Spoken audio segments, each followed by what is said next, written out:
I request all the dignitaries and the guests to be present in the audience.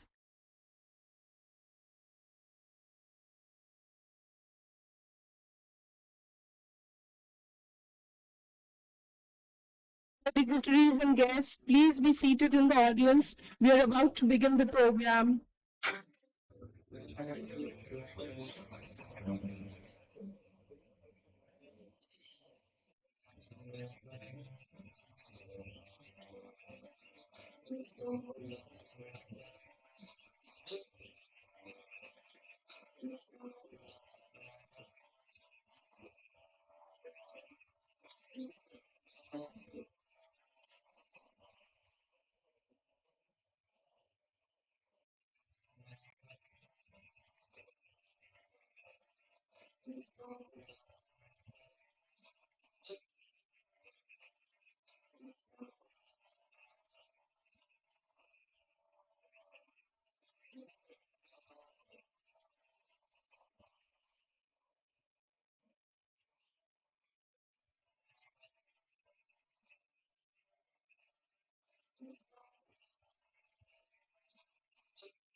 So once again, a very good morning to the audience and the dais, respected guests, dignitaries, and finally, we are beginning the 9th National Media Conclave, Media 5.0, Digital Communication, which is organized by Institute of Media Studies and Utkal University, Bhubaneswar, Orissa.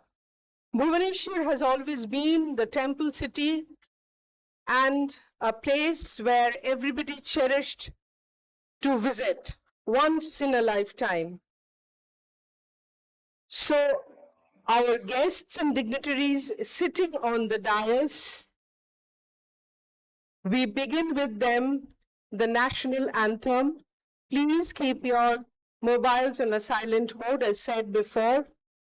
And we start with the Indian national anthem.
Thank you, and please take your seats.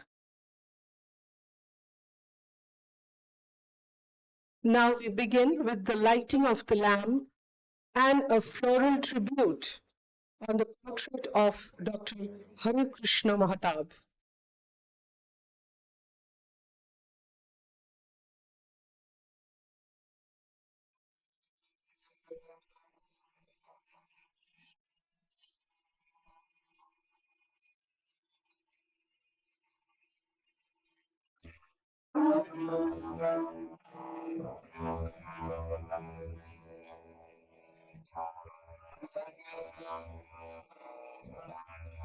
Applause from the audience as we are inaugurating the tree. Sure.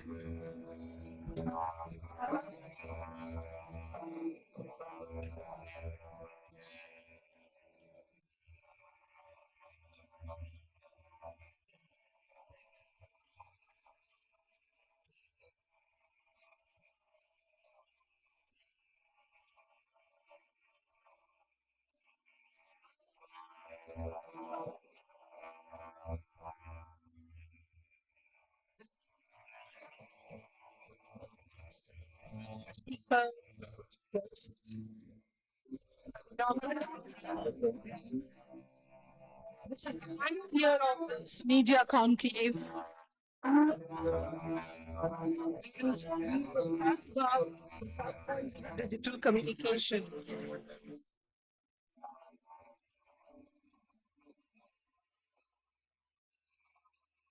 Flowers been sprinkled on the Krishna portrait.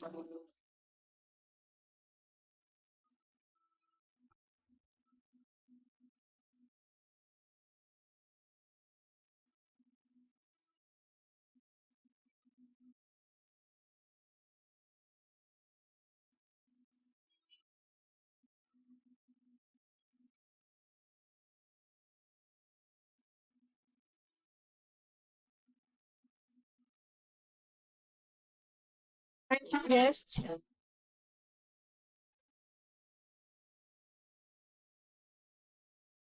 We will now start presenting and felicitating the guests with saplings and badges sitting on the dais. Could we please begin?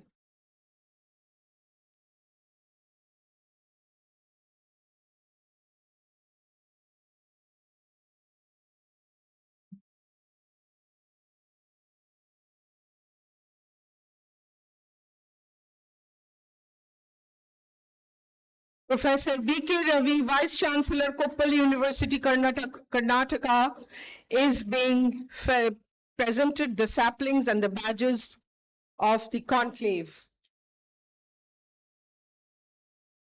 Professor Raju K.D., Pro VC Chancellor, KIT deemed to be University Bhubaneswar.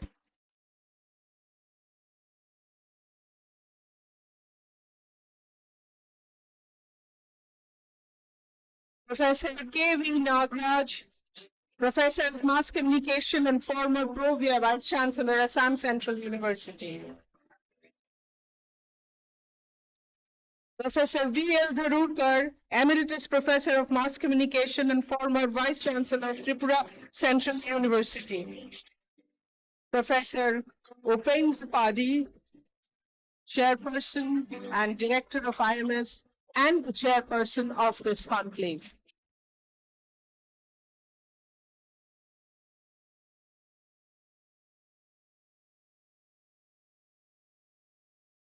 I would now request Professor Upendra Padi, Chairman of the conference and Director of IMS Utkal University, to welcome the program with his speech. Sir.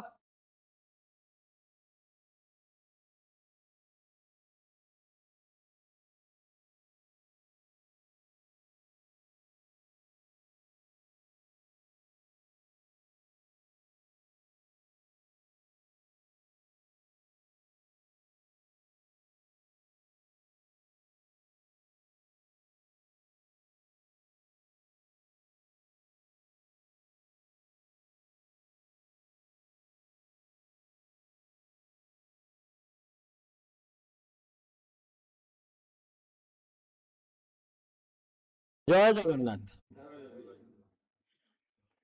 Good morning, friends. Really, it's a pleasure and honor for us to welcome you all to the 9th edition of National Media Conclave. We have with us today in the inaugural session Professor B.K. Ravi, Vice Chancellor, Koppal University and Executive Chairman, Indian Communication Congress, Professor Dr. Ashwin Kumar Nanda, Director AI and HPC Research Center, Indian Institute of Technology, Bhubaneswar, he is with us. And Professor K.V. Nagaraj is a very popular known name in the media education, and he is the Pitamaha Bhisma, and he is with us today.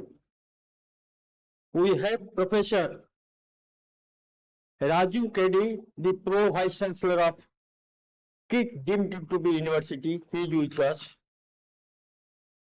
And Professor V.L. Darudkar, now the Emeritus Professor in the MGM University and former Vice Chancellor, Tripura Central University, he is with us. I welcome you all to this inaugural session of the 9th National Media Conclave. I feel very honored to welcome the professors, those are with us, the research scholars, Professor Mir Ranjan Patra, Anjani Kumar Jha, Lokesh Sharma, Arul Chalvan, Mahendra Kumar Padi, Rajiv Kumar Ponda, Dr. Jnanaranjan Mishra, Dr. Hare Krishna Behra, and with the Professor Pradeep Malik, and I welcome you all to the inaugural session. I also welcome to the research scholars, the friends, media friends, and the paper presenters, the invited paper presenters of the 9th National Media Conclave.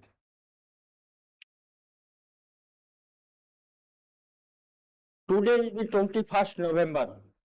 Since 2017, the journey of National Media Conclave here in Bhubaneswar, we all are the part of this National Media Conclave since 2017. Now this is 2025. November 21st is the birthday of Dr. Hare Krishna Mahatab. With you all, I pay my rich tribute to this legendary statesman of our state, the former Chief Minister, former Union Minister, former Governor, former editor of renowned Odia Delhi, the Prajatantra, on his 126th birth anniversary. Dr. Mahatab, during his lifetime, he had contributed immensely for the freedom movement of our country, for the unification of our country, and for the development and growth of Odia journalism in our state. He had pioneered a lot of things in his lifetime. And on to remember his birthday, we are celebrating this National Media Conclave here in Bhubaneswar. I am really grateful to all the media educators, research scholars, students, and professionals, particularly those who are part of this 9th National Media Conclave. Friends, this year 9th National Media Conclave, the broad theme is Media 5.0 Digital Communication. This is a very emerging and trending issue in our society today.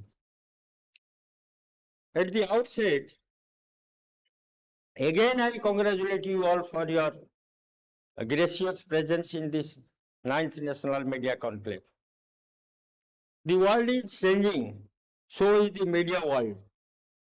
We have moved into Media 5.0 now, and we are trapped into the new immersive technology. In the media sector, everyone is a non-professional media persons. Everyone is a communicator in this present day society, those who are dealing with the media. Media managers dictate the content creation and the dissertation in the new revenue models. And these new revenue models has become prioritized over idealism and ideology. The whole corporatization of technology is real, and merger and demergers tech giants have marked to the Indian media market nowadays.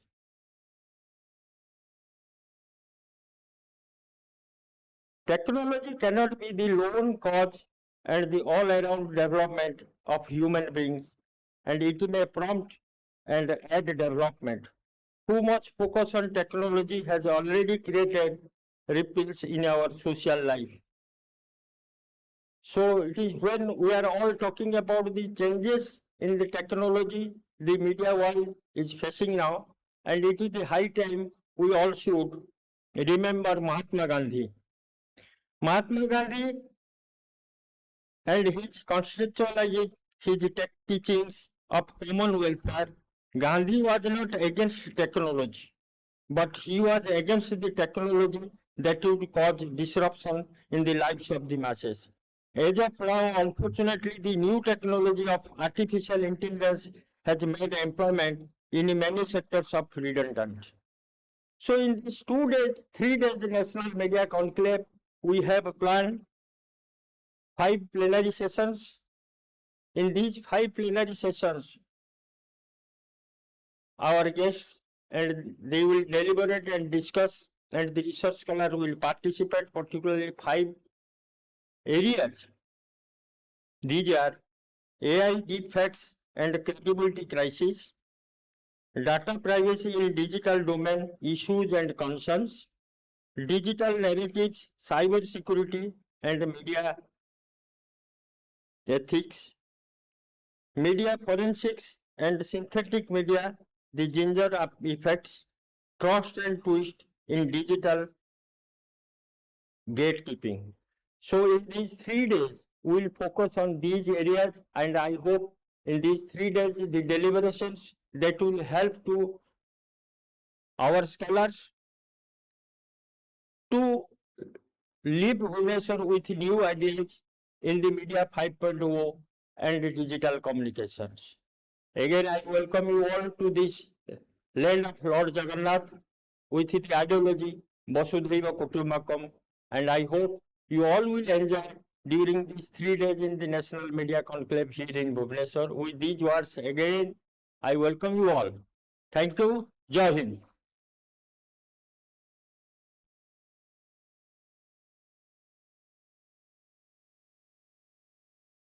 Thank you, sir, for your inaugural speech. This is Bhubaneswar, Orissa is famous for Jagannath Temple, and everybody wishes to visit the temple. And we definitely, the National Media Conclave Committee and the subcommittee and the participants have the blessings of Jagannath. And henceforth, we hope to continue this conference, this conclave, for another couple of years with the blessings. Now I request Professor B.K. Ravi, Vice Chancellor Koppal University, Karnataka, to share a few words with the audience. Thank you.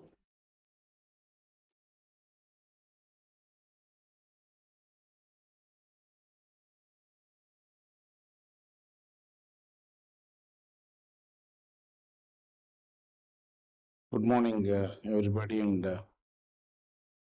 let us salute the Almighty Jagannatha, Jai Jagannath.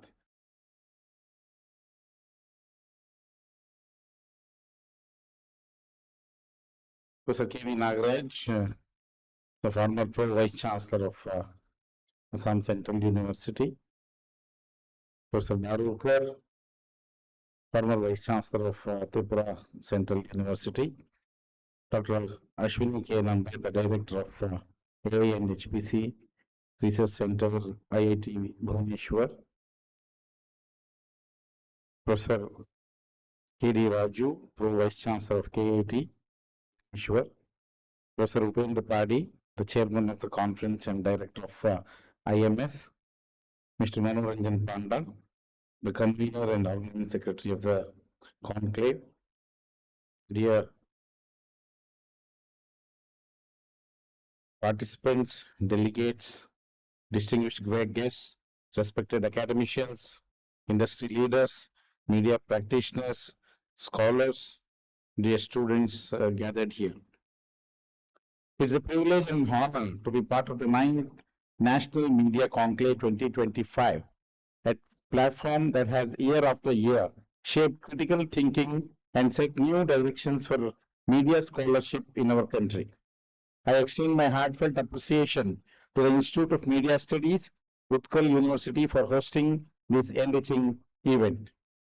Ladies and gentlemen, we are standing at the historic junction in the evolution of communication from Media 1.0, where oral traditions carried wisdom across generations, to Media 2.0, where the printing press empowered literacy and knowledge, Media 3.0, defined by broadcast media that revolutionized public opinion, to Media 4.0, dominated by participatory digital platforms, social media, and user-generated content.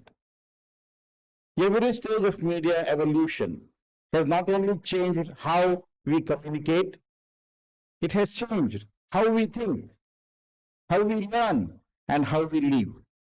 Today, we are entering Media 5.0, a paradigm that is deeply intelligent, highly immersive, and profoundly human-centric. It integrates artificial intelligence, extended reality, Internet of Things, blockchain systems, and decentralized digital environments to create communication experiences that are real-time, adaptive, predictive, and personalized. This is not a distant future. This is our present reality. Let us examine what truly defines Media 5.0. According to the concept note of this year's conclave, Media 5.0 emphasizes human-machine collaboration, hyper-personalized communication, context-aware interactions, immersive visual environments, secure, transparent, decentralized systems. Globally, the numbers reflect the magnitude of this transformation. The artificial intelligence market will reach around $1.8 trillion by 2030. Extended reality, that's AR, VR, MR, is expected to cross $465 billion. The number of connected devices will touch to around 13 billion by 2030. India is adding nearly 8 to 10 million smartphone users every single month. These numbers are not just statistics. They represent new forms of human behavior, consumption patterns, and cultural shifts. Communication today is interactive. It is immersive. It is algorithmically mediated. Media 5.0 is creating a world where holographic meetings, 3D avatars, metaverse classrooms, and artificial intelligence-powered content are becoming not exceptions but norms. Today, digital communication in media is a new behavioral reality. Digital communication has moved far beyond simple messages or broadcasts Today it is predictive. Predictive means platforms anticipate user needs before the user experience expresses platforms anticipate user needs before the user expresses them, which is adaptive. Content changes based on individual behavior. Immersive is virtual and augmented environments create lifelike digital spaces. This is autonomous. Artificial intelligence systems generate, optimize, and distribute content often without human intervention. According to Gartner, 87% of digital content consumed today is algorithmically filtered before reaching the user. This is a very important concept which all the communicators need to very clearly understand. This means the communication space is no longer neutral. It is data driven, AI powered, and personalized at a scale never seen before in the human history. For educators, journalists, policymakers, and creators, this changes everything. The challenges of media, the latest is ethics, trust, and access. However, with this transformation come serious concerns, many of which are highlighted in the NMC's sub-themes. I think NMC has given an excellent sub-themes where almost the whole uh, media, the Indian media industry, the new developments, even at the global era, you have identified such an excellent themes and sub-themes, which is really very helpful for the researchers and our media educators. I think it's around data privacy and surveillance. AI and IoT systems collect unprecedented amounts of personal information. Issues of consent, usage, transparency, and data rights require robust structures. Misinformation and deepfakes. Deepfake content has grown over 900% since 2020.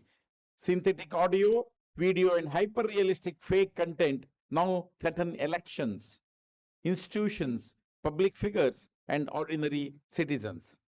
Algorithmic bias.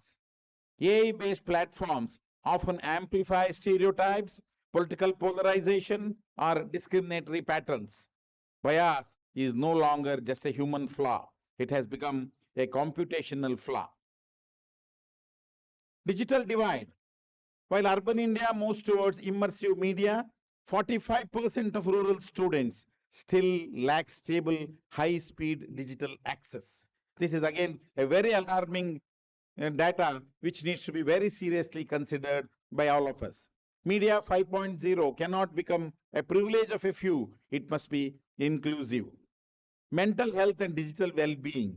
Hyperconnectivity has increased anxiety, reduced attention spans, and altered self-esteem. Research shows that prolonged immersive media use affects sleep patterns, emotional regulation, and social behavior. Governance and accountability. We urgently need clear regulatory frameworks, ethical AI policies, transparent platform governance, digital literacy programs. The communication of the future must be responsible but not just innovative. Opportunities. India's moment in the latest media. Despite the challenges, the opportunities are extraordinary, especially for India, a nation with the world's largest youth population and fastest growing digital economy. In education, AI-powered adaptive learning can increase academic performance by 30 to 40%. Virtual labs and XR classrooms can democratize quality education across geographies. In journalism and media, AI can automate routine news alerts, data analysis, transcription, categorization, freeing journalists for deeper investigative work and truth telling. Blockchain systems can authenticate news, ensuring transparency and combating misinformation. In creative industries, the immersive media sector, AR, VR, XR, is expected to create 3 million plus new jobs in India by 2030. Storytelling will evolve from two-dimensional screens to three-dimensional experiences. In governance, predictive analytics can strengthen public health communication, disaster response, agricultural agricultural advisories, public policy delivery, entrepreneurship and startups, media tech, edutech, creator economy platforms, OTT, and AI-driven communication apps offer unprecedented entrepreneurial potential. India stands at the edge of becoming a global media which will be a innovation hub. The human-centric imperative. The, but friends, technologies alone do not define an era. The values guiding those technologies do. Media must remain fundamentally human-centric. It must uphold ethics over efficiency, empathy over automation, dignity over data extraction, inclusion over algorithmic elitism, diversity over homogenization. We must design systems that serve human well-being, cultural richness, and democratic participation. In short, technology must amplify humanity, not replace them. The role of scholars, educators, and institutions. That is where academia and events like the National Media Conclave play a crucial role. With more than 30 sub themes, this conclave is not just an academic event, it is a blueprint for India's future for media landscape.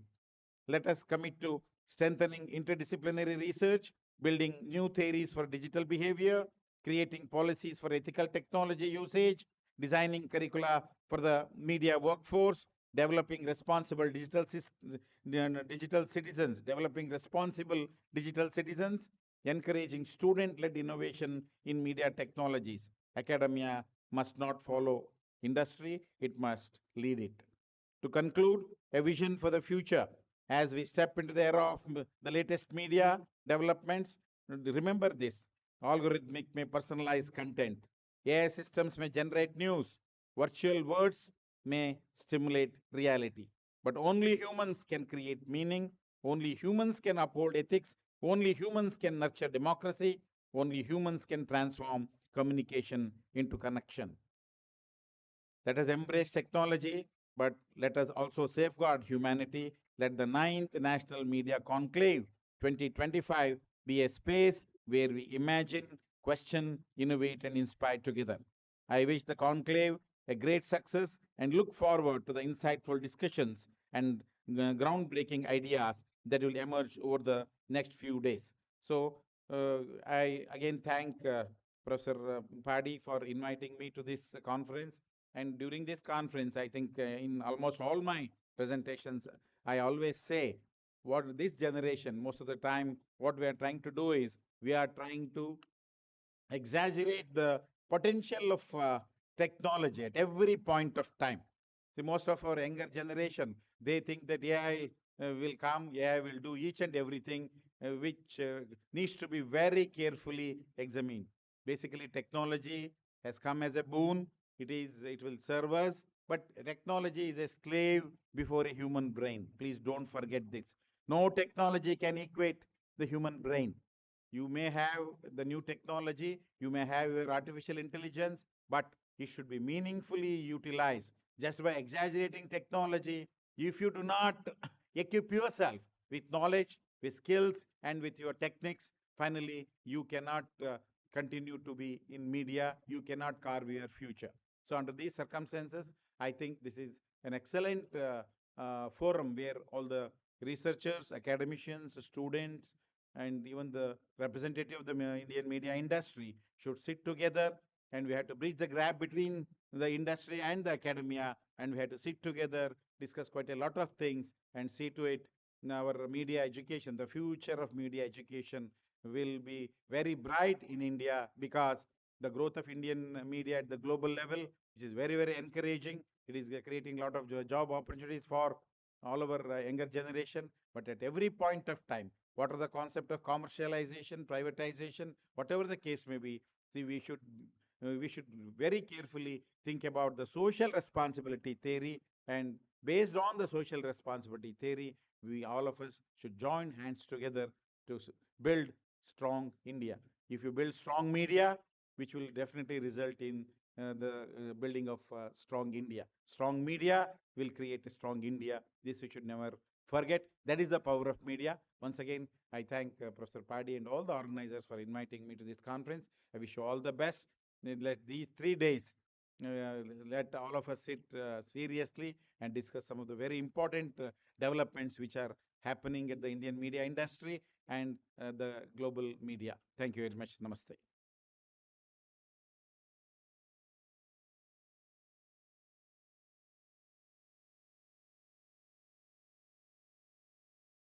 Thank you, sir. Thank you for your wonderful informations, which has definitely enriched the students sitting in the audience. And it is true that AI cannot supersede the human brains. Saying that, I would now request Dr. Ashwini K. Nanda to give over the keynote address, who is the Director, AI and HPC Research Center, Indian Institute of Technology, Bhubaneswar. Sir.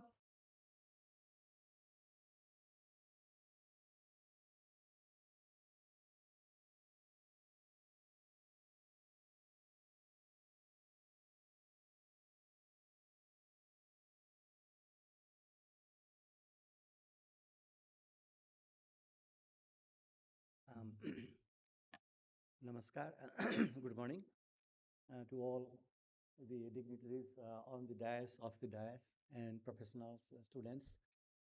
So all of you are from various backgrounds, and I'm an engineer, so and a professor. Actually, I worked in the area of high performance computing and built some of the world's fastest supercomputers in both US and in India. So my background is a little different. And but then I have actually for use of AI for social benefit. So that is why we have set up this new national research center called AI and HPC Research Center at IIT Bhubaneswar. Actually, we have people both in the IIT Bhubaneswar as well as multiple other IITs and other institutes in the nation and around the world. And there we focus on how we can use AI for medicine to predict diseases, treat patients, or how to use AI in agriculture. How to help farmers to increase their yield, right? And then say AI in transportation. How do we ensure transportation safety using a lot of data and AI algorithms, and how do we protect environment, right, or predict weather, right? So, so that's what we do at the AI HPC Research Center. I also had the opportunity to work at one of the world's top research centers called the IBM TJ Watson Research Center in New York.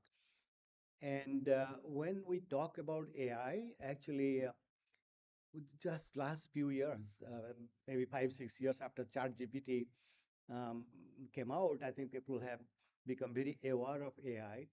But then the term AI, artificial intelligence, and the genesis of artificial intelligence happened in the mid 50s. And this is actually a bunch of scientists and professors from, say, Stanford, Dartmouth, Princeton, IBM, TJ Watson. A very small group of people, they met and termed the you know, coined the term artificial intelligence or AI to describe the future set of things, applications that could mimic the human behavior, right? So I'll not go that much back, but it was a privilege for me to have worked for the Premium Research Center that was actually involved in the first set of definitions of AI. So um, I've given 10 minutes, so let me quickly go through. So I'll tell you maybe a couple stories, in a very layman's language. So um, so you all know now, are familiar with large language models, generative AI, and of course fake news, deep fakes, and a lot of misinformation, a lot of that. So how does AI work, right? So think of a child, imagine a child, so AI actually learns, right? AI is modeled after human behavior, human learning. So imagine a child. I mean, the child, a little one, like a 1 year, 2 year old, we teach the child. The child learns, like we tell, okay, this is grass is green, sky is blue, rose is red, and so on. And we give data points to the child, right? And these data points are assimilated in the child's brain, which has got about 100 billion neurons, and the neurons get connected based on this data, and neurons actually get connected using electrical signals, chemical signals. And whenever the child learns something new based on the data, then the child actually, there are certain neural networks are formed. They go to the memory, right? And when I ask a question, for example, I ask the question, uh, ask the child to fill in the gap, right? So, okay, the grass is, and the child will complete the sentence saying green, right? How? Because the child has learned from previous data, hearing from hundreds of people, looking at hundreds of pictures. Those are data points. And those have gone to the neurons, and the neurons have formed neural networks based on this data to enable the child to predict the next word or the next sentence given a prompt. So the grass is a prompt, and the child generates the next word, green. The sky is, that's the prompt, and the child generates the next word, blue. That's exactly how the large language models work, the generative AI, and a lot of these things work. They take some input and they generate one word, 10 words, sentences, paragraphs, movies. Right? But then, how does the AI engine work? This is exactly how the child's training, learning happens. We mimic the same kind of things using computer programs called statistical learning or the machine learning models, right? So the machine learning models or the deep learning models, they mimic the behavior of a human neuron by using a set of mathematical formulas or the statistical formulas that each neuron that is simulated in the AI or machine learning will take multiple signals and then use a set of statistical equations, matrix multiplications, and actually step function to say, okay, if this output of this neuron is this much, then I predict that the output will be this much. Prediction, right? Statistics. And then there will be thousands of inputs coming to thousands of neurons, or millions of input coming to thousands of neurons, and they're connected in layers. And at the output, that the output, the generation or prediction depends on the input you gave, and then these mathematical equations. So that's the model. The mathematical equations is the model, and that the algorithm that actually computes these mathematical formulations based on the data, that's the machine learning model, right? And the today's large language models or generative AI models like ChatGPT, Llama, and now DeepSeek and others, they are based on the same neural network model, right? The neural network model is the heart of the AI engine, which also is the heart of our own human brains, right? So, so this is how AI model works, right? All kinds of models. But then you see that whatever data we give, that's the most important thing in the output of the AI engine. If we teach the child the grass is blue and the sky is green, the child will say, well, so the grass is blue, right? So that's exactly how this whole world of generative AI works. If you feed right kind of data, you get right kind of output, right kind of news, right kind of information, right kind of prediction, right kind of summaries, right? So data is key. So the the genesis or the actual the cause or the the what causes misinformation and fake news is fake data, right?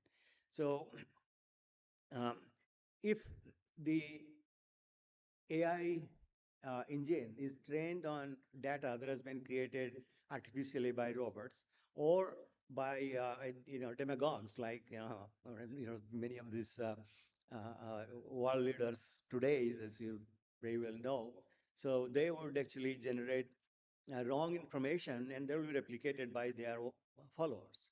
And that wrong information goes to the digital world, and then AI picks up those, and then actually it gives you wrong information. Right? So that's actually that's how rumors spread, because this wrong data is fed, or misinformation is fed, and these kind of things, that causes things like social revolutions or rebellions, right? Misinformation, suicides, right? Depression, right? Because of all kinds of misinformation in social media, they're generated by these AI engines, also called recommender systems, right? So um, there is a documentary on Netflix. It's called Social Dilemma. So this Netflix documentary actually summarizes the the problem of misinformation and the social evils caused by misinformation. So if you have watched it, great. If you have not watched it, everybody in all walks of life, especially people who deal with communication and media and psychology, I recommend that you watch Social Dilemma. It's a 2020, 2020 documentary movie on Netflix. Right? So, so what the problem that this movie, Social Dilemma, tries to depict is, so what is the social dilemma? Is that the interests of an individual or an individual organization or a business may not be the same as the interests of the overall society. So what do we do? That's the dilemma, right? So individuals, they try to spread their ideologies, like the example of the one of the top countries president says, right? Or the other leaders, right? So or the ideologues, on both sides, left and right, right? Uh, so someone tries to propagate their ideologies or ideas, they can make use of all the social networks, like WhatsApp, right, Instagram, to mobilize people to say the same things. That's the rumor, right? And then when it gets into the social media, that gets fed as data to the AI engine, and uh, and then the businesses, they try to sell their products, like even the OTT platforms, right? They want to sell something. The movies, they try to sell something. Even people, the quacks, they try to sell something. They will try to generate, sometimes, not everybody, unethical ones, right? They will try to generate information that suits their interest, but may not be may actually be detrimental to the interests of the society, the common people, right? So so the wrong information being created by individuals, organizations, or individual businesses is geared toward the gain, the self-interest, whereas the society's interests are different. They need the right kind of information, right kind of output, yeah, right kind of guidance, right kind of recommendations. Right? So there was and also this Netflix documentary was based on an MIT study in around 2018 that actually um, found out, or not found out, that proved that lies or misinformation, they travel 6 times faster than truth. Actually, there is a saying that a lie can travel half the world while the truth is putting on its shoes, right? And the MIT study actually proved that by doing a lot of um, a lot, talking to a lot of people and taking actually data from the internet. So so now and then actually because the um, this kind of information, misinformation, we see the examples like election interference, or actually even sometimes rebellion, right? So these are caused by this false information and depression among the young kids, right? The false information, and the false narrative about society and how they should interact, right? What is the ideal for them? Those false narratives that causes a lot of social upheavals, right? So actually one of one of the top scientists, Jeffrey Hinton. Actually, some people they call him the father of modern AI. So Hinton was a professor at University of Toronto who later joined Google DeepMind, right? And he earned a lot of money, millions and millions. And he also got the Nobel Prize in physics. He was a computer scientist getting Nobel Prize in physics for having made this neural network model popular. He didn't invent it. There are a lot of people did a lot of work, but then, so he's not the only father of AI. There are multiple fathers and mothers of AI, but he's considered one of the top leaders in recent times. So Jeffrey Hinton, he saw this bad impact of AI and he left his job at Google, a very high paying job at Google a couple of years back, to build awareness among society, in the society, among people, among policymakers, among journalists, among scientists, technologists, right? About the bad impact of AI through, yeah. So, um, so, so then how to tame, how to tame this AI, bad behavior of AI? So you can actually do a lot of government regulations and then use technology to prevent this kind of misinformation or the, how AI engine interprets the misinformation, right? And so at the end, actually, it is the human oversight of what AI does. That's critical, right? So I'll just tell you one little story from my own experience how AI has evolved, right? From say, we used to have good information and then misinformation came in and we got a lot of bad information. And then how now slowly the AI engines are trying to correct it. So as around, I think, 2020, 2021, I saw a little message in one of my college WhatsApp groups saying that Indira Gandhi's husband, Firoz Gandhi, was named Firoz Khan, and he was born Firoz Khan. He was Muslim, and then whole family. There was a picture of Indira Gandhi with the in-laws. They are all Muslims. Then I thought, what is this? I have learned all my life as a student that Firoz Gandhi was Parsi, right? And then I asked my friend, what is this misinformation you are spreading all over the WhatsApp? Everybody is doing that. He said, no, you do a Google lookup. That was 2021, I think. I said, okay, oh, really? So Google lookups tells that Indira Gandhi's husband, Firoz Gandhi, is Muslim, not Parsi. I did a Google lookup. And, and he was right. You do Google that time in 2020, 2021, you do a Google lookup on, um, okay, about Indira Gandhi's husband, it would give hundreds of articles saying how Indira Gandhi's husband, Firoz Gandhi, was Firoz Khan, and the whole family was Muslim. And I said, no, this is wrong. I just don't believe Google. The Google search engine is messed up because it's starting to use AI, and AI is not not responsible yet. So I asked him, okay, go look up credible sources, like go look up the archives of Times of India, archives of India Today, look up biographies, look up history books by eminent professionals. He was not convinced. Then actually, I just took him to all those websites and showed him, look, this person was Parsi. So then, what caused this, Google engine to really spread misinformation? It is the vested interests. They spread this rumor and they replicated. They had the mass media tool in their disposal to be able to spread rumors. And remember the MIT study: light travels 6 times faster than truth. So that is what caused, that's what confused the Google search engines.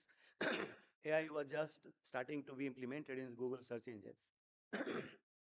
That's why Google search engines gave all this wrong information.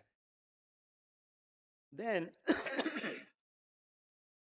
after looking at these authentic publications, my friend somehow grudgingly accepted, yeah, maybe he was Parsi, right? So, if you go do a Google lookup today, Google has corrected that. You do a Google lookup today, just go and try.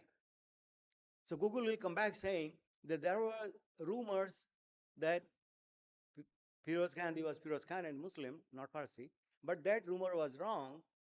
and it gives the whole family history.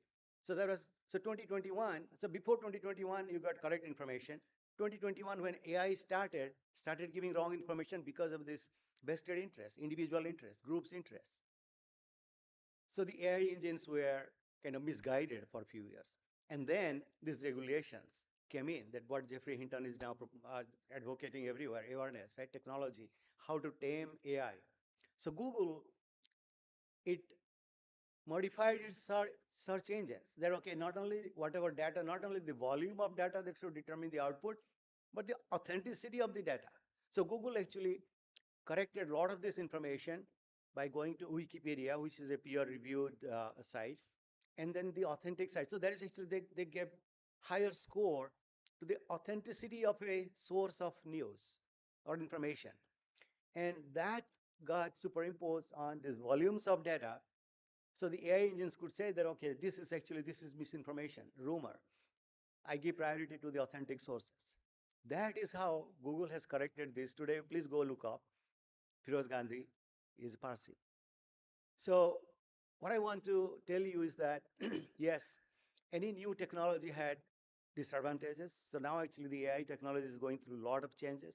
So where there's kind of turmoil everywhere. People don't understand what it is doing. It's chaos, it's confusion.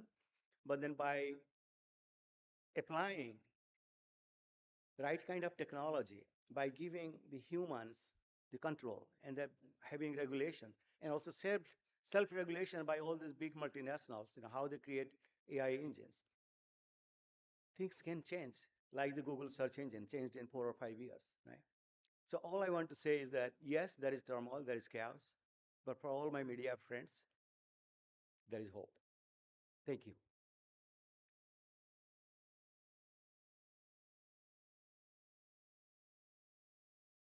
Thank you, sir. That was a lovely speech with different angles and small stories, which would allow the students to understand in a much easier way. To move on with the program, we now release the commemorative monograph and anthology of abstract. I would request the guests, the esteemed guests on the dais, to do the needful.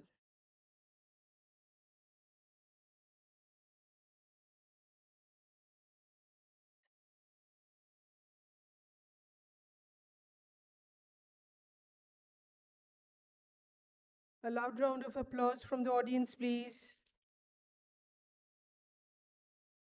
It's the release of the commemorative monograph and anthology of abstracts. Along with this, there is one, Journalism in India, which is also getting released and will be available online. That is getting released online.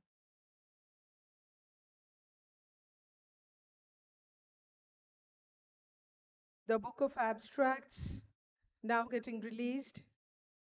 The Book of Abstracts, which all of you have in your kit.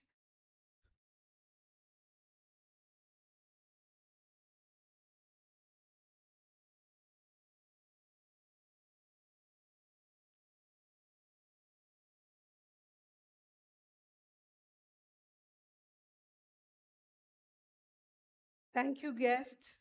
Please take your seats. I would now request Professor K.D. Raju, Pro Vice Chancellor, KIT, deemed to be University Bhubaneswar, to move on with the inaugural address.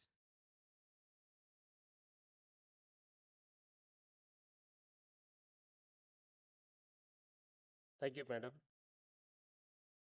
Distinguished guests and dignitaries on the dais, off the dais, teachers, and dear participants of this conference. We at KIT University, we can see that there are 40,000 students presently and around 30 world-class institutions. And media studies is one of the first established Institute of Media Studies in 1994. So we can see that this particular conference National Media Conclave Media 5. So organizing here in the KIT campus. For the next 3 days, I'm very sure that I was told that around 300 participants from all over the country is participating in this Media Conclave 5. So once upon a time, I was remembering that my friends, those who study in the Institute of Mass Communication in New Delhi JNU campus, and they completed their course and they got very fabulous jobs in the media houses in Delhi and around the country. But the media studies at that point of time, and after 25 years, is completely transformed, I would say that. So just before that, the Professor Nanda was talking about the technology interventions and what has happened to the media studies and the media itself. So this is the time of technology. So the technology transforms each and every sections of education. So I'm a trained lawyer, and even lawyers are now facing technological interventions, and I would say that disruptions. If you don't know the technology, so you will be out of business. And these technical interventions and technological interventions are the need of the time, and the students of mass media and communication also has to learn these new technological interventions. So the theme itself is says that the convergence of artificial intelligence, Internet of Things, machine learning, and the various aspect of technological intervention to the mass media is for the time with the challenges which they're facing in the present time. So I can see if looking into, because I'm a lawyer, looking into some points on law. So I'm very sure that the next 2 days it will be discussed in various panels. But if you look into the present media and law, every day I would say that it's don't go to the media. Every day, everybody sitting here are content creators. When I say that everybody is content creators through your social media, and media includes the new technological, I would say that everybody, whether it is a students or faculty or it is guests, everybody uses social media, and every day you create contents. But the contents should be subject to the law. So morning, I think the vice chancellor was talking about the data protection law. It is notified 2 days back. I don't know how many media students know about data protection law, and you must read. Otherwise, you are going to be in trouble when you are writing in Facebook or it is in Insta or any social media, and also the photographs. Those you may be taking a selfie and putting the photograph of your friends along with you, but you may end up in trouble. So it is not only you end up in trouble. So Meta always washes their hands, and the platforms always wash their hands. So because you are signed an agreement with all the platforms, and which dividing the legal responsibility of these platforms. So you are going to be legally responsible for the content you generate.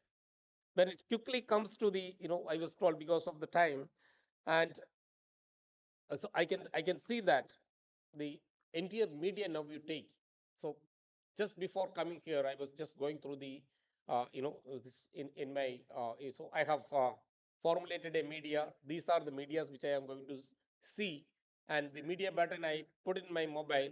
All the media. It is not only one media that important news items subject wise. So talked about personalization, and personalization we never heard about 20 years back. We go to the individual newspapers and scan through the newspapers and get the news. But the machines now scan the news for you and bring to your machine. And that is, so I was going through the local news, international news, and then there is a specific news is, picks for you. So specifically, the machine determines what is your habits, what kind of newses you are every day you are reading, and based on your habits, the machine itself is suggesting news for you. I would say that this biased pick and choose news is going to be the, it is, I would say, that negatively the contribution of technology. So you are always going to be biased. But I want to say the students of mass media never to be biased because of the disruption of technology. And let me see that again comes back to our constitution, is the freedom of press and freedom of speech and expression the constitution allows. But I think yesterday only it is released, the media freedom index. Anybody have any idea where is India? India is in 151 out of 193 countries. So you are on the backside of media freedom. So this is also to be viewed very seriously on the part of it. For the next 2 days, I think the technological interventions will be discussed and various interplay between human beings and the advanced technologies will be discussed in this particular conclave.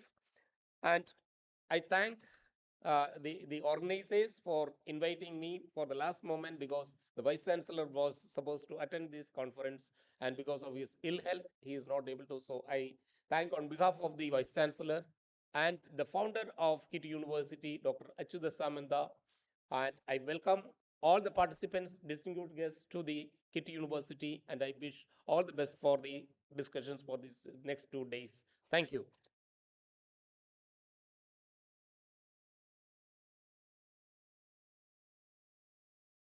Thank you, sir. Thank you so much for taking out your time from your tight schedule. Now we shall talk a little about one professor whom I have been interacting for the last 9 years in this conclave.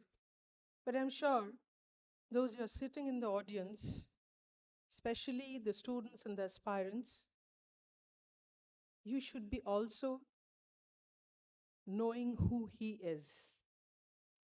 Professor Dr. V.L. Dharurkar. The 9th National Media Conclave 2025 in Bhubaneswar, Orissa, is awarding the Lifetime Achievement Award to Professor Dr. Vijay Kumar Lakshmikant Rao Dharurkar. Sir, could you please? An exemplary figure in journalism and mass communication, education in a recognition of his illustrious career of the decades. In academia and administration, the profound contributions of Professor Dharurkar stand as a testament to excellence in education, research, and leadership. At the age of 71, he continues to inspire us and now working as the Director, Research and Development at the Indian Institute of Knowledge, Pune in Maharashtra. Professor Dharurkar's lifetime achievements in education, research, and publication have left an indelible mark on the field of mass communication and journalism. Today, we honor him, a visionary academic, a transformative leader, and a pioneer in media and communication studies. We pray to Lord Jagannath to bless him with good health, happiness, and a long life to bless us and show us the path forward. Thank you, Professor Dharukar, for being here and accepting the award.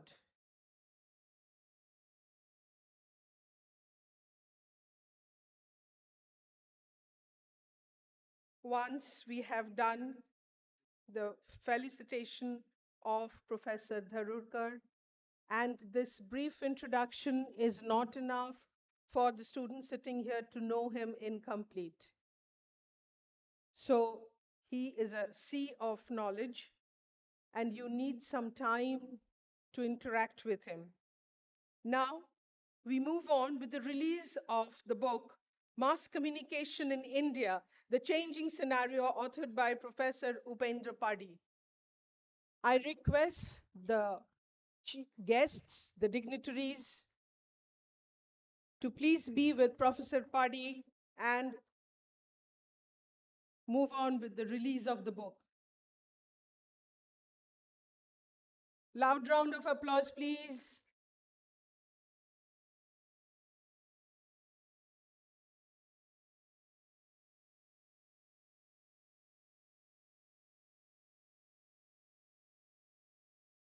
Thank you so much, sir.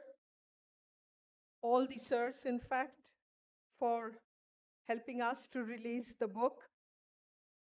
Now, I would request Dr. K.V. Nagraj, Professor of Mass Communication and former Pro Vice Chancellor, Assam Central University, to present the inaugural address.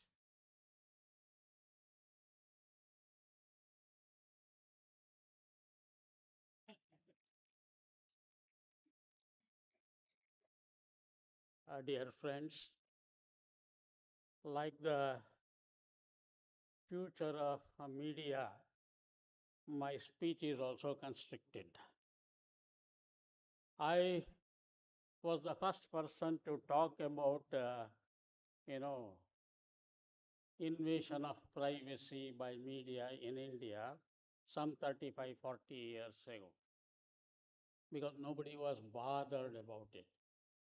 We were told specifically in newspapers that we should not mention the names of corporate houses in our news reports.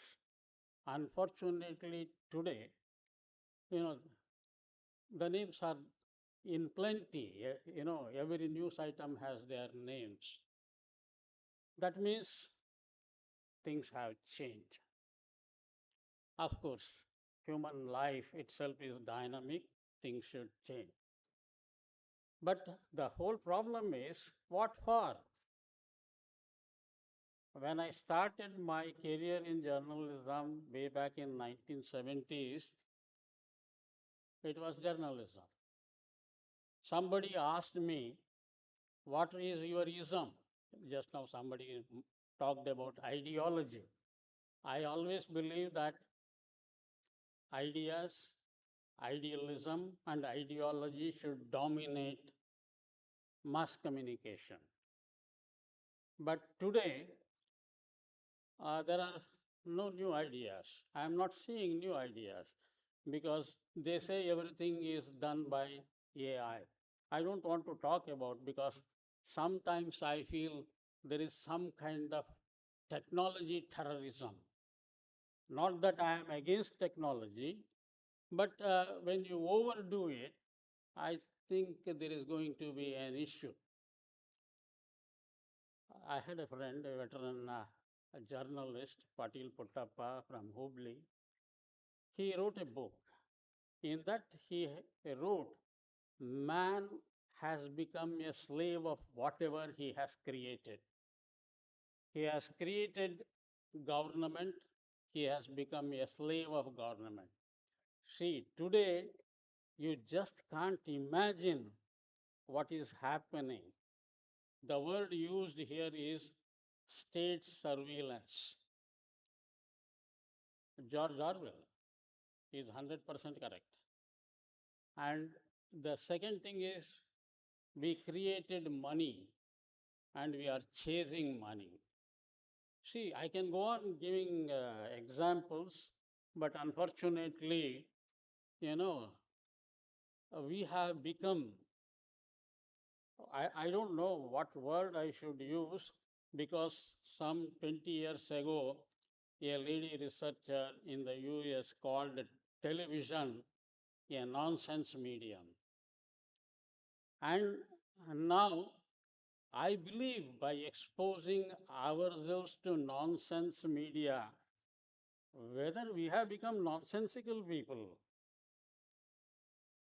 it appears. It appears in the sense, I think all of you should, if you have not seen the old movie Golem, not the new one, the earlier one, you will understand. See, you create a monster, and that monster is going to dominate you. Ultimately, it will destroy you. So, my request to the people in the technology field is create something that can help people to live comfortably. See, I know that we are in a leisure pleasure world because of the machines. That's what Gandhiji had opposed. Too much of leisure, too much of pleasure, certainly it will make us nonsensical people. So create something which is good for the whole world. Unfortunately, you know, everything has got both positive and negative aspects. And the second one is I am worried about the future of media. I come from a family which, we got associated with journalism in 1914, 1 4. So it is more than 100 years. After seeing my elder generation and my generation and the present generation, I am worried about the future of media because now the individual is the focus and individual communication is the focus. It is not mass communication.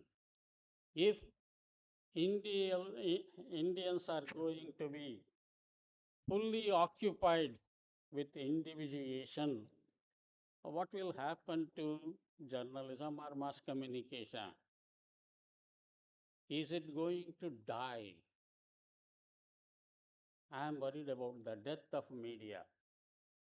If media are not going to be there, what will happen to media education in the present form?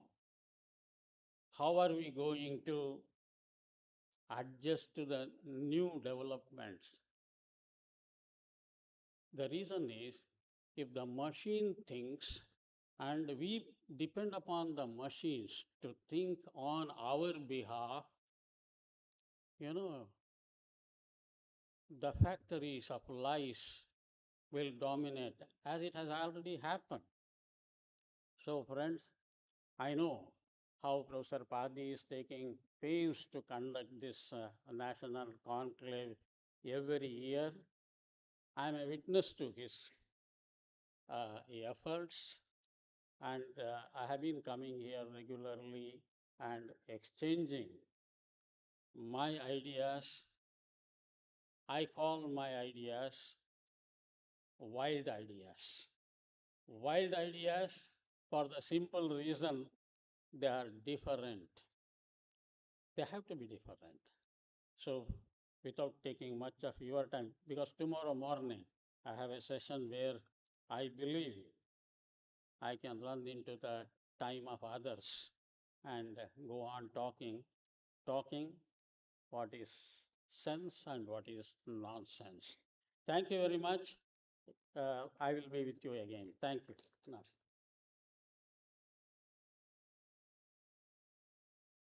Thank you, Professor Nagraj. I would now request Professor V.L. Dharurkar, Emeritus Professor, to speak a few words so that our students, our newcomers in this conclave gets enriched.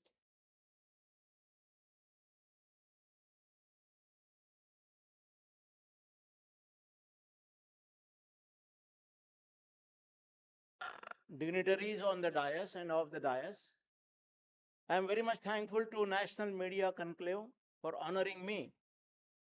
Few short, sharp snapshots I am going to present.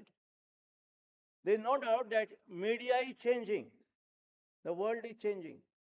And also, many dimensions are emerging. It is said, Dharma Kshetre, Kurukshetre, Mahakshetre. Everywhere there are, crusades are going on. And in this crusade of the changing world, we have to be based on truth. Truth is the essence of media. In Rigveda, it has been stated, Samaj Swasthena Samvad. Communication for the good health of society. Though the world has ranked 151, he was telling. But look into the Indian dimension. As Much as the freedom is enjoyed by the Indian mass media, no media in the world enjoys such freedom. So Gopal Krishna Gokhale once said to Mahatma Gandhi, freedom of expression is the essence of Swaraj. If you destroy freedom of expression, every existence of Swaraj will come down. It is very interesting that India has received freedom out of struggle, out of conflict, anti-colonialism, anti-imperialism, and anti-apartheidism was a great character of Indian Revolution. If we say 1947 is an Indian Revolution, in this Indian Revolution, tremendous amount of role media has played. And media is going to play a tremendous amount of role in the molding of modern India, in the molding of the free India, molding of the advanced India. Now, once Maharshi Vyas was asked by the Brahmins of Banaras, you have written such a big Mahabharata out of lakhs of verses. Tell us a Mahabharata in one verse, in one line. Then Maharshi Vyas said, Na manushyam kimapi asti yadyapi. Though AI has come, though advanced technologies have come, what Mahabharata says is that is very important. Nothing is so important. Nothing is so great than that of human being. Protect the humanness. That is very important. There was globalization, there was liberalization, there was privatization, but there was no humanization. Human face to the global revolution has been provided by India. So, if you were to provide human face to the new technologies, say artificial intelligence, I always suggest the word pradnya, kritrima pradnya. In Buddhism, Lord Buddha said, pradnya, shila, and karuna are the trio. Mahavira said, samyaka darshan, samyaka charit, and samyakata, that is essence of it. When I was delivered a lecture in Bonn University and Berlin University, I had placed a theory. Enlightenment is the great ethos of Indian identity. When the great men were enlightened, when the great men inspired, they transformed their movements into mass movement. And that became an Indian revolution. In the AI age also, let us hope that Indian communication theories will revolutionize the whole world. Marshall McLuhan said, medium is the message. One Frederick Taylor, one Frederick William of the California University wrote a book, Technologies of Freedom. And he said, these are the technologies, they are the means and they are not the end. They are the means to serve the people. We have to bear in mind that technologies are not everything, they are means to serve the people at large. So, media can be an engine of change, media can be truly a driver of development, media can be not a facilitator, but media can be an ethos, can be a philosophical tenet, can provide a new light to the new world. The world requires new Veda. The world requires new Gita. The world requires new Upanishads, and that Indian media should provide. Mazhar Ahmadi, Microsoft Asia chief, once in a press conference few months back said, India is going to rule the AI world. By 2030, India is going to emerge as the AI capital of the world. Because when there was a first AI summit in the Bletchley Hall, just 22 kilometers away from UK, Rishi Sunak was then Prime Minister. He in a speech pointed that that country is going to rule the world who has advancement in physics, chemistry, technology, and mathematics, and English language. Who is that? That country is only India. India possesses good mathematics. Srinivasan Ramanujan was a great lightning house. India possesses great philosophy. India possesses great communication power. And hence, India is going to rule the AI world in the new millennium. So, a new millennium requires a new philosophy, new understanding. Once Karl Marx was asked about best literature, best journalism, best communication, he said, which peace beyond a century? Which peace beyond a century? That is the true news, that is the true journalism, that is the true literature, that is the new technology. Let us peep beyond a century. If you peep beyond a century, then we can understand the ethos of communication. So ethos of communication lies in sacrifice, in surrender.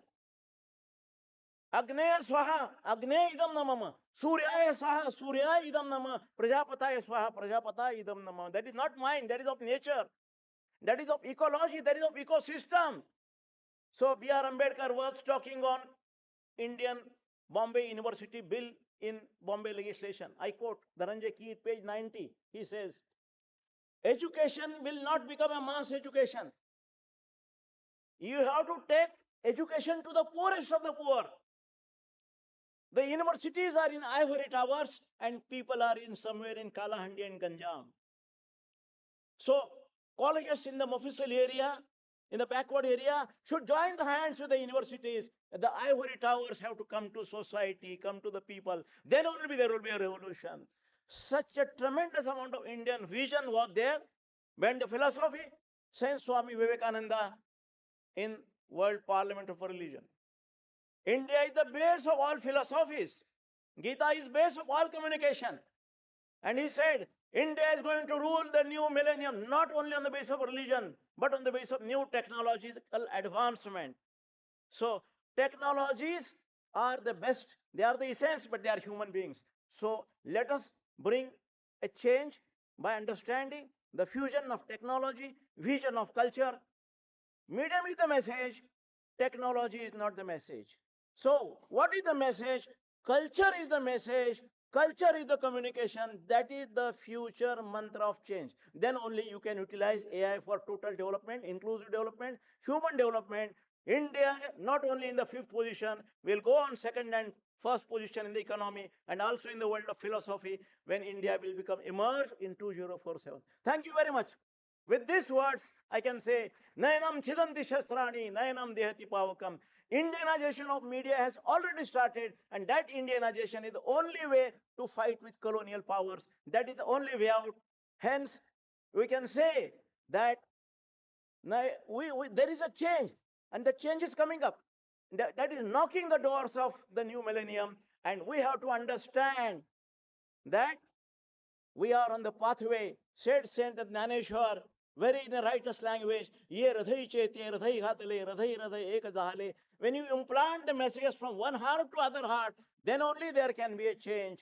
आओ हम सब मिलकर हाथ बढ़ाए इस धरती पर स्वर्ग बनाए हम. जय Hind.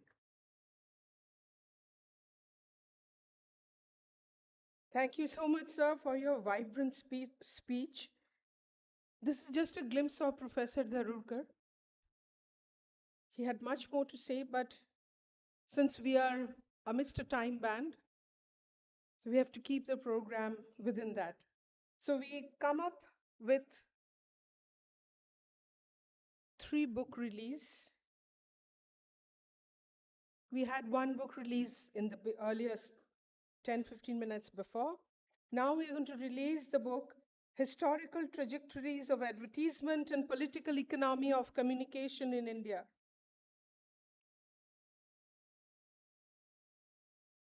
This has been by Vikram Kesari Jaina and Preeti Siranjan.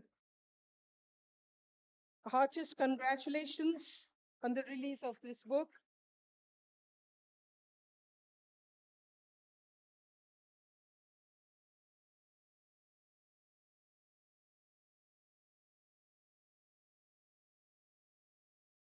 Loud round of applause for the release.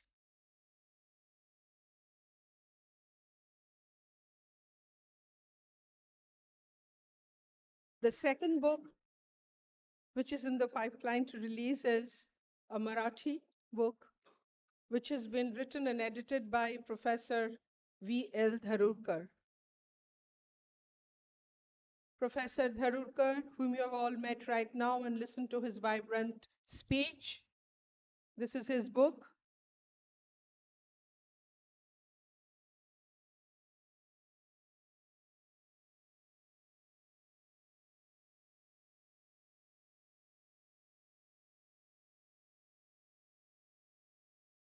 Thank you so much, guests, for releasing the book. And congratulations, Dharurkar sir, once again. The last one, as said, Journalism in India, which has been authored by Professor Upendra Padi, Chairman, National Media Conclave, is being released.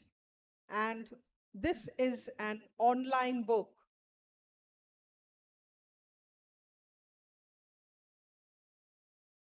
This book is available in Amazon and you can look for it. Well, we have come towards the end of the program, the inaugural session, and we shall be felicitating the guests sitting on the dais. Professor Upendra Padi, Chairman, National Media Conclave, will be felicitating the guests, starting from Professor Nagraj, felicitated by Upendra Padi, sir.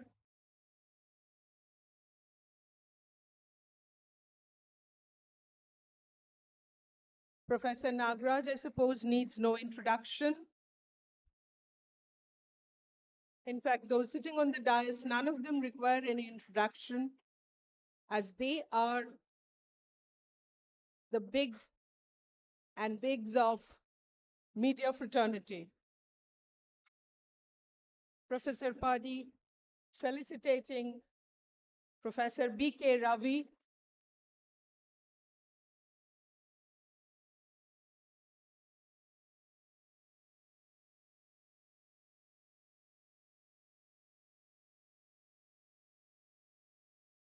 Professor Padi, felicitating Dharukar, sir.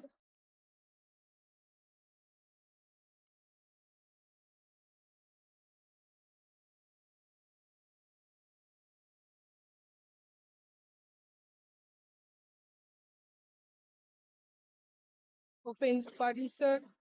Now we'll be felicitating Mr. Dr. Nanda. Dr. Nanda, Director AI and HPC Research Center, IIT Bhubaneswar. Thank you, sir. Now Professor Padi will be felicitating Manoranjan Panda, convener and organizing secretary of the conclave, not only for this one, for the last 9 conclaves. Thank you, sir. I would now request Professor V.K. Ravi to felicitate our very own and very dear chairman of NMC, Professor Upendra Kumar Padi.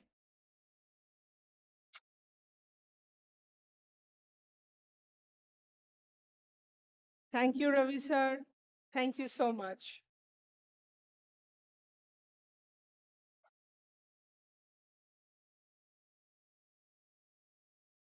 We complete the felicitation of guests, and now we wrap up the session with the vote of thanks, which will be given by Manoranjan Panda, the convener and organizing secretary of the conclave.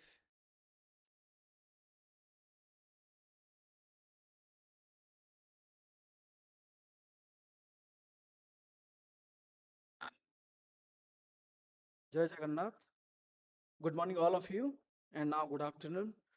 Thank you so much, uh, starting from uh, Professor Nagraj sir, who has been the mentor and advisor since the inception of this conclave, and inaugurating this session today, the inaugural ceremony of 9th edition. Thank you, sir, for attending and inspiring us for the last 9 years. And we are still expecting from you till the age of 75. Um, we also, on the behalf of organizing committee, express our deep gratitude to Dr. Ashwini Kumar Nanda, Director of AI and HPC Center, Indian Institute of Technology, Bhubaneswar, for presenting the keynote address so beautifully, analyzing how artificial intelligence is disrupting in a different way. So, and the issues raised by him and Professor Nagraj sir hopefully will be debated in the subsequent plenary sessions, and that will be clear how the credibility crisis is creating a double trouble for the users. Thank you, sir, for raising those issues. I also express my deep gratitude to Dr. B.L. Dharukar sir. He has been now awarded with the Lifetime Achievement Award on behalf of the organizing committee. Thank you, sir, for accepting this award and inspiring us by your presence in every year. Thank you, Professor Raju KD, Professor Vice Chancellor, Pro Vice Chancellor of KIT DMTB University in absentia. He has been elaborated what are the things to be done in the near plenary sessions and what are his expectations. Hopefully, these expectations will be met during our sessions. Thank you, sir, in your absence. Uh, Thank you, Professor Upendra Padisar, the man behind this conference. And since 2017 until 2025, we are organizing this festival in Bhubaneswar. And two cities like Bhubaneswar hosting this kind of festival and invite scholars from across the country is always a Herculean task. And thank you, sir, for organizing this event in a Bhubaneswar city. Thank you, sir. And I also express my deep gratitude to all the academicians, senior sirs, and professors, academicians, professionals from across the country attending this inaugural ceremony. And hopefully, the next 2 days deliberations will and insights from coming out of that sessions will enrich our knowledge and our freedom. Thank you, sir. And I also express deep gratitude to KIT School of Mass Communication, their students, their scholars for rapporteuring this 3-day session, and hopefully will come out with a good publication after the conclave. Thank you, OCAG, Odisha Computer Application Center under Electronic and Information Technology Department for the technological partner of this conclave for supporting this event. And thank you all the research scholars, students, participants from across the country and from different institutions from Odisha and specifically from Bhubaneswar. And hopefully this 3-day stay and the knowledge churning will help you to grow more and to expect more. And there is a saying, so now recently there is a article in vernacular is from Gopo to Chapo. So with this, there is a very great pressure on our scholars and students how they can use technology in their academic activities and others. Thank you so much. Hopefully this 3-day session will help you in this regard. Thank you so much. Thank you. So subsequently we'll follow up with 2-3 sessions and we immediately will be having a session on Dr. Harikrishna Mohta. We will be discussing his life, work and contribution to journalism, specifically Odia journalism. So thank you. Please stay with us. Thank you so much. Thank you, Manoranjan sir. Now we all shall wrap up the program, the inaugural ceremony with the Indian national anthem.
Thank you all.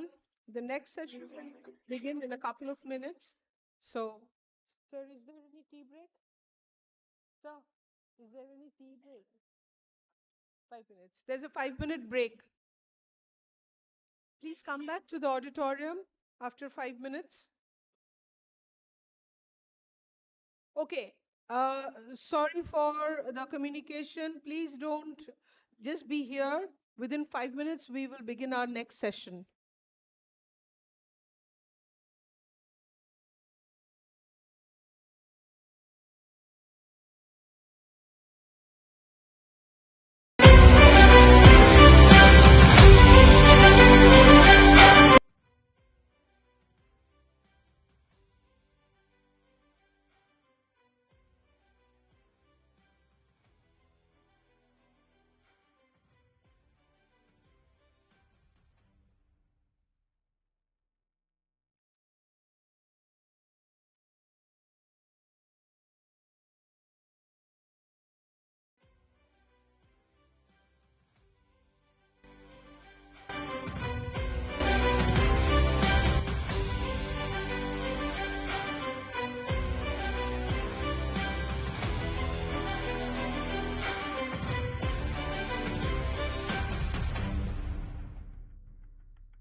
Could you please let me know that?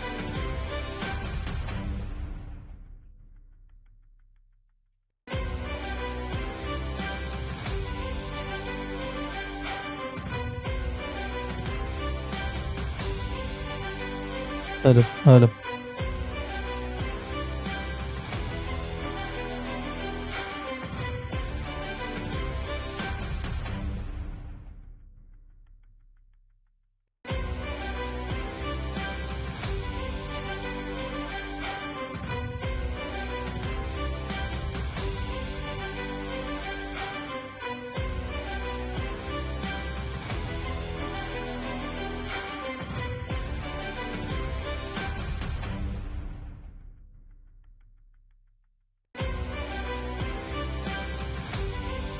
Hello, hello.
Hello. So we are beginning our first, not the first, it is the commemorating 125th birth anniversary of Dr. Hari Krishna Mahatab. And the entire session will be a discussion on life works and contribution of Dr. Mahatab. I would now like to call our own moderator, Dr. Vikram Kesari Jaina, and hand him over the podium to conduct the session. Dr. Jaina, thank you so much for coming here. Thank you, madam. Again, one greeting to all of you. Today is a big day in terms of Odisha and India, because today our great son of the soil, Dr. Hari Krishna Mahatab's birthday. That's why Upendra, special thanks to Professor Padi, who dedicated this, especially this panel to Dr. Mahatab's journey. Without wasting much time, I would be delighted to invite chair of the session, Sri Sadhav Sahu, former Chief Secretary of Odisha. Then Professor Prakash Chandra Sadangi, a noted political scientist from University of Hyderabad and the then Vice Chancellor of Ravenshaw University, my teacher.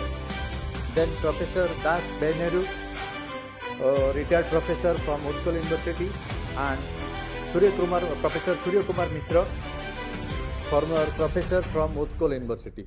Please welcome all of you to come to the dais.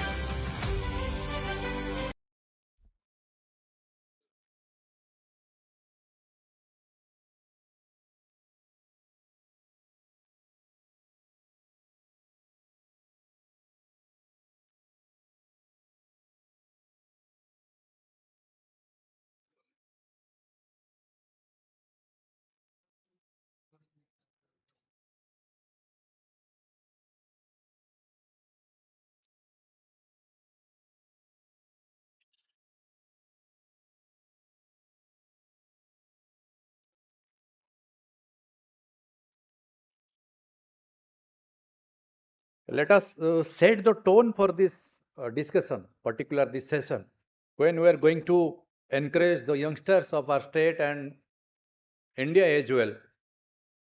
Who was actual Dr. Hari Krishna Mahatab, and what kind of contribution and legacy he carried through his life? Somebody came from a very little village of Bhadrak district, the then Baleswar district, name called Agarpada. When he came from Agarpada to Ravenshaw, the then Ravenshaw College, was a student. Later he joined the freedom struggle of our country, and luckily in 1897, when Subhash Bose born, 2 years later Dr. Hari Krishna Mahatab born. And luckily 12 members of Indian National Congress, Subhash Chandra Bose one of them, and our great son of soil Dr. Hari Krishna Mahatab one of them. In our present government is continuing with Odia Asmita, and the vernacular language is very much important to say. तो ମୁଁ ଆପଣମାନଙ୍କୁ ସମସ୍ତଙ୍କୁ ସ୍ୱାଗତ କରୁଛି ଯେ ଏଇ ଯୋଉ professor ପାଢ଼ୀଙ୍କ ଦ୍ୱାରା ଆୟୋଜିତ କାର୍ଯ୍ୟକ୍ରମ, ଖାସ କରିକି ଡକ୍ଟର ହରେକୃଷ୍ଣ ମହତାବଙ୍କ ଜୀବନୀ ଉପରେ ଆଧାରିତ ଗୋଟେ noted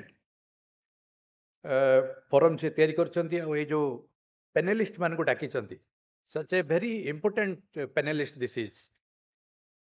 Three back-to-back political scientists, those are cleaning up work closely and honestly in academic arena, and also contributing so lot. And the former Chief Secretary Sadhav Sahu, who was one of the most closely person who can watch very closely the work, life and contribution to the mainstream of Odisha and Dr. Mahatab. So I now hand over the mic to Sadhav Sahu to chair the session. Thank you, sir.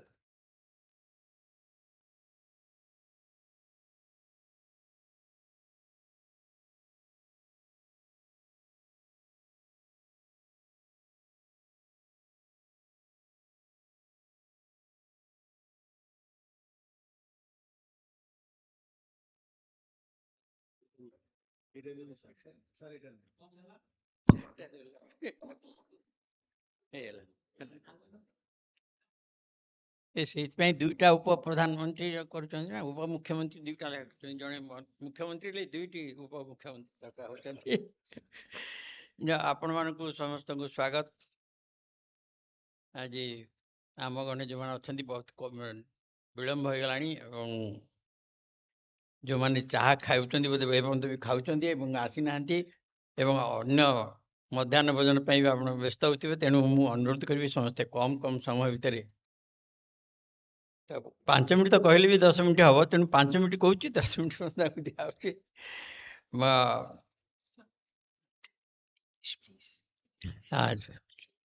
There are some people who may be unable to understand Odia. So I am because the shortage of time, we have to finish I think in 40-45 minutes. So I am asking each of our members here to devote 5 minutes for their and give the substance of talk. If in case they overlap, they go over, they should limit it in any case to 10 minutes so that within 15 minutes we can finish. So I would request our master of the ceremony to go on asking. ପ୍ରଥମେ ଡାକିବେ ଆର ଲୋକଙ୍କୁ ଡାକିବେ ନାଇଁ ଆମ ଭିତର ଲୋକଙ୍କୁ ଡାକନ୍ତୁ। First, I would like to invite Professor Prakash Chandra Sadangi, former Vice Chancellor of Ravenshaw University. Can speak. He is giving the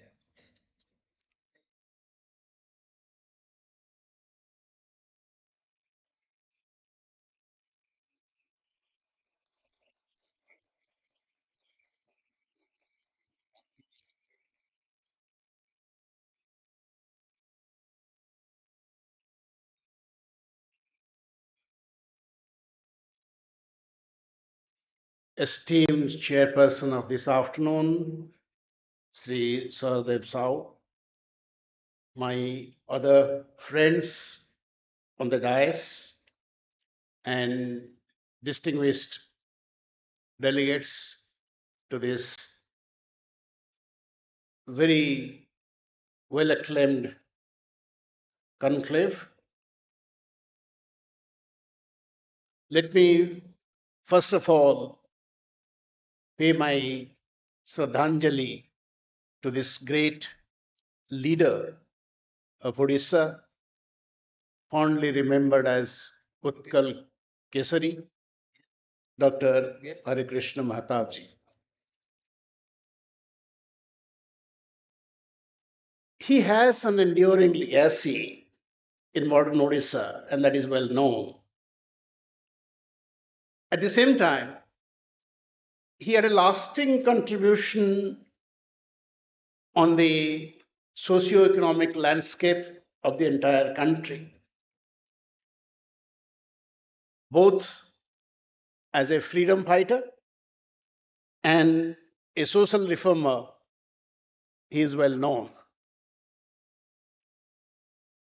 Let me, to start with, quote a young scholar was written on Hare Krishna Mahatab, assessing his contribution to the socio-political life.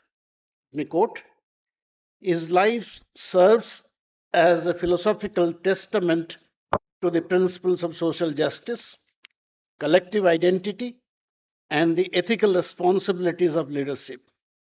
He goes on to say, he helped to cultivate a collective consciousness that transcends individual aspirations in favor of greater good. These two sentences, in a way, summarize Dr. Mahatab's contribution to our society, to our community. But I'm not going to assess all of his contributions. I'll just pick up a small aspect of this assessment, and that is Dr. Mahatab's style of leadership. Let me propose before you that Dr. Mahatab embodied a style of transformational leadership. This, in a way, defies the symbol of Utkal Kesari. Kesari implies a lion. He was not fierce like a lion, but like a good leader, tried to transform the society. It has three components. He could inspire his followers and tell them to transcend one's self interest for the betterment of the society. A transformative leader also pays attention to the critical needs and concerns of the community. That is, he inspires, he motivates for the community to be creative. And thirdly, he motivates the followers towards achievement of goals by giving them a new perspective. These three aspects of transformational leadership: one, idealized influence; second, the motivational influence; and third is the intellectual influence, giving a new perspective. I'll quickly touch on each one of these, not elaborately because of the time constraint. I'll just give a few examples from his life to suggest that he was a transformational leader. When you look at his idealized influence on the people, and Mahatab worked with people at the grassroots level, also people at the highest level of leadership. He always worked like a skipper of his team, and he was a role model not only for his team, but the rest of sporting community. By sporting community, here I mean people who were managing the freedom system of the country. He provided a vision and a sense of mission. He used to try to launch his wallets, gain respect and trust. Whether he was negotiating with Fifth Mission or he was trying to negotiate with Punjab peace, he exhibited this side. He was liked by not only Mahatma Gandhi, but also by Subhash Bose. Both scientifically operating leaders. It is Subhash Bose who invited him as part of the Congress working committee. He was a co-prisoner with Jawaharlal Nehru, Abdul Kalam, and several others. He interacted with them not only in the practical need, but also in the philosophical musings, beliefs. What I'm trying to suggest here is that he has the capacity to mingle with different kinds of leaders as well as grassroots workers. In fact, the last two British viceroys, Lord Wavell and Lord Mountbatten, they were full of regard for him, so much so that Wavell wanted to include him in the interim government, which he had to politely decline. If I quote Professor M.N. Das, who has written extensively on Dr. Mahatab, to quote, he says, once Sardar Vallabhbhai Patel paid his compliments to Mahatab by saying, not that Mahatab loved Odisha less, but he loved India more. He was a colossus, not only in our province, but also the entire nationalist freedom struggle. Let me share with you something that is being of late researched. His relationship with Jawaharlal Nehru. You might have known that after Jawaharlal Nehru became Prime Minister, actually, even before independence, uh, he was at the helm. He used to write letters to the chief ministers. Many chief ministers did not reply, they simply accepted what Nehru said. But it is Mahatab who always replied back, presenting his own point of view as a leader of a region, and that is Odisha. These letters are now available, incidentally, in Nehru Memorial Museum Library. Somebody who has done a bit of research on this, I read his conclusions on this correspondence and why Mahatab was writing back, explaining his position in Odisha as a leader. This author writes, Mahatab personified a kind of federal nationalism from Odisha vis-a-vis New Delhi. He also illustrates a Congress system. Students of political science would know what a Congress system is, that some type of internal opposition within the Congress party. This was well before he formed Jan Congress. He presented the views of a regional leader, the views of Odisha, that the Nehru's vision of Indian nationalism is not the same thing as we view in Odisha as kind of Odishan nationalism. At that time, it was called Odishan nationalism or Odia nationalism, I would say. And one of his conclusions, also, let me quote, Jawaharlal Nehru's liberal humanism, secularism, and socialism appear dimmed in Hare Krishna Mahatab's responses. If Nehru oversaw the political relationship between nation and citizenry, then it was premiers like Mahatab who formed the pivotal intervening state layer. Incidentally, there's a lot of issues with regard to law and order in the states. Nehru felt that it is RSS, the right-wing people, who are creating problem. But Mahatab presented his view and he suggested it's the left-oriented people, the socialists and communists, they are the ones who are presenting this. Nehru was, as you know, was a kind of had a bent of socialism. So therefore, this type of tussle, if you so like, was going on when Mahatab was representing the regional identity. Mind you, till this time, the idea of or the notion of identity did not emerge. But Nehru at that time, soon after independence, he was not in favor of linguistic, provinces. So therefore, he wanted something like a Western European nation state. He could foresee the flaws in Nehruvian style of nationalism. This was perhaps in anticipation of, I would suggest, Odia Asmita that we are debating so much today. The second point, inspirational motivation.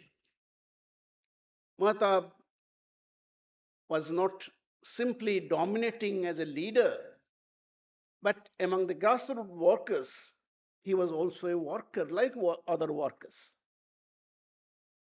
He always provided a dignified meaning to people's fight against the British and thereby generated new challenges and new enthusiasm. Mahatab asserted, let me quote from Mahatab himself, that true progress is measured by our ability to empower the oppressed.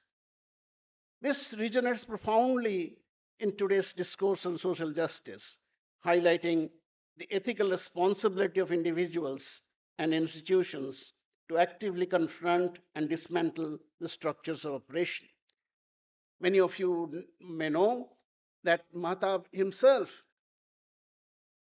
took many members of the depressed classes, Dalits, to his family temple in Agarpada and made them to go and touch the gods and goddesses. He did it.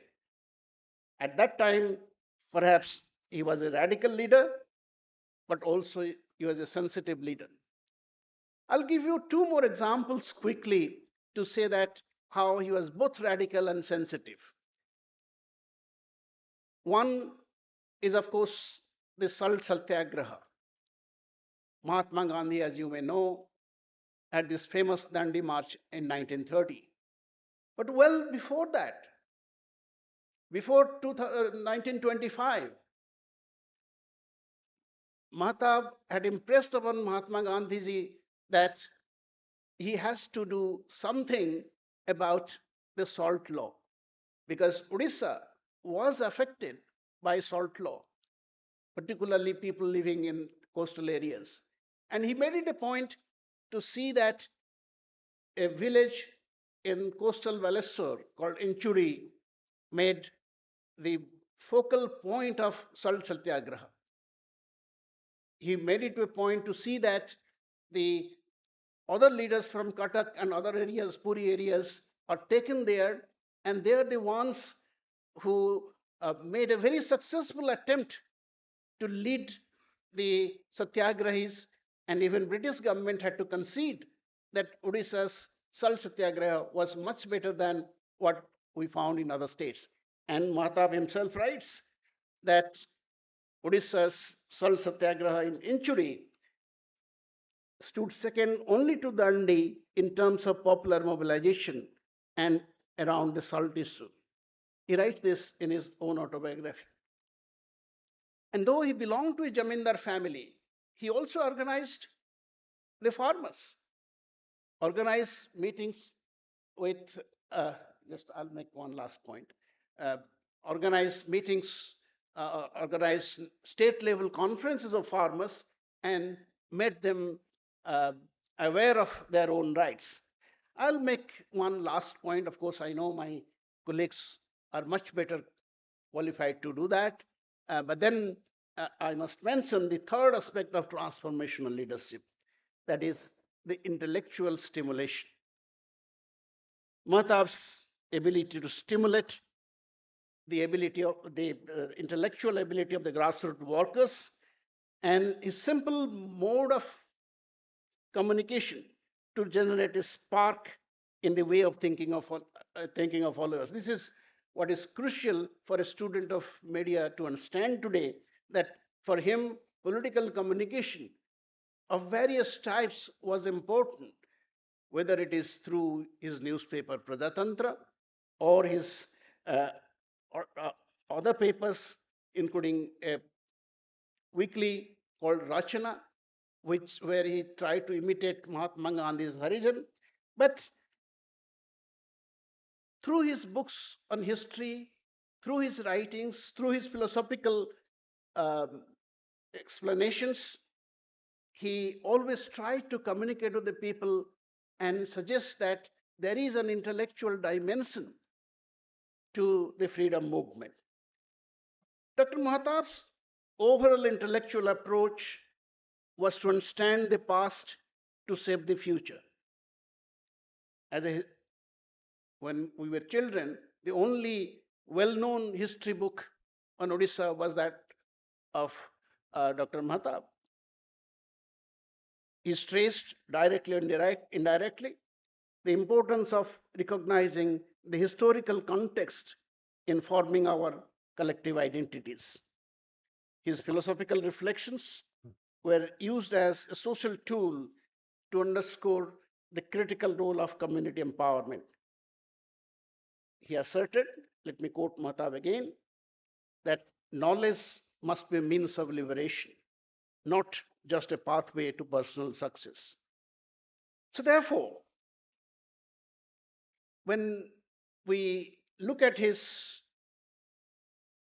dynamic leadership, we can say with some confidence that he adeptly navigated the complex relationship between nationalism and regionalism, advocated a synthesis that celebrated the diversity while fostering unity. He always wanted a cohesive identity for India, but at the same time, he expected a recognition of our regional identity, cultural plurality, and the principle of unity and diversity. So, therefore, Dr. Mahtab, as a transformational leader, had an idealized influence, had a motivational leadership, and also had an intellectual influence on the masses. And therefore, to conclude, I would say again that the characterization of Dr. Mahtab as Utkal Kesari, that he was a lion, he was not as fierce as a lion. He was perhaps a lion who can carry his team together.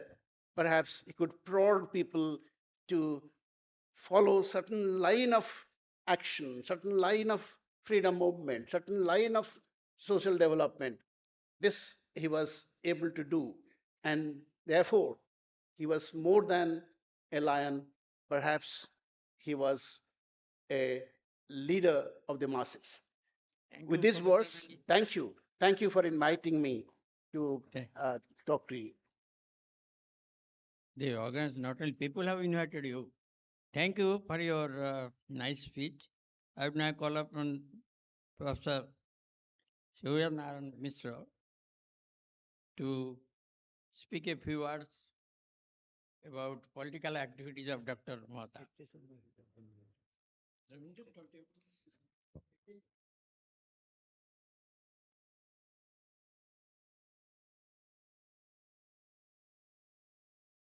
Thank you, sir. I'm asked to talk about Dr. Mahtab's political career, and such a vast political career to be spoken to this audience in a concise manner. It's a very difficult task. When I was asked by Dr. Upendra Padhi to come over here, and that too, I got the message that this session is devoted to discuss or look into the life, works, and the contributions of Dr. Mahtab. It's very difficult to evaluate a person of his level. I was just thinking, had Odisha not got a Dr. Mahtab,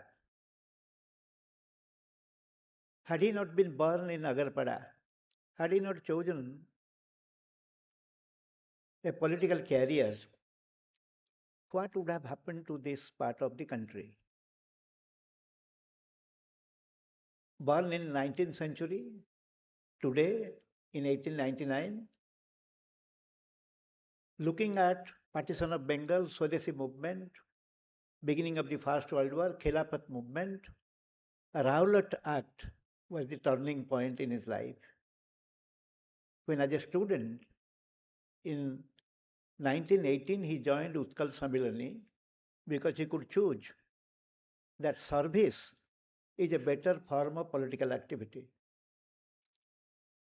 And the second was when Mahatma Gandhi visited Odisha in March 1921, he accompanied him to most part of his visited places and got influenced by the personality, dedication, discipline, and the ideological orientation of the person.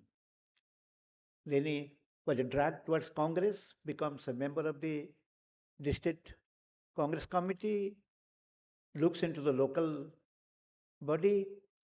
Then, through his erudition, participation, and event management, political event management, he could draw the attention of many of the stalwarts those days.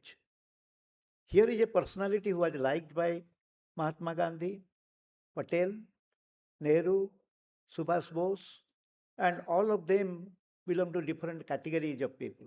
I remember in 1985, when Bimal Kishore Mishra was the Vice Chancellor of Utkal University and I was the Director of Students' Welfare. Dr. Pratap Chandra Chandar was supposed to deliver the Nilakanta Memorial Lecture. And the venue was Ravenshaw College those days, because at different places it was organized. My Vice Chancellor asked me that protocol demands that you should go and receive Dr. Chandar from his residence and also escort to his place. So I had to go to Calcutta. He was staying very close to Utkal Bhavan, and the place is Ganesh Chandra Avenue. And his father, I could know then that his father was Nirmal Chandra Chandar, such a palatial building, old one. I got into that building, introduced myself, found a calm, composed Pratap Chandra Chandar because I had seen him earlier when Vidyadhar Misra, Dr. Vidyadhar Misra was the Vice Chancellor. He came to open the central canteen which is existing now. I was coordinating the NSS activities in the campus in 1978 when Morai Desai was the Prime Minister of the country. So I found the same man, but I couldn't introduce myself that I have seen you at that particular point of time. But I found the aura of the family with Mrs. Chandar. So I was with them till evening, till I board the train. And during those phases of my return journey and staying with him for a couple of hours, I provoked him to talk about the Odia personalities. He said that my father was a close associate and friend of Dr. Nilakantha Das. And whenever Dr. Nilakantha Das was at, because both of them were members of the Central Legislative Council. So he used to stay with us. And Dr. Mahatab, whenever he comes to Calcutta, he visits our place. I'm more influenced by Dr. Mahatab because of his ready wit and capacity of problem solving. Whenever a political problem is there, you'll find immediate and instant solution from Dr. Mahatab. And by that time, I had known Dr. Mahatab for more than a decade when I was a student representative. Madam Kuntala Acharya of Puri, she is living now. She escorted me to Ekamra Nivas. I was contesting for the post of president. I got elected. Then I could seek his blessings that this is the silver jubilee year of Puri College. Sir, I need your blessings. You may come and grace the occasion. So he told me that you are sure of your winning. That's why you are inviting me. Sure, sir. I am sure of my winning and I expect you to come. So when I visited him to invite, he said that I have some problem in my knees. I cannot go. But I suggest that the present Speaker of Odisha Legislative Assembly, Mr. Misra, should go. I will tell him, and I have already talked to him, that he will deputize. And Vidhu Bhushan came to me yesterday. He told that he is also coming. So Vidhu Bhushan, he never calls Vidhu Babu. He calls Vidhu Bhushan. Sriram Chandra Das. So Sriram Chandra. So full, he will talk. Vijayananda. He will never say Biju. Vijayananda. So he is such a personality. And I have worked with him in Eastern Times when I was a lecturer in Ravenshaw College from 1973 to 1976.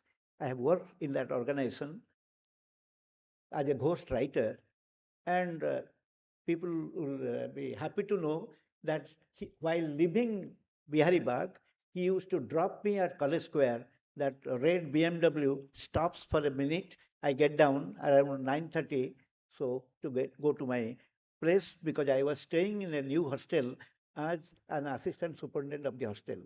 So my personal association with him, I was more influenced by his personality. And while coming from Bihari Bagh to Kotak, College Square, the stories he will be narrating, I was happy to know that I could have recorded those things. I could know about the personality more. Because you see, I asked him, sir, you wrote that book, we are not getting that book. Kotak Student Store is not supplying or not having a copy of that, beginning of the end. Now, why are you so much interested? You can come and take a copy from me. So I got a copy from him, beginning of the end. It was published by Book Print or Book House, College Square, Calcutta. Kotak Student Store published it later. So in that particular book, I remember sometime in November 1949, a foreword was written by Vallabhbhai Patel. So imagine, we are celebrating 150 years of Vallabhbhai Patel's birthday, and also we are celebrating today 126th birthday of Utkal Kesari, and the title was given to him by no less than a man like Vallabhbhai Patel. In that foreword, if I remember the words, because the book is misplaced somewhere, I was trying to get it, I couldn't get it.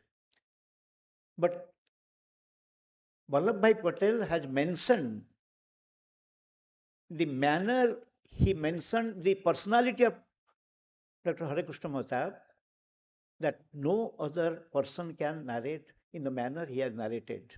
That he said that on 13th of September 1947, Indian forces entered into Hyderabad.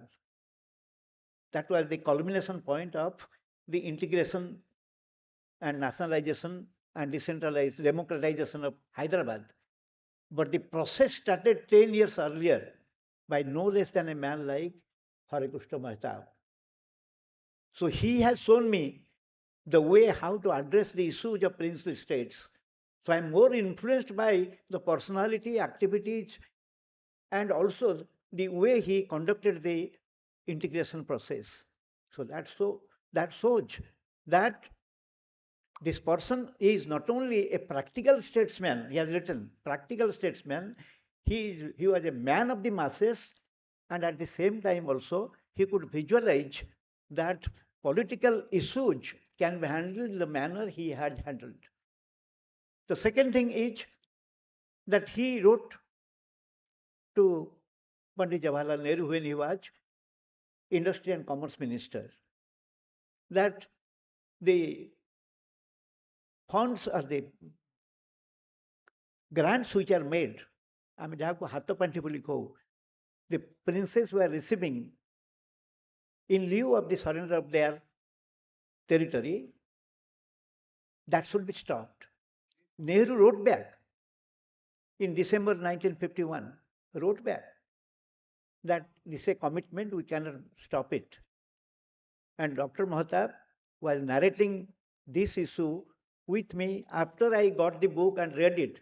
Sir, ହାତପାଣ୍ଠି ତ ଉଚ୍ଛେଦ ହବା, the ହାତପାଣ୍ଠି, the funds granted by the government are not withdrawn till there was a problem, and Mrs. Gandhi in 1970, early 70, did the work, but judiciary intervened in between, and ultimately there was an amendment of the constitution. Article 366, clause number 22 was read into. It was written at the definition of the princes and rulers. Now you will see ultimately it will go. So I remember one night when we were traveling together from Bihari Bagh to College Square, he was telling me this thing because I have read that book. It's a small one, but all the integrations, princely states were. So Dr. Mahtab, as architect of modern Odisha, nobody denies this. Had he not been there, I have told you initially, had he not been there, many things Odisha would have missed. The way we are missing or having the water problem, Mahanadi water problem, had there been no Hirakud Dam, what would have happened to this state? Had there been no industrialization, as the industry minister, he took steps to bring employment, bring industrialization, so to increase the buying capacity of the Odiyas. So when we look into the person on his 126th birth anniversary, and he had a 70 years of active political life from 1918 to 1987. Last 10 years, his business was Society Connect. He was a mass leader. He didn't believe in Darbari, but his Darbar was full of people from below to up. So when you look into the personality, that his society connect was much better than anybody. And he could create also a line of successors. Whereas the present day politicians, they are not interested. I remember that when we proposed to from Utkal University, there should be a post of Pro Vice Chancellor, and Dr. Harikrishna Mahatab was there, and Dr. M.N. Das was my Vice Chancellor. I was also Director of Students Welfare at that time. We went to a Kamra Nivas. He said, Mohammed, are you going to create an enemy within? This is the language. Are you going to Uchab Samantarai was sitting? I didn't know him. Are you going? Because Pro Vice Chancellor will be a leg puller for the Vice Chancellor. Mohammed Babu told, sir, the appointment can be to co-terminus. That Vice Chancellor and Pro Vice Chancellor will be appointed, and the post will be co-terminus. One will take him, his associate with him. That was the kind of discussion I remember in 1985. Sir, Amitabh Bachchan has become the MP from Allahabad, and is trying to convert Allahabad University to Central University. You will see it will not be done. He never repeated that sentence. You'll see Allahabad University will not become Central University. I do not know how he could visualize, because the question is that he was not an astrologer, but astrology was under his control. Futurology, political futurology. He was deprived of many positions in life. He was the deputy leader in the third Lok Sabha. When Pandit Nehru died, nobody remembered him. That was an insult to him, and that insult created Jana Congress. And he could show that Jana Congress could form government, showing door to Congress in Odisha. When he came back to Congress again, he could see that Congress wins, but it could not win because it became the largest single party, but there was no supporters. And in 1974 was his last election. He could see that the machinations, political machinations, he could give an answer when Pragati Dal or Pragati combined, because all the people who were vying with each other and pulling legs for of each one, they came together for Pragati combined, and Pragati combined won, but could not form the government because they were falling short of 7 seats. And that was his last election. And last 10 years, from 1977 to 1987, probably 2nd of January 1987, he died. Till that day, he was socially connected, politically mature and communicative, and culturally known to the land. So that was his life and contribution throughout from day one to the last. Thank you very much. Thank you, Surya Babu, for being exactly that. Most I would have already appreciated the decision punctuality.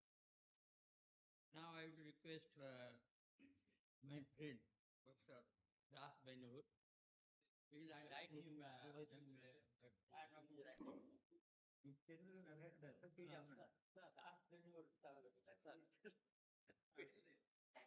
So please, Namaskar. Jai Jagannath, Jai Bajrangbali, and my humble regards to the Colossus, Dr. Hare Krishna Mahatab. And in the panel, you will see Srijukta Sahadev Sahu, a very, very learned man who never stood second in his entire career. And my elder brother, Professor Sujjanarayan Mishra, and my friend, Dr. Prakash Chandra Sadangi, and Vijay Babu, who is coordinating, Vijay Jaina, Vikram Jaina, because I saw him now only, and all my friends who have come from different parts of the country to participate in this media conclave, and friends in the audience. we are asked to discuss about Dr. Harikrishna Mahatab's life, work, and contribution. His life was a dedicated life all through. He lived for about 86 years and 1 or 2 months. And his entire life was dedicated to the cause of the people. And his contribution is, I should say, it encompassed the entire range of human activity, whether it is politics, economics, culture, education, literature, even the upliftment of children.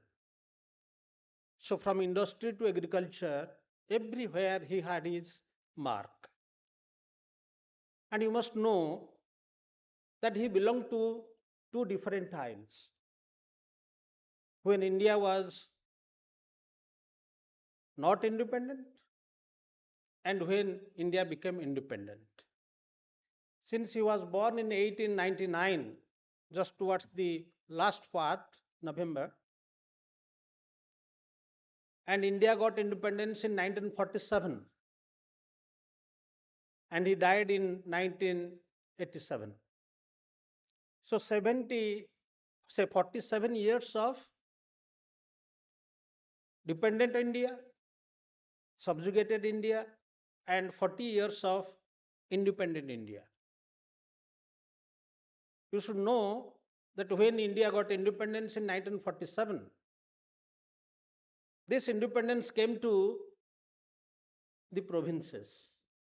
There were 11 provinces, 3 chief commissioners provinces, and 1 British Baluchistan.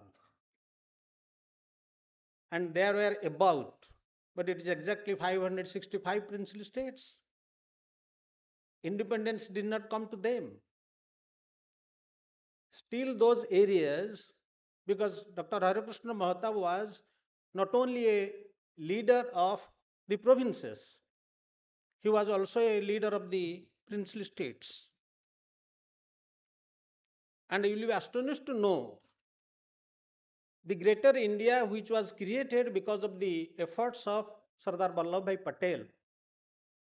Actually, this initiation, my friends who have come from outside Odisha, they must know that the unity of India started from Odisha itself and under the leadership of Dr. Harikrishna Mahatab. We got independence in 1947, August 15 to be exact, and 565 princely states were outside. They were free either to enter into the Indian dominion or to the Pakistan dominion. Accession was not possible. British wanted to balkanize the entire India. But it is Hare Krishna Mahatab who started this part. Nilagiri, a very small state out of the 26 Gajats of Odisha, which merged into the Indian Union on November 14th, 1947. And then onwards, the process of integration started, and we hear about Dr. Vallabhbhai Patel's efforts to unite India through the help of VP Menon, his assistant, so to say, because he was also, if you read that book, Integration of Indian States, you will find the entire story. And as my predecessor was speaking about the beginning of the end book, that also narrates under what circumstances the integration was possible. Now, coming to Dr. Harikrishna Mahatab, I must say, because there are very young people, many young people here, and there is a very happy incident here, because we all four, I think you, Vikram, is from history. Sahadev Sahuji was first class first in political science in his post graduation. My friend Prakash is a fantastic teacher in political science. He is moving throughout the world talking about political science and different aspects of political science. And Professor Suryanarayan Mishra is also a student of political science, a professor of political science, who is a fantastic teacher also.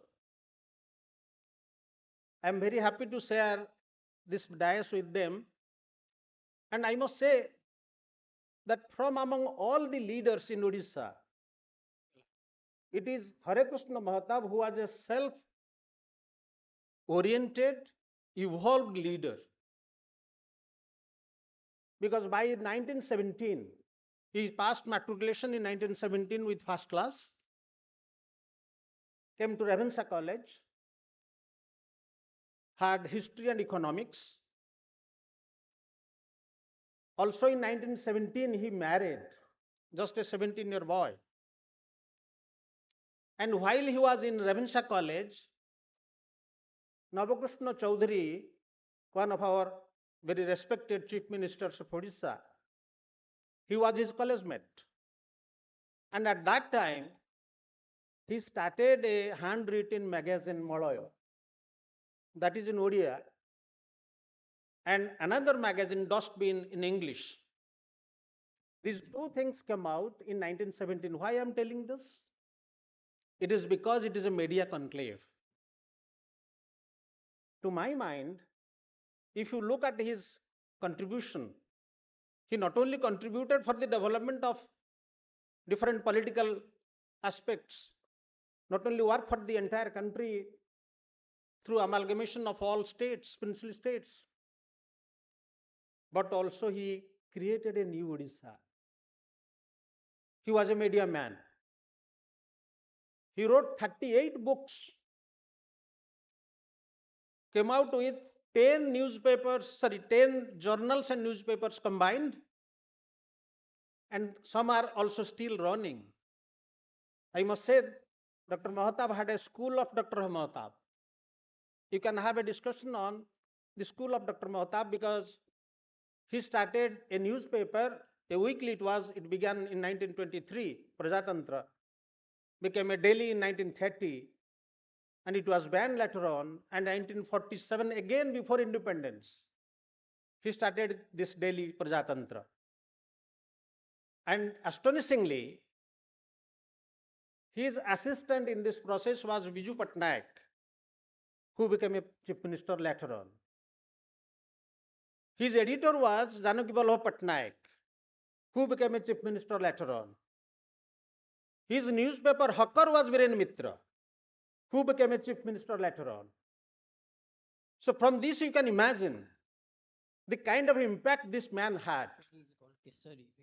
And Srijukta Sahadev Sahu is here, who knows him from the childhood days, because he had a very good connection with him. And now also you heard about his connection with Professor Mishra. You will be astonished to know this man was not only with media. He published literary magazines. He brought in newspapers in Odia, in English Eastern Times, as he was giving the example. But at the same time, if you look at this political graph, he started his career as a chairman of the district board way back in 1921. He was also, as my friend Prakash Sadangi told you, he was chosen by Subhash Chandra Bose to the Congress Working Committee. He was the first man. He was an MLA, he was an MP, he was a central minister, he was a prime minister of the province before independence, he was the first chief minister of Odisha, and he was also the governor. He was a governor of undivided Bombay. His political life, you touch any point. I was talking about Gujarat movement, Prajamandal movement. Many people do not know about that.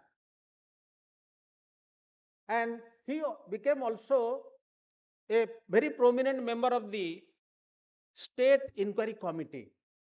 Whatever was going on inside the princely states, people were tortured. They were not getting any kind of freedom. It is already time. Sir, only 5 minutes. Sir, only 5 minutes. So my point is, he was a self-created leader. He was a leader of the masses. And he, as he told you that in 1974, that was the last election, but in 1975 there was emergency and he was hauled up. And he remained in the prison for 18 months. And after 1977, he started a column in his newspaper. Daily he was writing in Prajatantra Ga Majlis. There are 8 volumes. And it continued for a long time, in which he reflected the problems of the people. My last thing is, which everybody should know, he was not only a political leader, not only a social leader, not only a visionary, because he had done all these things from Nandan Kanan to the State Museum to all the academies to Hirakud Bandh, everything, even this All India Radio, this Rice Research Institute. But the greatest contribution is, which no other political leader in this entire country has done. He started creating children from down below. He created Mina Mandal in 1952. There were 710 centers throughout Odisha. And each Mina Mandali, in every school, they had a prime minister, they had a cultural minister, they had a health minister. This Pratibha Rai, in 1955, she was the cultural minister of Balikuda High School. So my point is, this is the only leader who not only evolved himself, who not only talked about the entire country, who not only created this new Odisha, but also created a host of people, a battery of people who later on became political leaders, social leaders, administrators. I must say, Srijukta Sahadev Sahu is also partly a creation of Dr. Hare Krishna Mahtab. So such a person whose life was totally a story of dedication, and who, in his contribution, voluminous contribution, contributed to all aspects of life. And his work is, I must say, it will go on, because the institutions he has created are still there everywhere. And he adopted a son in the form of Bhartrihari Mahtab, who is continuously an MP for 7 terms. It is not only a contribution of that man who contributed to the arena of politics, contributed to the arena of literature, and also for the development of Odisha. Thank you.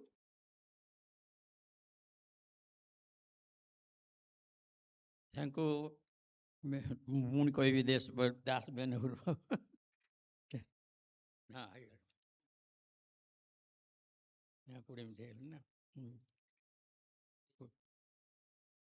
Now, I must thank you for giving a brief note about your intimacy study of his life, giving them out to the people who are from outside Odisha. Now my turn.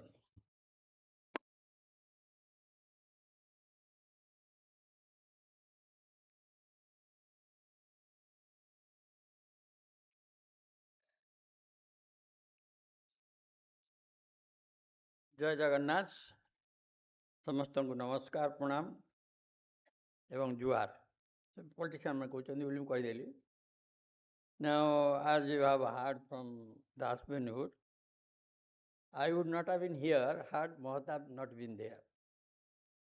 There is some relationship. I am what is nowadays you call it upabhokta, the beneficiary of his political munificence. Because in 1957, though I stood first in matriculation high school certificate examination, first batch, I could not proceed to college because there was no money.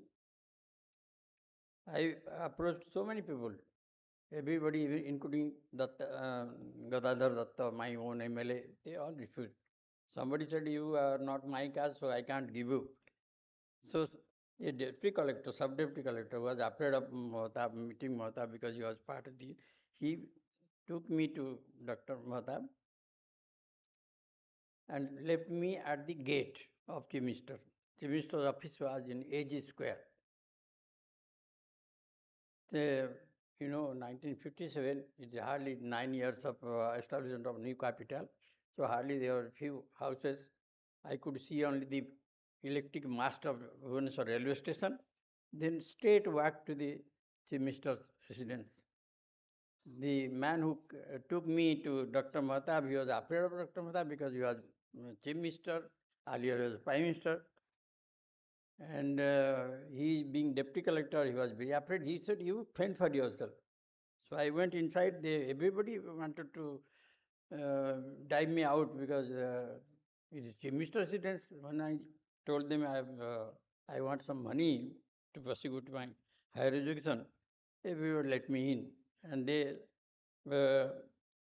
to my good fortune, they all came to endure me and took me to the place where Mahtab was sitting.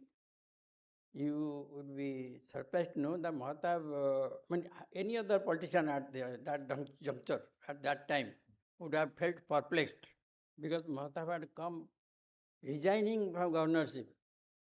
Only few April, I think he resigned, and then he has hardly 1.5 months, and he jumbled up Ganatantra Parishad, the Rajas whom he drove out as part of the ministry because Congress had only 30 seats. So it was half the assembly seats. He could not become a coalition government to Ganatantra. So everybody was running to his house. I was sitting in there. It became night 10 p.m. Everybody went away. Then I was sitting there. Said, why you are sitting here?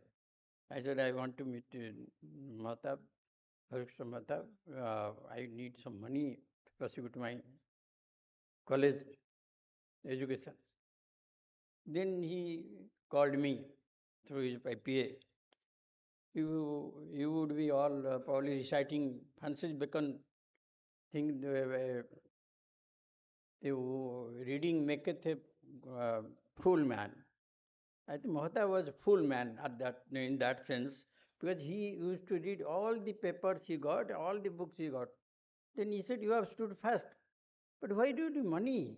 You will get scholarship. I said, scholarship is not available for 6 months. The clock has to be probably has to see me continue, then he will make a bill and get it. Then he said, it is already 10 p.m. I can't give you some money. You come 1 week later. Then I almost cried. They said, why you are unhappy? I said, how I go back? There is no money to go back. Then he said, how much you need for going back? Then I calculated 2 rupees 75. Then he was Anna, 2 rupees 12 annas. Then he told his PA, Khuntia, to give him some money. He gave me 2 rupees 12 annas. I went back again. After 1 week I came, and he, as per my calculation, he gave me 215 rupees for managing my college days for 6 months, including hostel fees. 215 rupees at that time is equivalent to 27,000 today. And his salary was hardly 8,000 rupees. You can't imagine I consider him a fool man because he knew that something like Sahadev Sahib has stood fast. He didn't scold me or anything. The way he must have been perplexed because he was worried about managing the coalition government. He hardly 1.5 months before even his son Bhatwari Mahatab was born. He was born in September. I was in May with Dr. Mahatab. So then because of that, I continued. Had he not given me money, I would have been where? I would have been Dadan Samika or migrant labor, which means I would have died by 38 or 40 years age. I would not have been here. That's why I consider Dr. Mahtab a ready man, fool man, because he knew everything that is happening in Odisha at that time. Then I am continuously I have been in touch. Then when I was secretary to Ravenshaw College Union in my third year, a message came from Dr. Mata. You can meet me. Then some other union leaders were there. He asked me, would you like to join politics? I said, no, political science I will take up. I will not join politics. Then he said, are you finding enough money with your scholarship? I said, somehow I am managing. Then he sanctioned another scholarship, OBC scholarship. But I told him it is not available. You can't take two scholarships at a time. So that scholarship was not. This is next point of contact with him was when I was Baleshwar collector. Nilgiri subdivision was a part of it. And the paper, by that time, Mahata was almost giving up politics because he fell out with Indira Gandhi after 76 emergency. He ran some other organizations on political parties.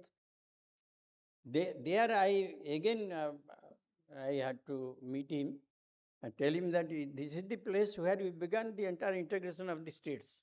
Madhubabu, called Mani Madhusudan Das, could create Odisha on the basis of the language, Odia language, but Odisha was not fully complete. It was half done. He who started with the integration of states. Entire India, the Congress movement was only centering on non-state areas. All states, Mahatma Gandhi, etc., they thought they are our own fellows, own kings. So there is no need for independence movement there. It is Mahatma who went on telling them, even if our people are with our own kings are being subject to these colonial rules, they are torturing our fellows. People do not have independence, do not have their privileges, rights. It is therefore necessary we have to integrate them. He went on pleading with Mahatma Gandhi. In Calcutta session, he also went on pleading that the Prajamandal Andolan should be part of the Congress movement. They should be integrated. It is he who made our Congress party aware that states people also should be party to the national movement. Nobody else had thought of then. Only Mahatab could tell this because Mahatab had is very near his house. His native place is near Nilgiri. So he knew how people are being treated in the estates. So after he called the states agencies to have a meeting in Cuttack. Nowhere else they had made any meeting. He is only the first person who called all the pencil states of Eastern Agency because he told the Congress, Mahatma Gandhi leader and others, Congress leaders, that unless you integrate these people with us, Odisha cannot develop. If you plan anything, develop anything, you can't do it without Gurjats because the Mahanadi comes through that, roads have to go there, any economic activity has to be whole scale, it can't be peaceful in some subdivision of, then it was only 6 states, 6 districts of Odisha, and that too, Sambalpur was far away, Anugul of course was already part of the Cuttack district. So because he went on persuading Congress party, Congress leaders, that the movement of the people in the Gurjats should be part of the national movement of the Congress. Only then our aim of ushering in independent India will be economically viable. So it is Dr. Mahatab who started the integration process.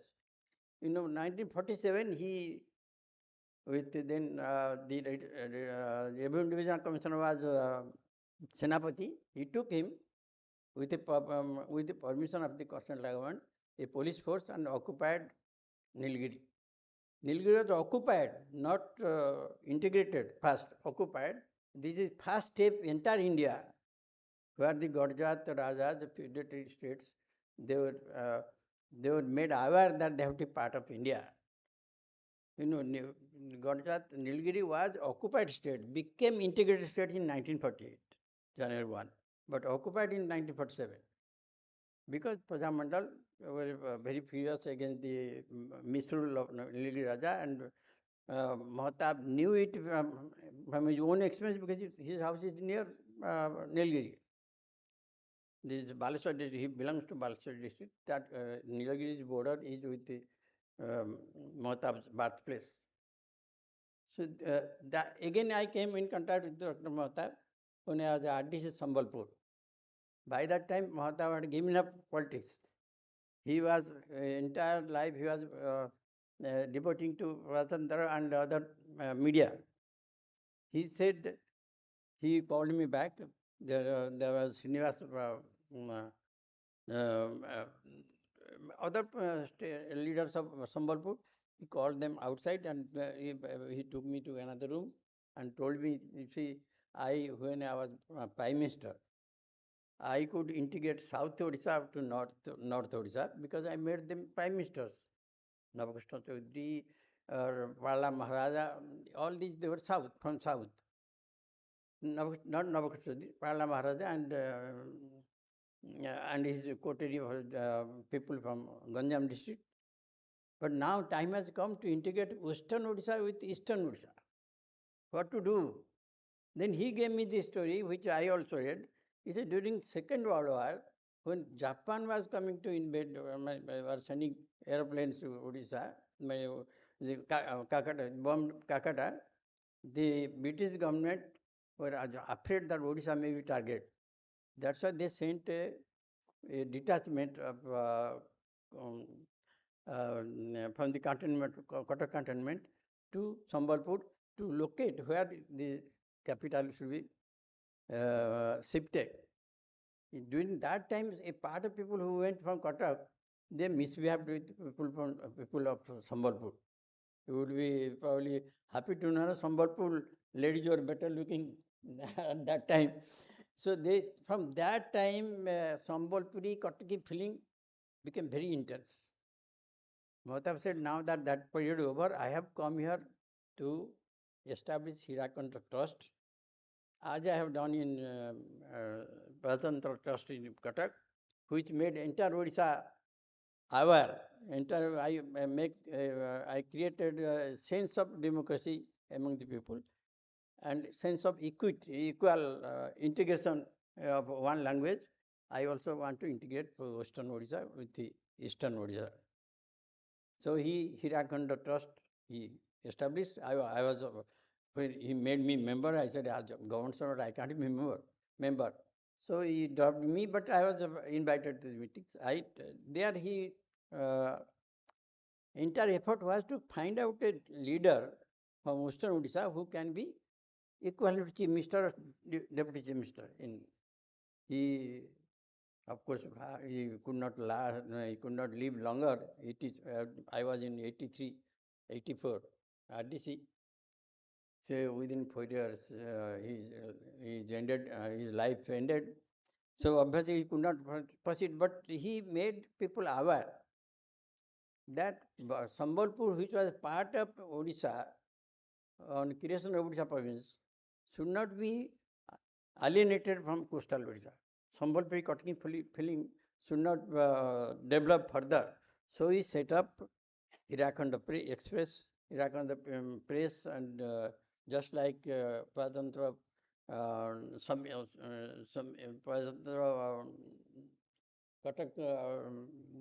Kotak became a center of literary activity. Sambalpur, he wanted Sambalpur to be a literary activity, a center of literary activity. He wanted to give them prizes, bring them up, children and ladies section he also opened, but he could not live long. But 2-3 things he took my help, I took his help also. One is the Kala Vikas Kendra of Balangir, which Raja wanted to take back, and Janaki Babu here, President also, Chief Minister, wanted to help them, let them take over. I said, I can't give it because as per the law, the trust which the Raja had created, it lapsed as with the pencil states, and the Raja is replaced by commissioner in the trust. So Kalavikas Kendra Trust chairman was RDC. So I objected, but KP Singh, though, Denkal Raja and in connivance with Janaki Babu, they wanted to take it back. So I resisted. Then I told Mahtab, this is happening. Mahtab, who was then there in Hirak, I think running the Hirakund Trust, Hirak, in the circuit office of Sambalpur, he took me aside. I said, I will handle this. You don't get afraid of Chief Minister. So he gave me enough strength to stop it and make it RDC the chairman. And till now, you have that Kalavikas Kendra in Balangir. It would have gone to the Rajas. Another activity which he told me, he said, I wanted to integrate this Western Odisha with the Eastern Odisha, Cuttack, etc., because the Mahanadi was the scourge of Odisha. 1931, he had met Mahatma Gandhi, that is Calcutta session, and pleaded with him that Hirakud should be dammed. Then, during this, the talk went on, and Mr. Sarai, etc., they came and did the investigation. But the war intervened, nothing would happen. But when he became again, 1945, when became Prime Minister, Odisha, then he again took it up. Then the Chief Minister was not there until 1950, January 26, when the Constitution adopted, it became Chief Minister. Earlier it was called Prime Minister.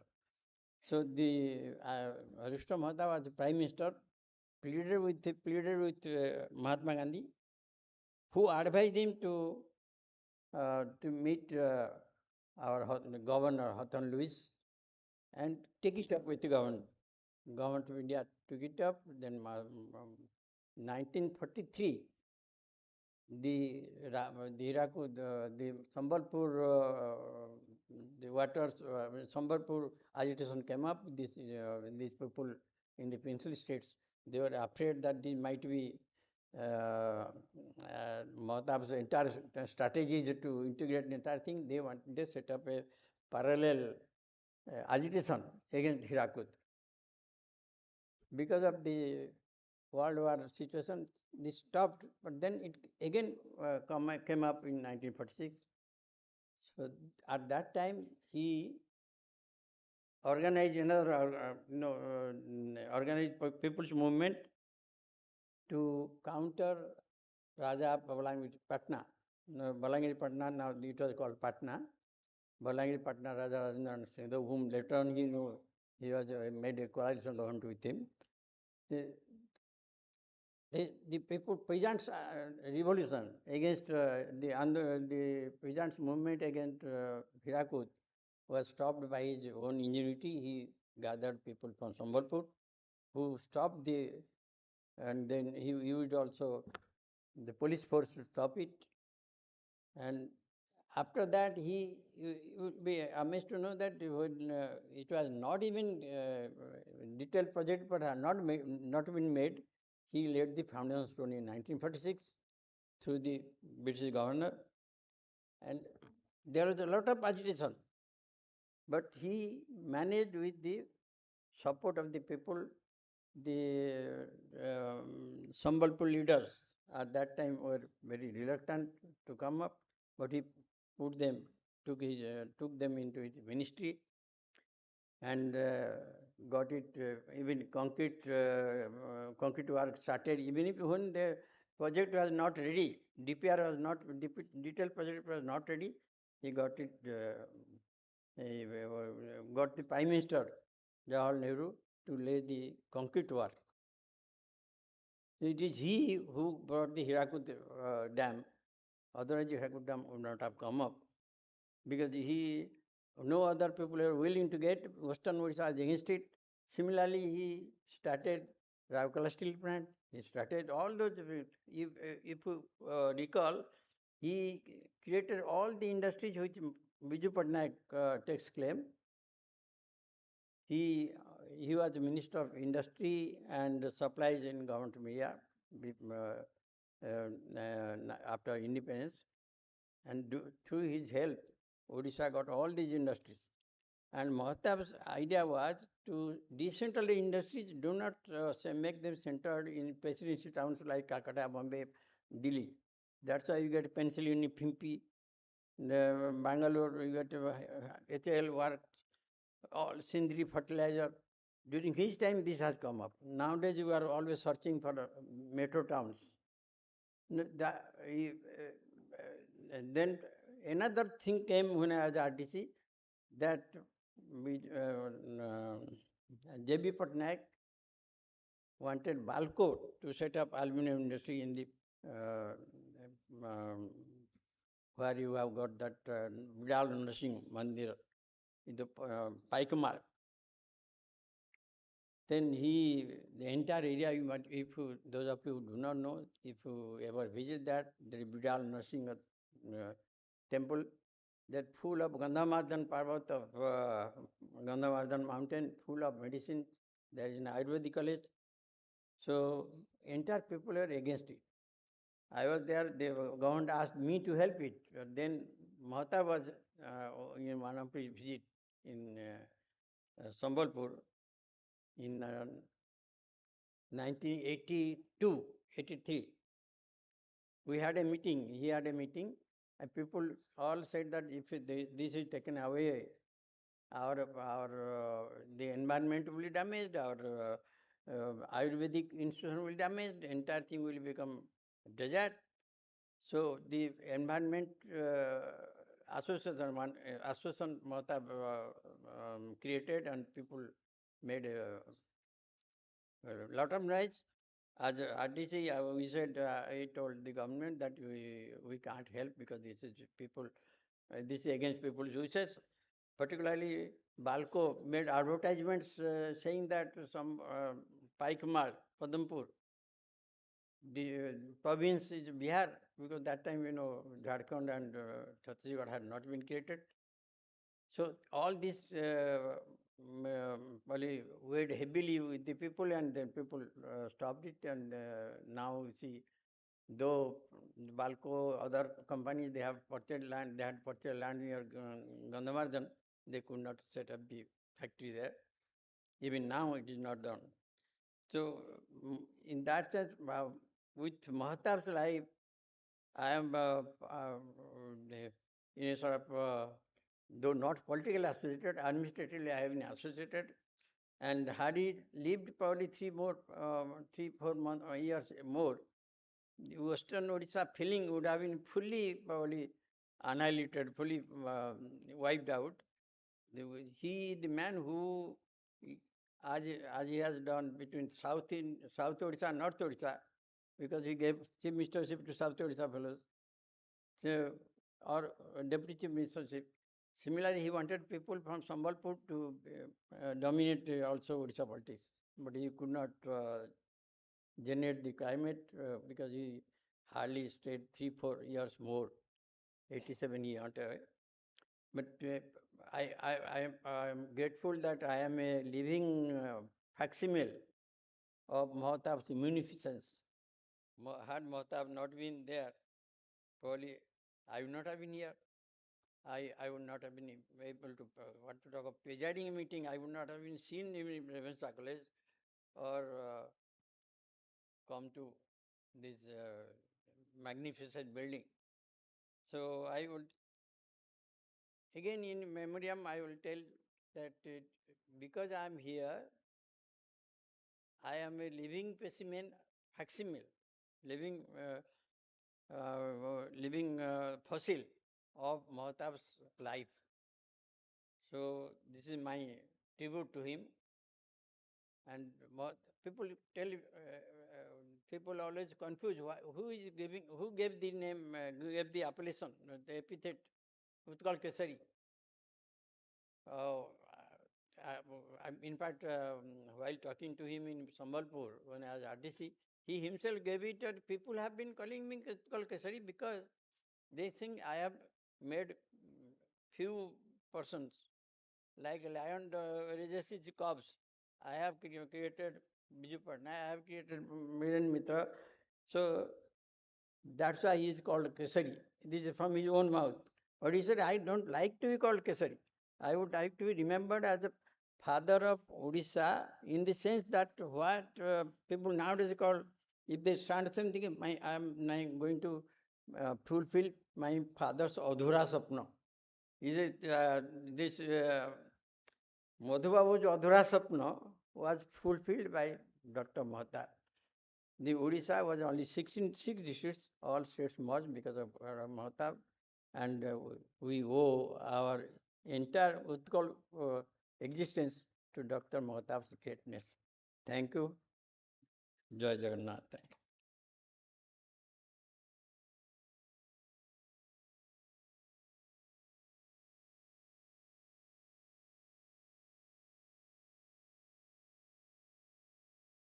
Thank you so much, sir, for your illuminating and very inspiring words and your affiliation and experiences with Dr. Mohtab. Now, I would like to invite chairperson of this ninth National Media Conclave, Professor Upendra Padi, to give a small token of appreciation to the speakers and panelists for their contribution toward academic and public life.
At the outset, I would like to give in the vote of thanks to the very brilliant minds of our state, Professor Prakash Chandra Sadangi, Professor Das Beneru, Professor Surya Kumar Mishra, and Sri Saudabh Sahu for his very enlightening and very emulating words with engaging the entire session.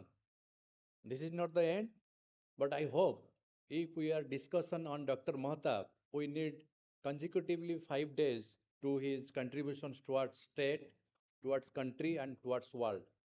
Without Prajatantra, no one can understand the Dr. Mahatab's contributions towards the world of literature, world of journalism, and the world of public luminaries as he set the agenda for a vibrant state called Odisha.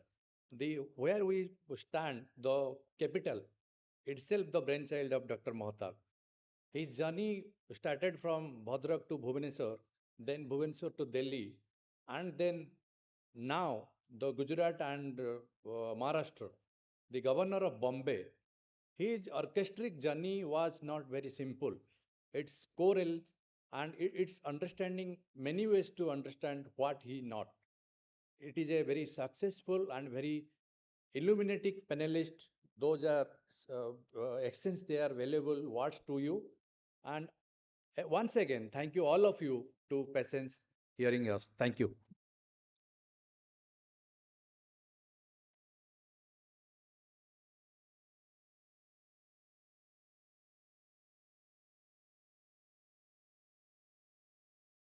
Now, all the delegates to please join the launch session and immediately launch. You can back to this auditorium for next other sessions.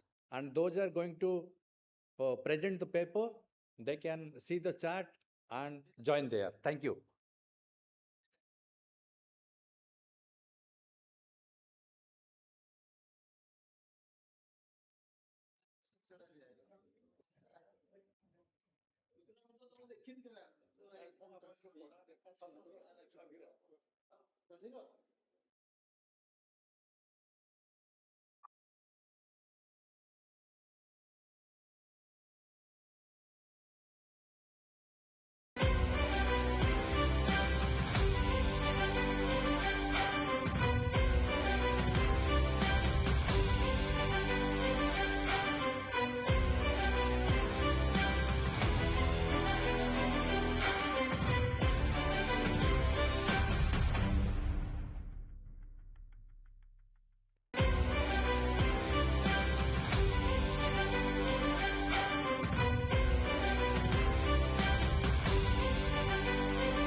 Hello. Hello, check. Hello. Hello. Hello, check. Hello. Hello, check. Hello. Hello, check.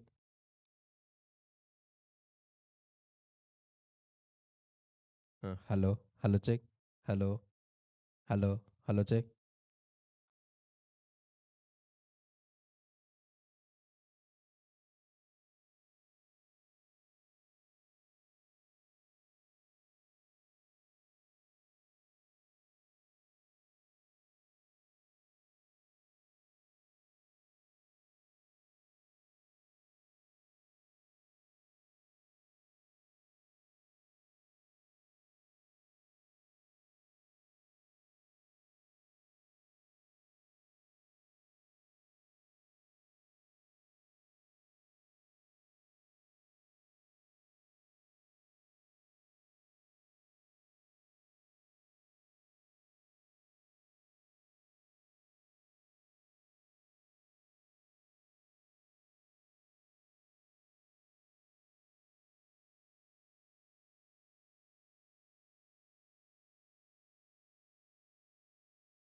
Hello. Hello.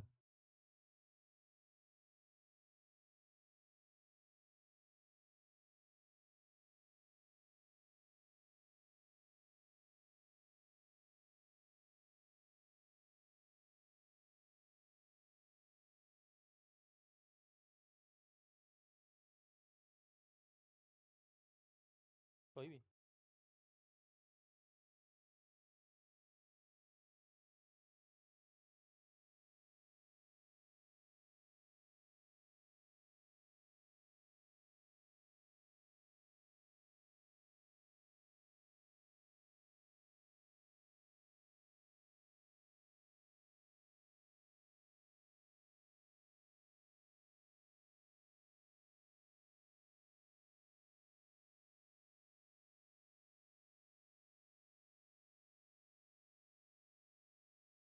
Hello hello hello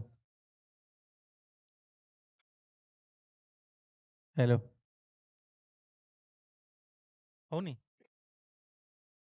hello ହଉନି ଏଇଟା? Hello hello ଏବେ ହେଲା କି? Hello ଦେଖିଲ ଏଠି monitor output ଲେଖା ହେଇଛି କୋଉଠି କି? ଏଇ ଦେଖିଲ ମନିଟର ଆଉଟପୁଟ ଲେଖା ହେଇଛି। ମନିଟର ଆଉଟପୁଟ କମ୍ ଅଛି କୋଉଠି ଦେଖିଲ? ହ୍ୟାଲୋ ହ୍ୟାଲୋ ହ୍ୟାଲୋ ହ୍ୟାଲୋ ଲେଖା ହେଇନି କିଛି? କ୍ଲାସ ଦେଇ ନହେଲେ। ହ୍ୟାଲୋ ହ୍ୟାଲୋ ହ୍ୟାଲୋ ଭାଇ ଦେଖଉନି?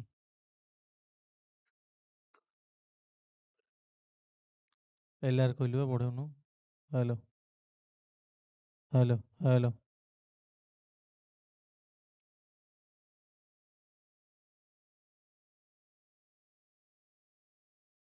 ହ୍ୟାଲୋ ହ୍ୟାଲୋ ନାହିଁ ସେ ତ।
ହ୍ୟାଲୋ ହ୍ୟାଲୋ ହ୍ୟାଲୋ କିଛି ଆସୁନି? ହବନି ତାହେଲେ ଭାଇ।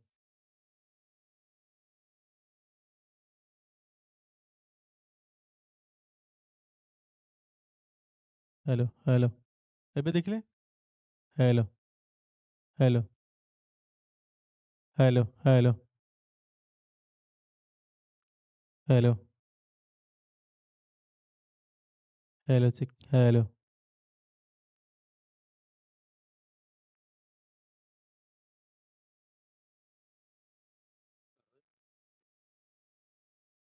Hello hello hello hello hello ଚିକ୍ hello hello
Hello, hello, hello, hello, hello, hello, hello.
Halo, halo cek. Halo. Wes lah.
କହିବି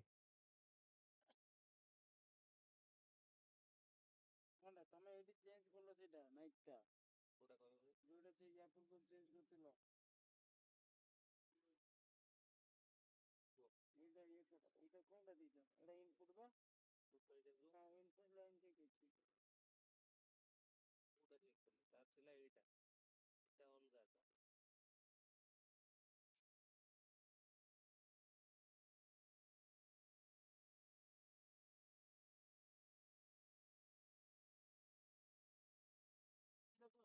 ଦେଖ ଦେଖ ଲାଇଭ ସାଙ୍ଗେ ସାଙ୍ଗେ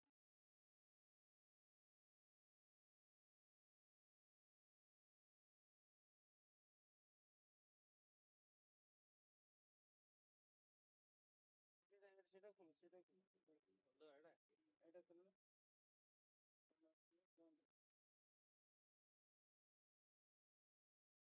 ୟା ପୂର୍ବରୁ କଣ ଥିଲା ନା ନା ୟା ପୂର୍ବରୁ ଆଉ ଗୋଟେ କଣ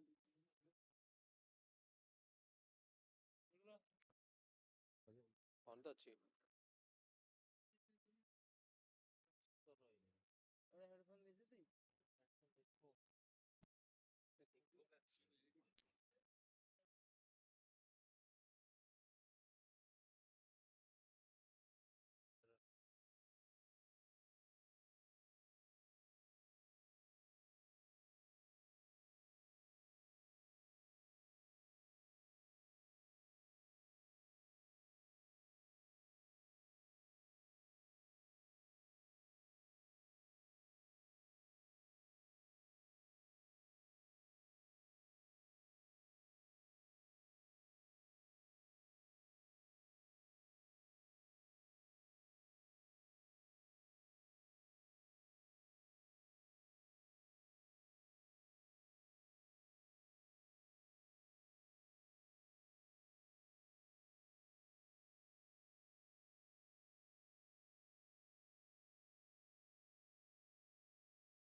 हेलो दे दो हाँ दिल्ली हाँ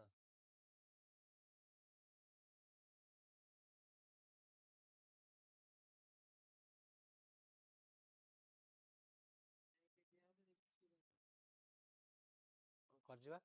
କଥା ହେଇଯିବ ହଁ ଦିଆଯିବା ଦେଖୁନି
check check check check check check audio connect ଅଛି check check check check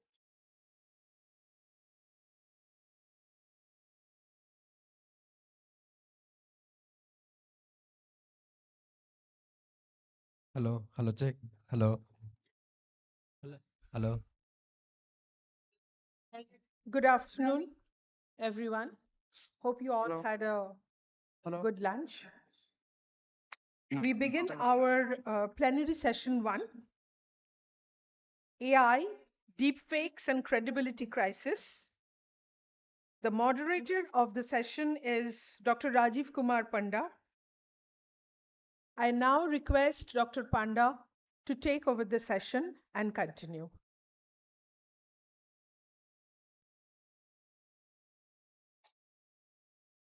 Rajiv sir. Rajiv sir. Yes. Take it.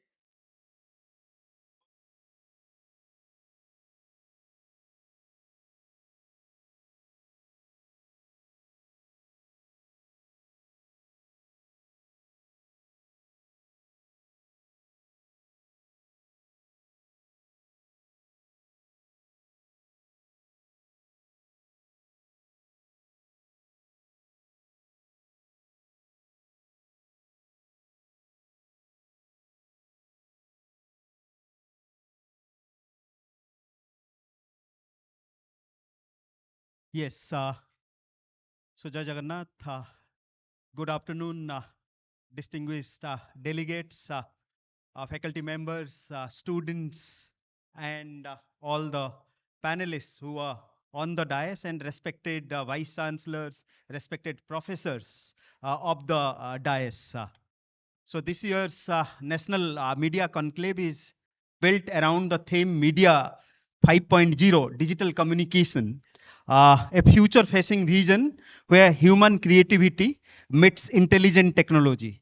So Media 5.0 is about hyper personalized content. I am just emphasizing this is not only personalized, it is hyper personalized content. It's about immersive storytelling. It's about predictive analytics, and as importantly, the unintended consequences of this technology in our information ecosystem.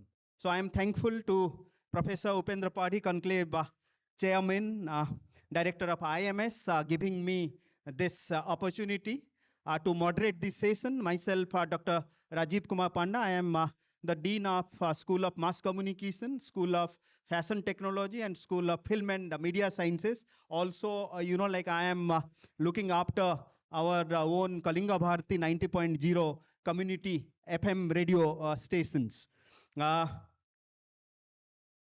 Just like one announcement, though we are here at like Kim's auditorium, but as you all know, so tomorrow's technical sessions post lunch will be in my campus, that is campus 18, near to Rose Garden, where all the 3 schools and that community radio station is there. I am also thankful to our honorable founder, Professor Dr. Achyuta Samanta sir, like supporting this NMC since its, like inception. Because, like he is an incredible, like person who created this beautiful kit, case and Kims. Kit houses 40,000 students, and also at our case, Kalinga Institute of Social Science. So 40,000 indigenous students, they are studying there. That is fully residential and absolutely free. I think that is the only one, like in the world, like which provides absolutely, like from accommodation to their study, like from KG to PhD education. I was just going through because yesterday and day before yesterday, I was at Assam University Silchar delivering a lecture for one TTC program. That lecture was based upon like AI ethics. Uh, I am also a trainer for Google News Initiative, and I am also part of their Adira, like artificial intelligence training program, which they have just 2 months back, like they launched. So I was going through one interesting article that was written by Sten Kramins, and he was reflecting on philosophical views of AI. Like he asked ChatGPT 4, giving the philosophical views of all those yesteryears, like philosophers like Aristotle, Darwin, Confucius, Immanuel Kant, Einstein. So while going through, I found that Aristotle reminds us artificial intelligence may mimic patterns, but the richness of human consciousness remain beyond its reach. Darwin urges optimism, We are entering a new era of evolution. We will adapt to AI and evolve beyond our boundaries. Immanuel Kant once, knowing the capabilities of AI is not enough. We must orient ourselves to moral principles. Einstein offers hope. It is the spirit of innovation and AI that can help us solve today's problem at a higher level. So these diverse, like philosophical positions, optimism, caution, neutrality, and ethical inquiry mirror the very debate we are gathered to explore today. Because we are here to debate how do AI and deepfakes reshape truth, trust, and credibility in the digital communication ecosystem of Media 5.0. So to unpack this critical question, we have an extraordinary panel with us today. Though, like we are missing Professor BP Sanjay sir, but we have Professor BK Ravi sir, Vice Chancellor of Koppal University, Karnataka, sitting to my right. He was former professor and chairman at Bangalore University, a distinguished journalism scholar with 100 plus publications and decades of academic leadership. We have Dr. Arul Selvan, Director EMRC, sitting just next to me. Professor Anna University, Chennai, International Fellow with extensive work in digital media, development communication, and educational technology. Author, researcher, and curriculum innovator. Towards my right, also again, sitting our son of the soil, Dr. Mahendra Kumar Padhi sir, Associate Professor at BBAU Lucknow, specializes in advertising, PR, development communication, social change, and culture studies. But like to my left, though person from Capgemini, technology, now technology is towards our right. But now in this panel, because lots of academicians are there, so knowingly, sir has placed industry people towards my left. We'll listen to all the academicians and we'll plan the technology accordingly. After listening to the academicians, and we will create a hybrid path between industry and academics. So I have Mr. Satyajit Nath, Senior Director at Capgemini, a technologist with deep expertise in artificial intelligence architecture, cybersecurity, digital transformation, MBA from IIM Kozhikode, and PhD scholar at IIM Ranchi. So together, if you will see, this panel represents academia, industry, technology, development, communication, and media research, exactly what a Media 5.0 discourse demands. So let us begin this conversation around AI, deepfakes, and credibility crisis. So what we will be doing is, there are 3-4 rounds. So round one, each panelist will get 3 minutes for their broad opinion. Second, round 2 and 3. So there are 2 focused rounds of individual questions that I have prepared. Then there will be one rapid fire round, 1-word answers from all these, experts. After that, I will open this house to the audience for Q&A, question and answer. Then the closing remarks. So in this opening, to set the context, I request, each of our distinguished panelists to give their opening positions on today's theme, AI, deepfakes, and the credibility crisis, in 3 minutes each. So I will start with Professor BK Ravi, because, sir, you are a scholar of journalism, ethics, media systems. So how do you interpret the credibility crisis emerging from AI and deepfakes? Sir.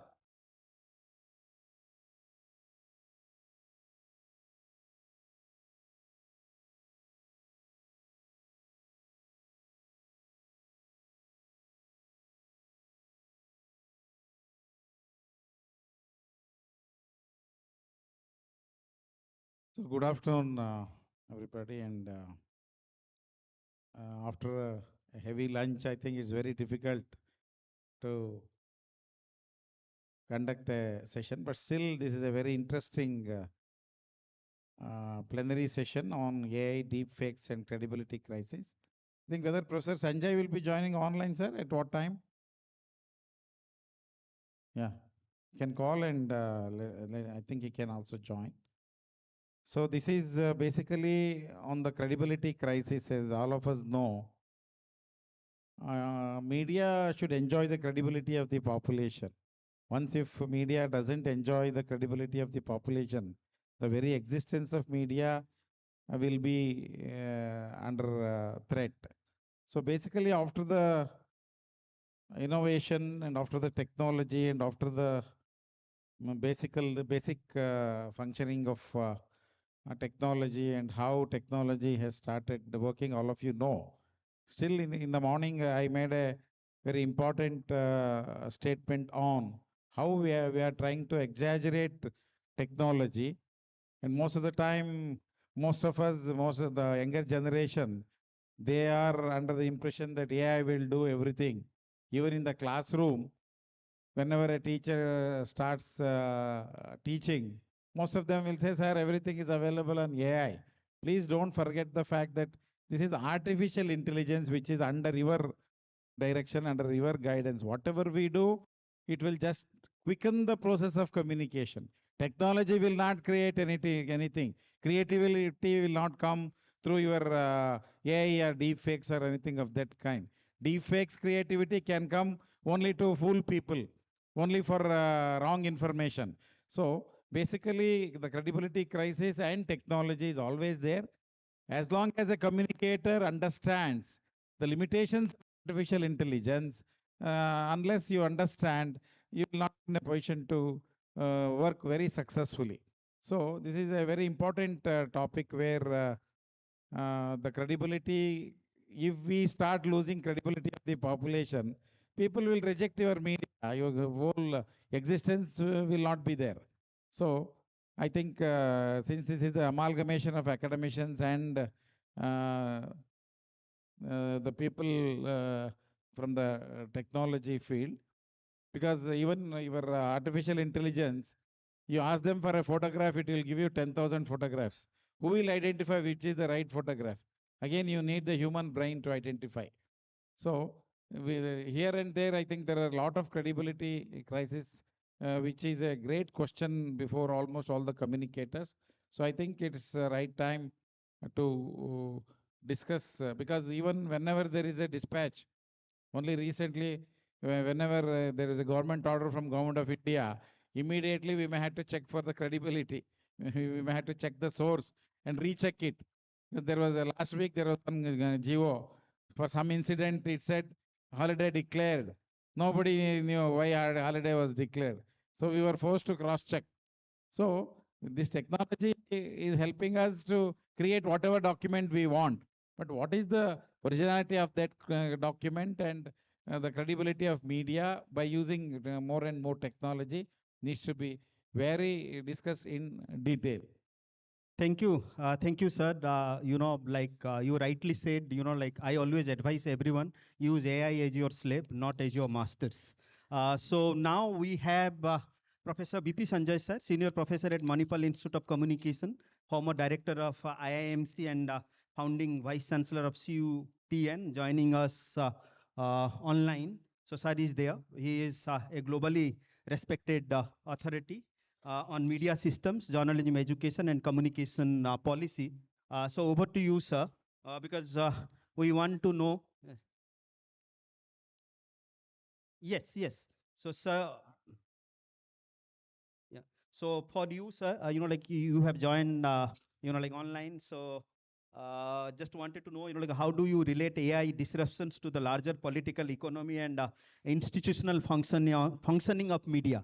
So please go ahead, sir. Like I'm not giving you 3 minutes because you are so senior. So like you can take like 10 minutes because we all are here. Like to learn. I always consider myself as a learning person because that designation is not temporary. That is permanent. All other designations are temporary. Nobody can snatch this learning person designation from me. So please, sir, like over to you.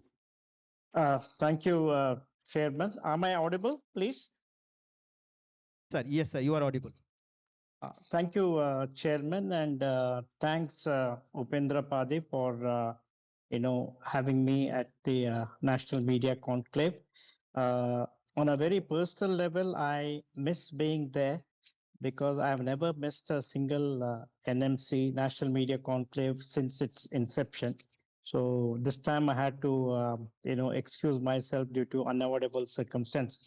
Anyway, nevertheless, the theme and the scope of discussion has already been outlined by many of the speakers, including the last few aspects that I had from Professor Ravi. The question of deep fake and credibility, as it is formulated, has many connotations. One, of course, as you particularly pointed out, that can there be a political and economic framework to understand the situation? Uh, as all of us know, political economy essentially looks at the consolidation and convergence of interests in any particular sector. This has been more often used in the economic sector, but in media and communication sector, it has been used as to how resources are managed, distributed, and made accessible to the people. So one argument that many in India would point out is the frequent criticism of the media system, that they call it as a media capture phenomenon. Media capture phenomenon, which is a product of both increasing corporatization on the one hand and increasing political control in terms of how day-to-day media operate. Now, this political control should not necessarily be understood with respect to any one political party or dispensation, because students of media economy and media spread realize frequently how media monitoring exercises have constantly pointed out that there are multi-layered political interests that converge on operations of a host of media in both cross-media format as well as vertically integrated format. To that extent, the natural suspicion about the political economic framework as to whether it also capitalizes on the immense possibility tools like AI and other available mechanisms offer in terms of what we call as deep fake and credibility. Now, for the opening remark, I would also point out that whose credibility are we talking about? Are we talking about the credibility of the institution, or are we talking about the vulnerability of the people who believe in the deep fake phenomenon? Let me take the latter, that the vulnerability of the people. Now, historically, all of us know that people have certain filters built into their thought processes, be it in terms of voting pattern, be it in terms of social engineering, etc. So, one of the critiques of deep fake also stems from the fact that people have become sitting ducks and vulnerable because of their own inclination to believe what they think is right. And it is into this process of what they think it is right are the institutions operating on deep fakes. That is one, what I would call it as, the choice factor of the people on which the institutional factor of deep fake is practiced.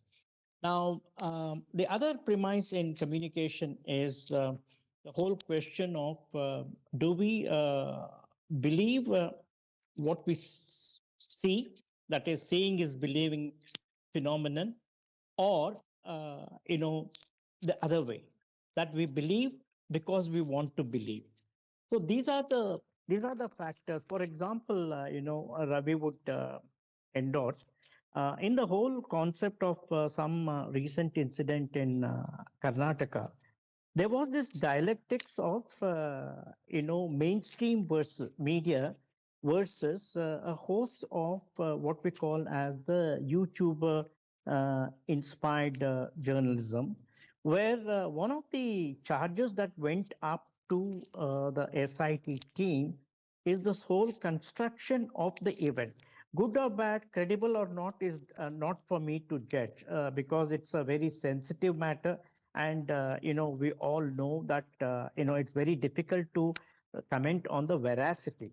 But what is important here is that the entire system was in a position to use the available tools of deep faking and transmit the same sense of credibility across the channels. Now, this is one good example of recent example that I could think of as to where credibility and deep fake by the media institution can operate.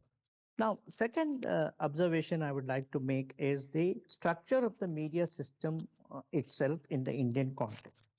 Media system in India is not necessarily a kind of a homogeneous composition of only corporate interests. Media system now is also diffused at what we call as personal level and also operating on mobile journalism practices, etc. Now here, the deep fake, is it created by the media to enhance their TRPs and viewing metrics?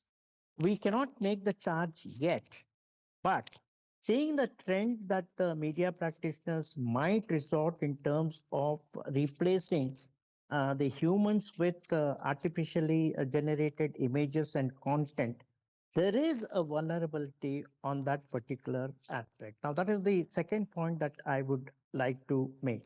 Third point, between 20 and 2025, there has been a very high level of deep fakes by the IT cells of various political parties. Nobody is a saint or nobody is a sinner in this particular game.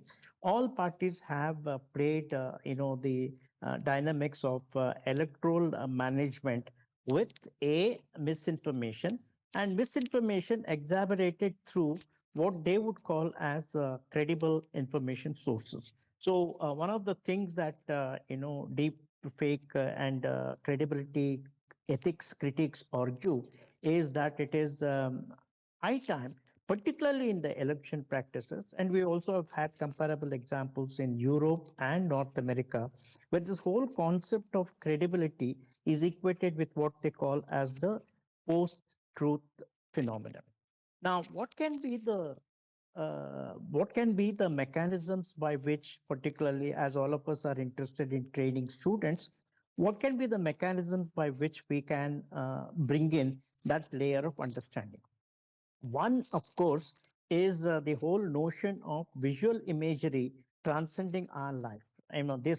Scholars like Baudrillard and others have argued that sometimes, the construction of reality on media, they call it as hyper reality, sometimes becomes more real than the actual fact. And this is a criticism that occurred in the concept of war reporting. For example, many of the communication scholars know that the Gulf War is a classic example of hyper reality construction. Now, in classroom, can we kind of uphold the notion of a certain conscious based decision as to where I'm going to use the content? Do I need to morph the content for enhancing my own credibility or my own reputation? Or do I want to make a fast buck by being, on the screen for that flash of a second and make seem to think that the whole world is watching me? Now, this is a ethical filter that I would argue is very important in any kind of content generation, more so in terms of credible. Second is, are the platforms responsible? Now, this is a huge debate, etc. For example, when the digital publication intermediary rules has been notified yesterday, the publishers and the editors association have argued that it is a deep inroad into privacy. Now, the counter argument to that can also be that privacy has been considerably shaken, particularly in the realm of celebrities, by deepfakes. The sensitivity, etc., has been grossly exaggerated. Now, are there other problems in the Indian context in terms of multilingual in terms of the iniquitous social class differences, it can pose a danger because deep fakes can be generated deliberately and mischievously. The the day it is appropriated by large scale institutions such as political party of any kind or an economic interest of any kind, then the real problem begins because consistent deep faking and consistent credibility information will have an impact on how people respond to issues and policy.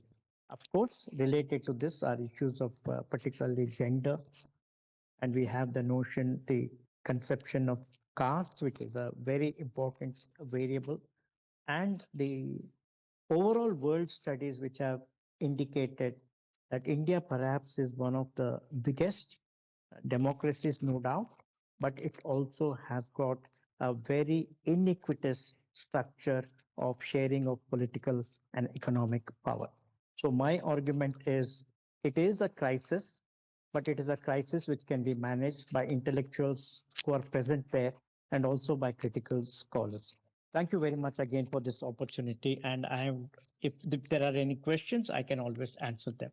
Thank you. Thank you, Ravi. I notice your presence, and thank you, everybody. Thank you. So thank you very much, like reminding us whose credibility are we, like talking about. So it was very thought-provoking lecture from your side, sir. Will you be with us for, sir, another half an hour, or are you leaving right now? For about 10-15 minutes, I can be around, sir. And in case the chair has a question or two, I can definitely respond, sir. I'd be more than willing to do it. Yes. Okay, then, sir, like I want to ask because I have two questions for you. Because you have, like already told, like many points, but I just want to know from you because you are one of the pioneer in journalism education. So how must, like journalism education evolve to include AI literacy verification tools and algorithmic critique? That is number one question. And second question, do you anticipate the need for stronger media policies or regulatory frameworks around synthetic media? So these two questions are for you, sir. Yes, I'll take the second question first and come to the first question later. See, the question of media policy, as many of you stalwarts in the field know, uh, unfortunately, or perhaps fortunately, is not taken very kindly because we are caught in the old world of, something exists as governance, something exists as people. So, media policy, including, as I mentioned in my presentation, including the digital, privacy guidelines, which has been notified yesterday, it is indeed a regulation, no doubt, but it stems from a policy concern that people's information without their consent is being used by, companies or by institutions. The critique is not yet out, and there's already a petition by the media people. So, media policy, which by and large argues, let us say, in the name of the people, sir, have not necessarily found a kind of salience and acceptance because the media institutional setup is very powerful in any part of the world that it would resist anything that is in the realm of regulation in the name of the larger question of media freedom. And they say that they are exercising media freedom on behalf of the people. Now, this is a classical debate that we can talk about. Now, coming to the first question on AI and algorithm and things like that. I just was in another meeting where, recently I had an opportunity to review two contextual papers on AI in journalism education, journalism and mass communication education. One was USA, the other one was Bangladesh. Now, I mentioned Bangladesh because Bangladesh is more similar in terms of the social and other kinds of problems that we have. Now, in the US, what they have done is, they have systematically introduced the notion of coding, credibility, and algorithm aspects into the syllabus, into journalism and mass communication education, where simple tools of that application can help the students train better. But in the Indian context, the problem that we have is AI is now still considered as for many, it is a fascinating tool which has come in handy. Researchers in journalism and mass communications are sometimes very happy because it compresses the availability of resources to them. So, to what extent our pedagogy should include the backward linkages to the construction of credibility and algorithm crisis is a difficult proposition, sir, because already we have 16 to 18 components in our journalism and mass communication education. So the only two or three areas where we can introduce is one in the domain of research and two in the domain of reporting, writing, and probably photography. If we can take a conscious, attempt at streamlining these inputs in the context of AI generated possibility of content, I think we will be making a significant progress. This is my view on that, sir. Thank you so much for the question. Thank you, sir. You highlighted, many important aspects. Age sir is here for another 2-3 minutes. So, any questions from the audience you want to ask, or audience, those who are busy with your mobile phones? I always consider you people as the travelers of Titanic. You people are traveling in that, first class. Passengers of the Titanic ship. When the Titanic ship collided with the tip of the iceberg. So that time, those who were in the third class, they were fighting with the real problems, real situations. So those who are using, those students, I always consider you people traveling in the first class of Titanic. So don't be that, because technology is very fast evolving. So try to be the third class passengers. Then only, you will do lots of observations. So any questions from the audience? Yes. So anyone please hand over the mic.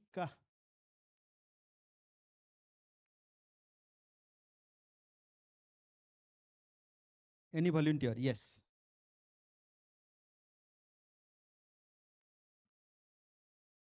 Good afternoon, everyone. A question to Sanjay, sir. Sir, since you discussed about credibility and in the era of AI and deepfakes, my question to you is, and to all the panelists over here is, how do the layman or the common man differentiate between the deepfakes or AI? Because nowadays the videos are so much manipulative, as you said, different political parties or different like YouTubers or some like influencers, they are using AI to create such videos which can manipulate the common man and influence the voting pattern or the politics or maybe some other agenda, because many of these people who are using this propaganda using the AI tools to spread their propaganda. So how the common man, the layman, who do not have, like I'm talking about my parents or people like who are senior citizen, they do not know the they cannot differentiate between the original video or a deep fake AI video. How to generate this awareness among the common man so that they can identify which is original and which is a deep fake? So this is my question to you, sir. Sir, is other panelists going to react, sir? I can wait for the response and then. So anybody else to respond, sir? I'll just answer this question from a technology side. If you go back 15 years, email spoofing was a key thing. It was starting new. Many people got an email saying, please click on this link and you will win 1 lakh rupees. And they clicked on it, they actually lost more than that. Right? So over time, it has become a new normal and people know about it. People are now starting to understand it. There are a lot of tips and techniques. Look at the ads that RBI runs, right? Where they keep talking about, don't click on this spurious links, don't don't give your Aadhaar number or OTPs to anyone. So it's more about making people aware.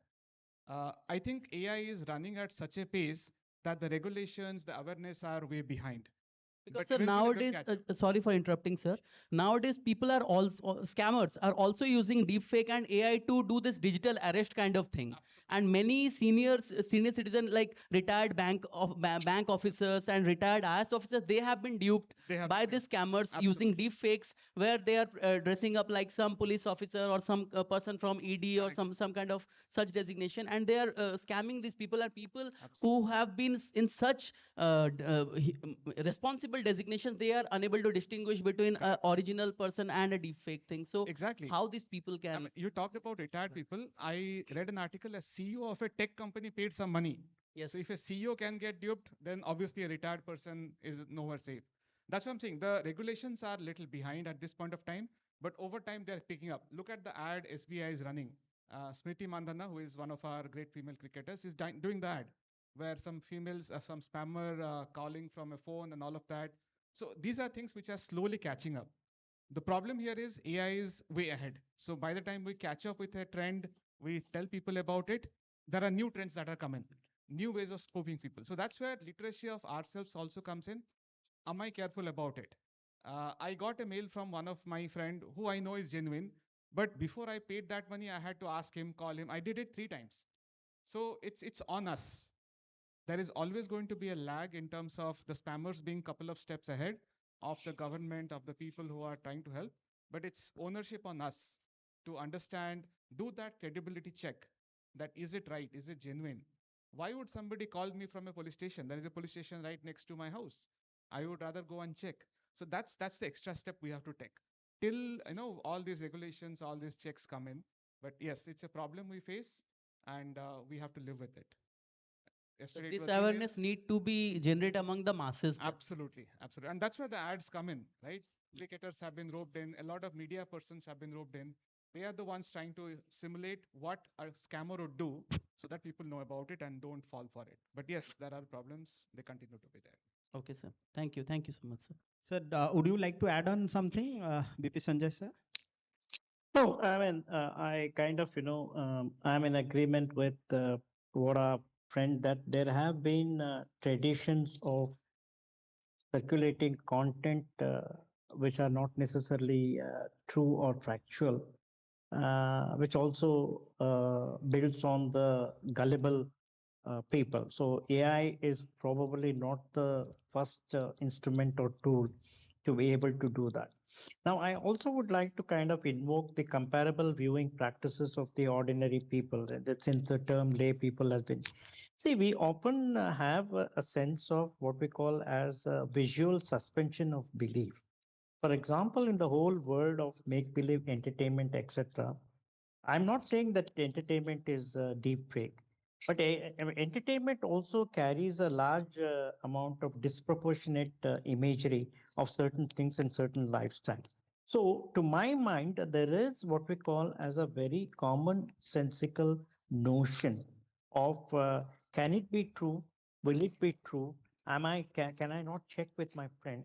I think over a period of time, some of the scams that people talked about, there is what we call as a networking, checking, and credibility factor that probably can be the overriding community-based approach. We may not have a law speaking to every phone to every individual. What happens is over a period of time, people have realized that what is a WhatsApp circulation, what is an image, is it morph? Because they themselves also do it with their own people. For example, they distort their own imagery in photoshopping for fun purposes, for entertainment purposes. So I think I have greater trust in the commonsensical framework of people to believe or not to believe. But as I said in the opening statement of my presentation, credibility is something that is achieved and which has got a salient relationship that if you want to believe that somebody is entirely wrong, any deep fake circulation of that somebody will always reinforce your belief. We always reinforce the beliefs that we have in mind. And deep faking, as of now, is working on that circulation of ideas where social structure has a tendency and vulnerability to believe what others are saying as true. Thank you very much. Thank you so much, sir. So thank you very much, sir. Though like we are missing your physical presence here at KIT campus at 9th NMC, but the organizers, we are thankful to you. Like you took time from your busy schedule, joined us virtually. So this is the beauty of like technology. Though we are missing your physical presence, but like we are all aware of your that virtual presence and the way you narrated everything. So thank you very much, sir. Like joining Thank us. once again, congratulations and best wishes to each one of you. Thank you so much. May the conference be a success. Thank you. Thank you very much, sir. Bye. So now, like I'm moving to Dr. S. Arul Selvan, sir. So my question for you is from a technological and development communication lens. So what immediate disruptions do you foresee?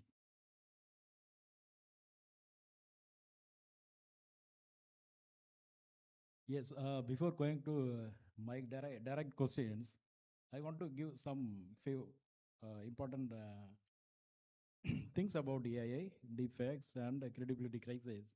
In Indian media industry, very first time, the Odia television channel only created the avatar.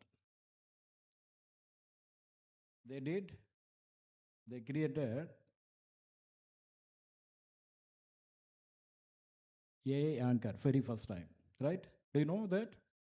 The AI anchor was very beautiful with the extraordinary features from curly hair, not curly hair, straight hair, very good face, very good eyes. Everyone like that. Many persons they called the channel and asked their number. Do you know that? Yes. This is one of the credibility crisis. We are thinking that she is the real anchor.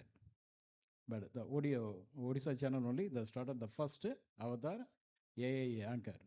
Next one, whenever the technology is coming, a new technology is coming, automatically the people, the society is getting a fear that we will lose something, employment opportunity or some jobs or many other things. We are thinking that we are going to lose. No, every time the technology is coming, we are thinking that not like that, but actual thing is different. Regarding this AI, there is a statistic say that 17 million jobs we are going to lose, but the same times 38 million new jobs role are emerging in the field of in various fields. So we are getting more. Don't think about the negative things. Another, whenever we are going for the technology assistance, we are using it for various purposes. Even all the students now they are using creating assignments. Earlier they are going searching, copy and pasting. Now it is creating in your own way, own style. All the assignments, all the papers, it is writing. Next, it is giving the false positive and false negative things. What is false positive? It is not there, but we are believing that it's correct. The image is correct, the information is correct, but it is falsely created. Sometimes false negative, it is there, but we are thinking that it is not correct. It is created one. Yes, in many places, if we are doing a right thing, even if it is not done by us, we are claiming that, yes, I did. But if it is creating some problem, we are saying that, no, it's a deep fake. I am not that person. We are claiming like that. So various credibility crises arising. Now I am coming to this, my direct question in the educational field. Now, as I said, not only the students, many researchers, many faculty members, even organizations, universities or colleges, they are creating lot of contents with the help of AI. With the help of AI. It is creating very good flow of language, content in the correct logical order. That's good. But it creates the hallucination. You know hallucination? It is not there, but it is showing that it is there. Recently, one university created some papers. The AI created the bibliography also, reference books, but that kind of reference book is not available in the world. That kind of, there is no books. It creates this kind of, there is a author, the book title, publisher, year, everything. It is created on its own, but there is no particular kind of book published by any author or publisher, right? So these kind of crises are happening. If you are thinking, if you are believing that, if you are going for a conference or for going to present a paper, if you are depending on this AI, it will create some problem. Yes, automatically, if there is a lot of senior professors there, they can easily identify, yes, I never heard this kind of book. I never heard this kind of statistics. All these things we can easily identify. Okay, how you can identify, overcome these kind of AI problems? Now, whatever we are doing, whatever we are creating, immediately the other tools are also arising. AI, if you are using the AI, the AI detection softwares are now available. Even for ChatGPT, Zero GPT is there. Many software tools are arising. Yesterday, one of my colleagues, she was writing a paper, proposal to submit ICSSR, major research project. She put the paper proposal in the Turnitin software, Turnitin software, plagiarism checker. It is also showing the AI content. It is giving a 100% checking.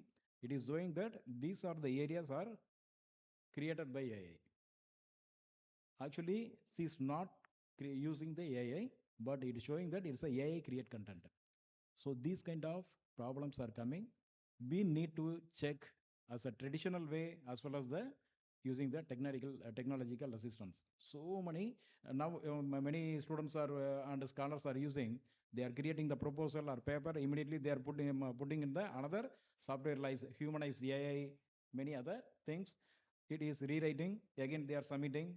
But anyway, the synthetic is always synthetic. We can easily identify the through the flow and other things.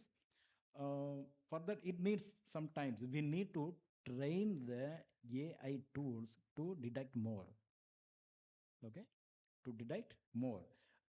Whenever it's still it's a evolving period only.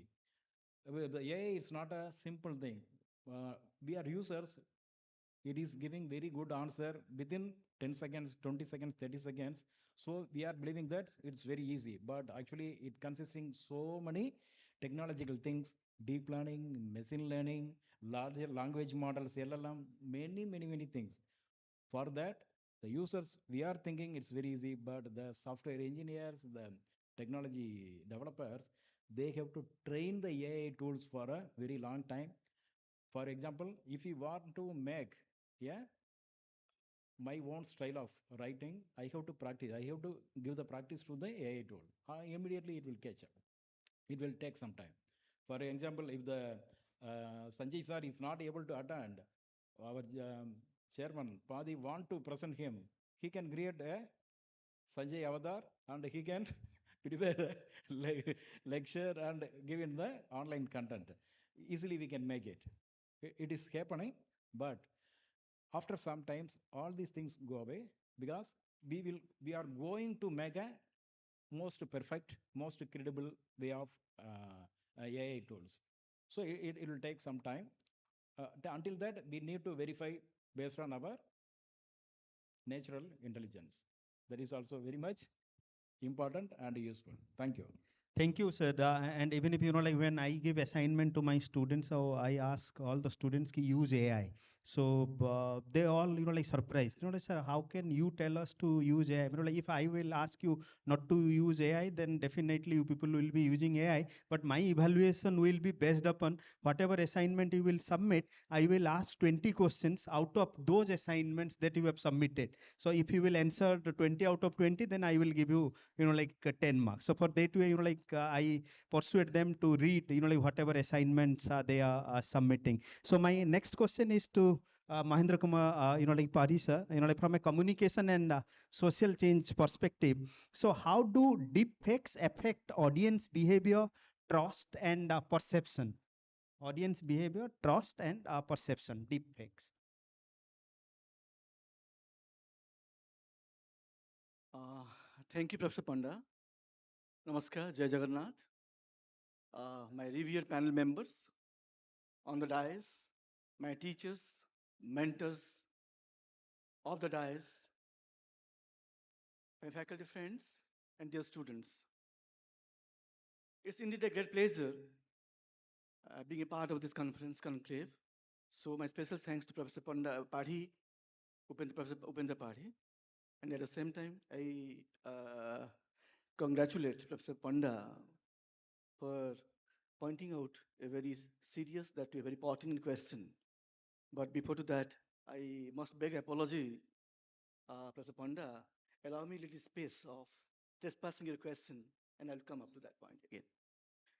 So, in my presentation, in my speech, in my deliberation, first I would like to focus on information credibility, communication credibility, societal change, deepfake, a byproduct of artificial intelligence, and development sustainability. I just want to correlate these three things. Friends, ever since the end of the Second World War, there was a commonly shared concern among the development theorists, the policymakers across the globe, to address the problems of unemployment and other related social and economic issues at an immediate, and to conclude the reason and an amiable solution and a panacea in the form of that came up in the shape of industrial revolution in its modern shape. When industrial revolution was there, development was there, but was pinpointed and was confined to the Western reach, negating the very interests of the underdeveloped and developing countries, creating a development divide, a bridge between the haves and have-nots, the so-called third world countries and the rich nations, in the form of information gap, knowledge gap, socio-economic benefits gap, and from that, a concept of imperialism in the form of knowledge transfer, technology transfer, and information transfer crop up. Now, when the development was focused on the basis of industrial revolution, development was there, but somehow the direction was it was lopsided due to some specific reasons, as a result of which the direction was direction was lopsided. To rectify, again in 1970s, a very important, that very crucial international developmental dialogue meet in the name of Club of Summit, Rome Club of Summit, from out of which a new knowledge came into the forum in the form of limits to growth theory by Professor Meadows. In that particular theory, they found out that there was a missing link in the development chain, because of which the developmental fruits were confined to few hands, negating the very interest of the downtrodden or the so-called third world countries. And that missing link was very effectively coined in the form of communication for development. So credit goes to Quibble and Professor Charles Perrings, who contributed a lot, giving it a specific discipline, and status. Now, in the theory of limits to growth, what they wanted to say, yes, development should be with the use of in this modern industrial revolution, using both capital intensive and labor intensive technological know-how, but should not be at the cost of environmental depletion, biodiversity degradation, and ecological harms. So again, a new concept that was coined in that forum in the form of communication for sustainable development. Now, when sustainable development come up, the concept was coined. In that particular concept, there was a thin demarcation. There was a clear-cut, distinguishable demarcation between the existing generation and the future generation. so far as the resource utilization and equitability of the scarce resources is concerned. Because there was a disparity, because there was a scarcity, because there was a mismatch between the demands and the supply of resources, the demand was on ending and the supply was a scanty, creating a situation of scarcity. That scarcity demanded whatever resources we have at our disposal needs to be efficiently utilized so that can fulfill the need and requirement and whims and fancies of the common masses. Here, for the first time, communication was used as a facilitator to address the problems using the persuasive skill and the motivational content. But friends, communication using persuasive skill and motivational content demands that while designing the content, it needs to be, it needs to cater trustworthiness, relevance, accuracy, and tone of the message. Tone of the message is very important to maintain credibility of communication or information. And today, we almost passed the saga of when we used to say in our traditional journalism, seeing is believing. Seeing is believing. That was a phenomena in the traditional journalism. Today we are witnessing seeing no longer is a believing phenomena. Whatever we see, hardly we believed. And it is because of the emergence of artificial intelligence. Friends, when we are talking about, I'm not a technical person, I will focus on from the viewpoint of communication.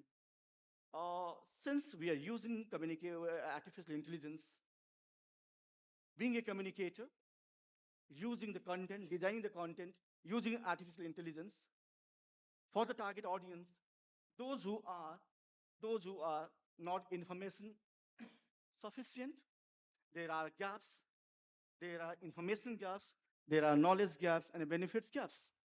So here, while designing the content of communication, here one must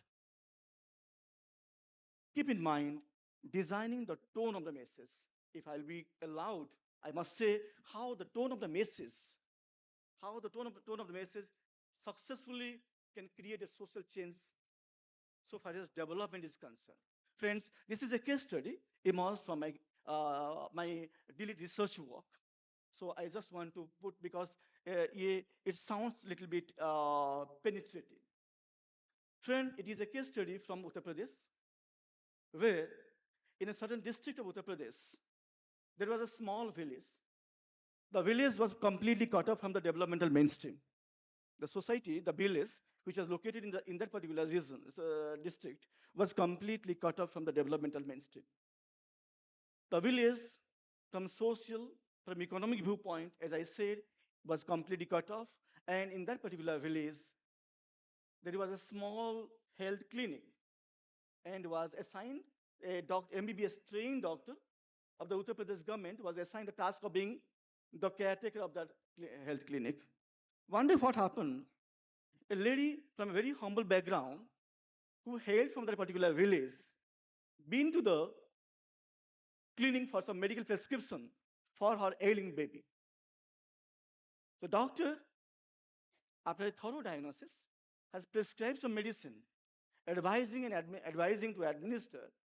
Look, you have to administer. The doctor is saying, look, this is what is the tone of the message, which is very critical, which is very important and crucial for maintaining the credibility of communication.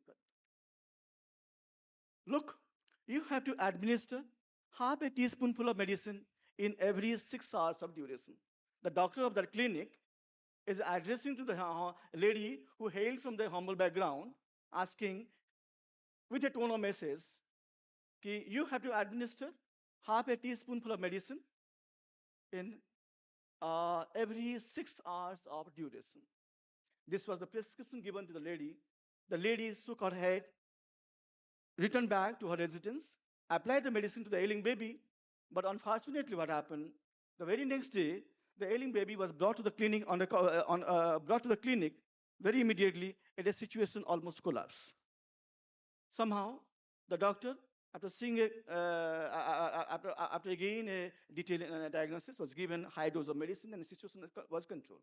Now the question is, from a communication viewpoint, despite the best intention of the doctor, despite the best, it's not that the doctor was a Jhola Sahib doctor, the doctor was a trained MBBS doctor. Whatever medicine was prescribed was perfect. These are the assumptions we can make. And the medicine, since the diagnosis was good, the medicine and the dose was even perfect. But the reason was, while setting the tone and designing the content of communication message, the doctor failed in communicating, being a communicator. When he said, you have to administer half a teaspoonful of medicine, half a teaspoon of full of medicine, the concept of teaspoon that sounded to the lady quite foreign. Even till date, I do not have a concept what exactly should be the size of a teaspoon. It varies from person to person. The size varies from person to person, depending upon his taste or her taste. So here, when she was prescribed, you have to administer half a teaspoon full of medicine. The lady, she administered according to her own state of understanding, and possibly it could be कि the size ज़्यादा हो गया हो या छोटा हो गया हो. As a result of which, what happened? No, the situation was beyond control. The second was when she was said you have to administer in every 6 hours of duration. 6 hours of duration. The content of communication, while designing, was negated the socio-economic background of the target audience. Because first I said with an assumption, the village was completely cut off from the developmental mainstream. The lady hailed from a humble background. She was deprived because the village in which majority of the population they are living below poverty line. The basic calorie intake was at a very dismal state. They are deprived of getting square meal a day. The literacy and the literacy level was very dismal. As a result of which, the lady failed to understand and failed to demarcate from 6 hours of duration to the second 6 hours of duration. Because they were so poor that she didn't have a watch at her disposal. And this was not within the concept of the communicator. So what I wanted to say, when tone of the message, relevance, and trust, these are the salient features of maintaining credibility. Now, just I will take half a minute. Since why this concept, what are the causes of credibility crisis in India? What are the causes? That needs to be checked in order to maintain it, in order to address the problems or in order to rectify a social change for the sake of attaining the goals of development. As I said, the people, they are overloaded with misinformation. Information and misinformation. They are overloaded. Secondly, there is a very serious problem of low digital literacy. Low digital literacy. There are a lot many causes because of the paucity of time. I just don't nail it down.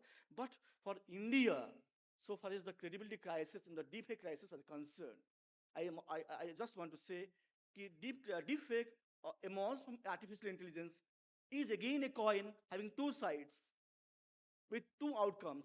In one side, it is a risk and uncertainties. At the same time, the other side, there are some potential benefits. There are some potential benefits. So I think my time is over. I surpassed my time. Sorry, I failed. Thank you, sir. Answering the question, like audience behavior, trust, and perception, like from a different perspective, from a different lens. You have already answered the question. Yes, sir. Yes. Go ahead. I just failed. So, doctor ko kya, actually, what the doctor should have done? What exactly went wrong as a communicator? First, the content of the communication message, the tone of the message. Kya hona chahiye? What should have been done? Now, doctor being a communicator, when he addressed after thorough diagnosis, he should have said, okay, look, this is the medicine. This is the medicine. With eye leading, this is the spoon lead. With earmark, this much of medicine you have to administer. And in a village, the lady, they know कि you have to administer half a spoon इसी में से at the morning time, that at the time of breakfast, the time of lunch, and the time of dinner. This concept they have a understanding. They have a very crystal understanding about this concept. So what I wanted to say you is setting the tone, designing the content from the viewer's audience, keeping in mind the socio-economic background. This is what I want. Thank you very much, sir. I am now moving on towards my left, the technology side, because you are the answer to all these academicians. Though you are waiting since almost more than one and yeah, more than 1 hour. So, sir, my question to you, Mr. Satyajit Nath, sir, that is someone like you deeply involved in industry. So, how do you see the AI-driven misinformation ecosystem is evolving? I'll just start with a little bit of history. I think the concept of AI is new to most of us. We started talking about it in 2023 when ChatGPT came. But in my experience, it's very old. My first experience with AI was in 1999 when my professor gave me a final year project saying, can you write an algorithm to find out tree images? So he gave me 10 images. The algorithm will look at all 10 of them and say, oh, image number 1 and 5 have trees in them, right? That is AI. That is AI. Then came the thing that played computer, the deep blue. It played chess. That is also AI. So the way AI is evolving, it's a moving goalpost. 20 years back, identifying the image of a picture of a cat or a tree was AI. Then playing chess was AI. And now AI is at an intelligence level of a human being, near intelligence of a human being. It is able to think like us. It is able to draw pictures. It's able to create videos. It's able to write articles. So that's the problem. And that's where all the issues that we are talking about have started coming in. I call AI as one of the greatest storytellers of our time, but it does not always tell the right story. So if you ask it a question, ChatGPT, it will always give you an answer. It may be right or wrong. I think Professor Sir talked about hallucination. It does hallucinate, but it eventually gives you an answer, and it makes it look so credible that you yourself fall for it. And that is where we need a trained eye. Now, as Sir asked in the question, how is the system evolving? How is the ecosystem changing? Look at the show that has recently come in on Geo Hotstar, AI Mahabharat, right? If you look at it and you have not seen a lot of movies in the past, my daughter cannot decode whether it's AI or manual because she's 9 years old. She does not have that insight. But when I look at the characters, when I look at their voice, look at their face, I know that it's not accurate. Somebody is angry, but the face is not showing that anger. How does it happen? We have trained an intelligent mind by showing them a lot of videos. And that's where we might go wrong. That's where the trained eye comes in. And that's why many of us talked about human should not be the one behind AI. Human should be the one controlling AI. So what is AI? Technically, it's a human brain. I get a very smart guy, but I don't put that guy into school, into college. That guy will turn up to be a dumb person.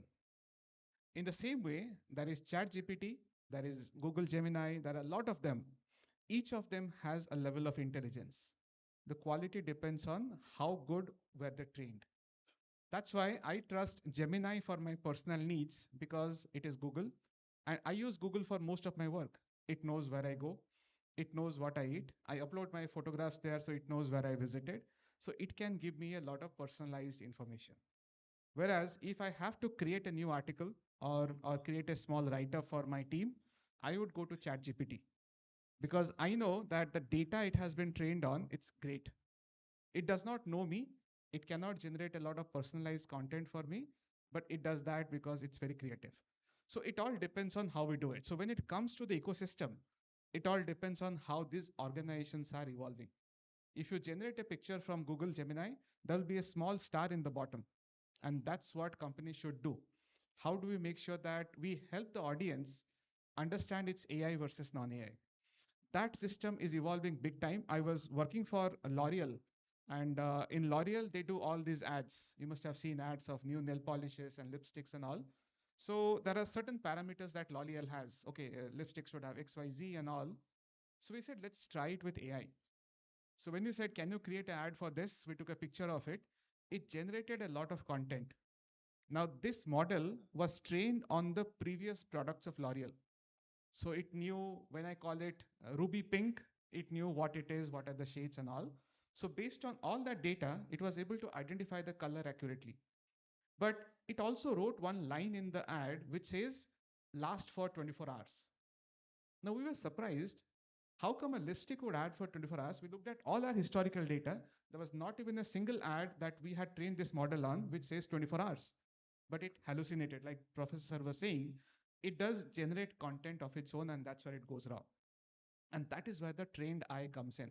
This was not caught by me. I'm not an expert in lipsticks, but the guys from L'Oreal who have been doing it for a very long time, male people who never use lipsticks, but they caught it because they have worked on L'Oreal for last 10 years.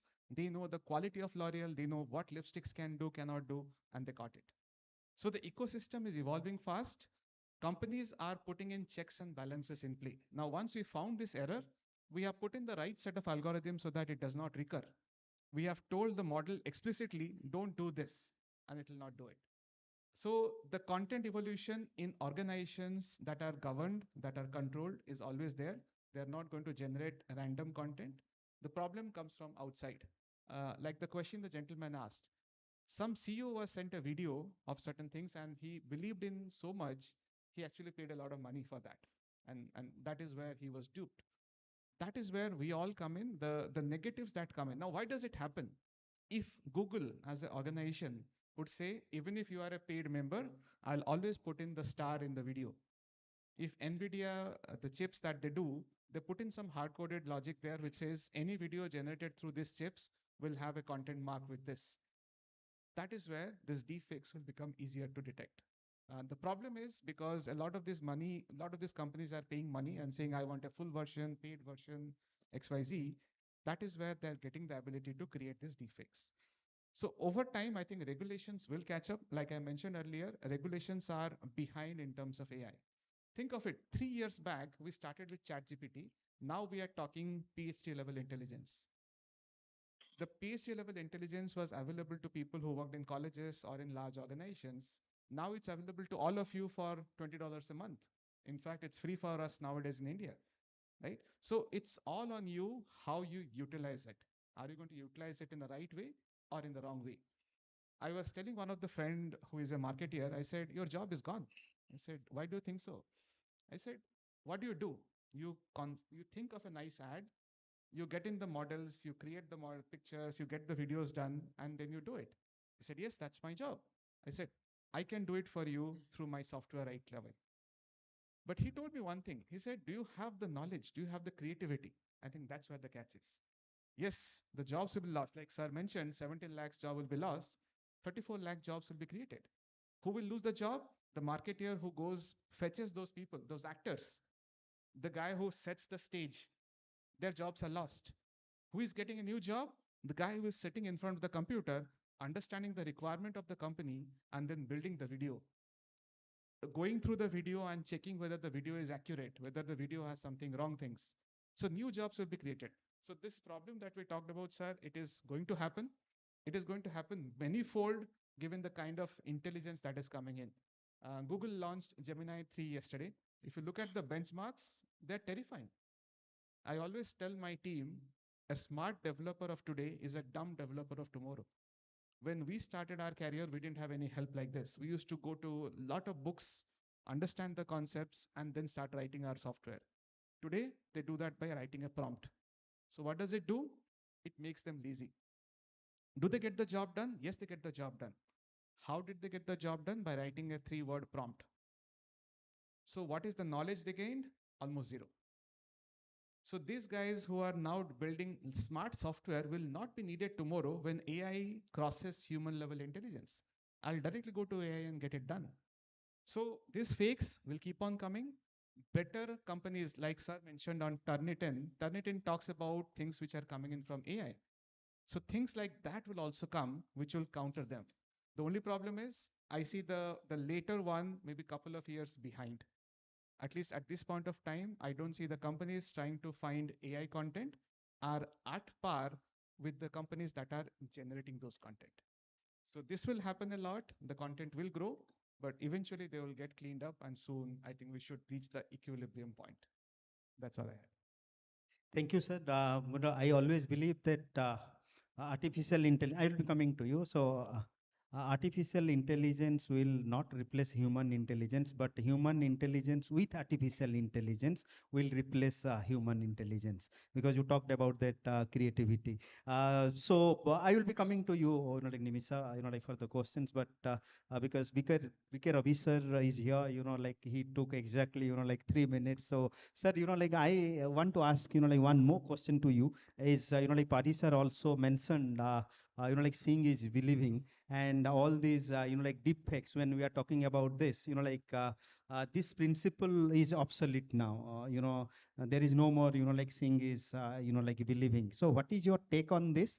And also, can you please tell, like some ethical frameworks, like universities and newsrooms, they should adopt to prepare the next generation? And do you think that Indian knowledge system or Bharatiya Gyan Parampara is the answer to, like all these things?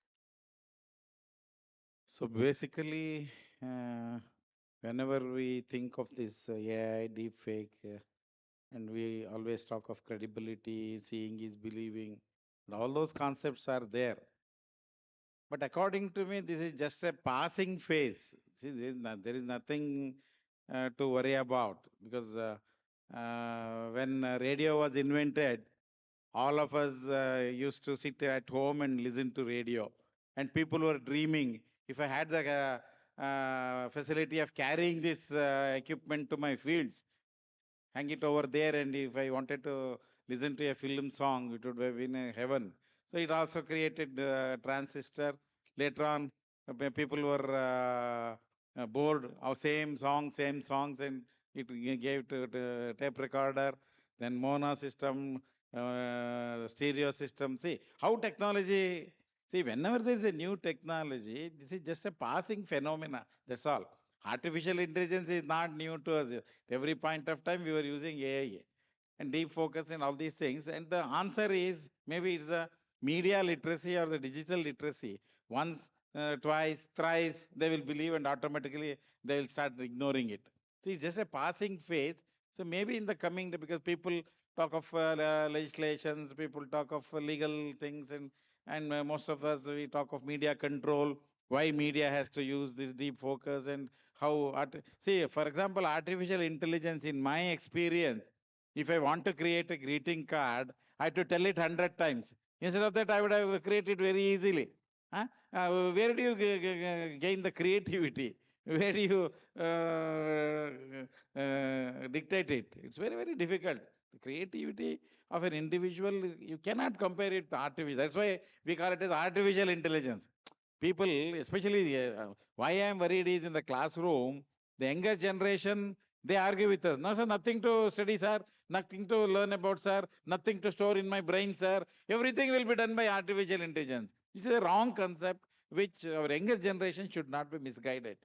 The artificial intelligence technology is at your control. Whatever you say, it will do. Maybe it can fasten the communication process. The transparency may be more. It's a different issue.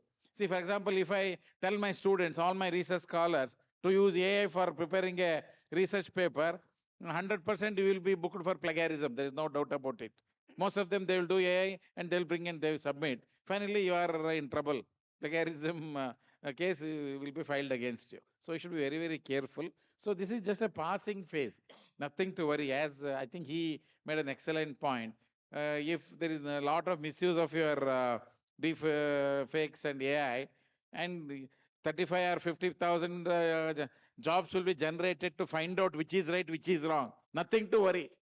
And most of us, they come and ask me, so this AI has taken away all our. No, don't have that impression. Nothing will happen. Okay? If you lose your job, you will be given a job to find out whether this is a right video or a duplicate video. Automatically, you will be placed. Nothing to worry about that. See, the way Indian media industry is growing, the way technology is going, maybe gradually, every 3 months, every 2 months, you have a new technology. Nobody, nothing is permanent, and people, you have the capability of accepting or rejecting. That psychology is always there. So according to me, even our universities should very well educate our people so far as the media literacy, digital literacy is concerned. My only answer to this is, if you teach them about the media literacy, if you tell them what the digital limitations are, then I don't think there is no question of disaster. It's the only solution, and the responsibility lies with the academicians. As teachers, we have to train the next generation so that automatically everything will be set right. So do you think, should we consider ourselves as teacher, or we are just facilitators at the age of, this technology? No facilitator. From LKG teacher up to vice chancellor is a teacher. The facilitators, if technology may be there, but if you do not have a guru, facilitator cannot be a guru. Guru is a guru. From the primary school to the vice chancellor, he is a teacher. See, somebody sitting in United States of America, you use as a word facilitator. Why we should use this? No, that will not work. A teacher is a teacher. They sit in United States of America and they use a word false news. So how do you define news, sir? How can you use, how can false and news go together, sir? Anything which is factual is news. Anything false cannot be news. Somebody sits there and uses a word false news. All Indians, false news, false news, false news. I really do not understand. See, during COVID, somebody sitting in UNO tells me, it's a social distancing. Is there any difference between physical distancing and social distancing? In Indian context, social distancing is totally different. Is it not? Yes. But people use social distancing, social distancing. See, what are our linguistics doing? What are our experts doing? Whenever there's an error, we keep quiet. See, facilitator and all those things is just a word usage. A teacher is a teacher. This is my opinion. I really do not know. I don't believe in your facilitator, your advisor, and all those things. I don't believe. Teacher is a teacher. See, if I am, I come from a rural area. I studied in my mother tongue. If I am in a position to speak to you in this way, the credit should go to my LKG teacher. Now, nowadays, no LKG. It was all nursery. She taught me how to speak. First standard teacher. She taught me. The credit should go to that teacher. So how can I call her a facilitator? She taught me IE, ABCD, everything. Can I call her a facilitator? No, she is a teacher. What to do, what not to do, what is right, what is wrong. That was taught by a teacher. So we have a lot of respect towards teacher. So in Indian context, it's only Matrudevo Bhava, Pitrudevo Bhava, Achara Devo Bhava. Is it not? You follow this formula, if you follow the roots of your guru, you will achieve greater heights and the dreams of your parents will come true. This is my belief. I really do not know. Thank you, sir. Now this floor is open for Q&A. Okay, sir. Can someone pass the mic to Darulkar, sir? Yes.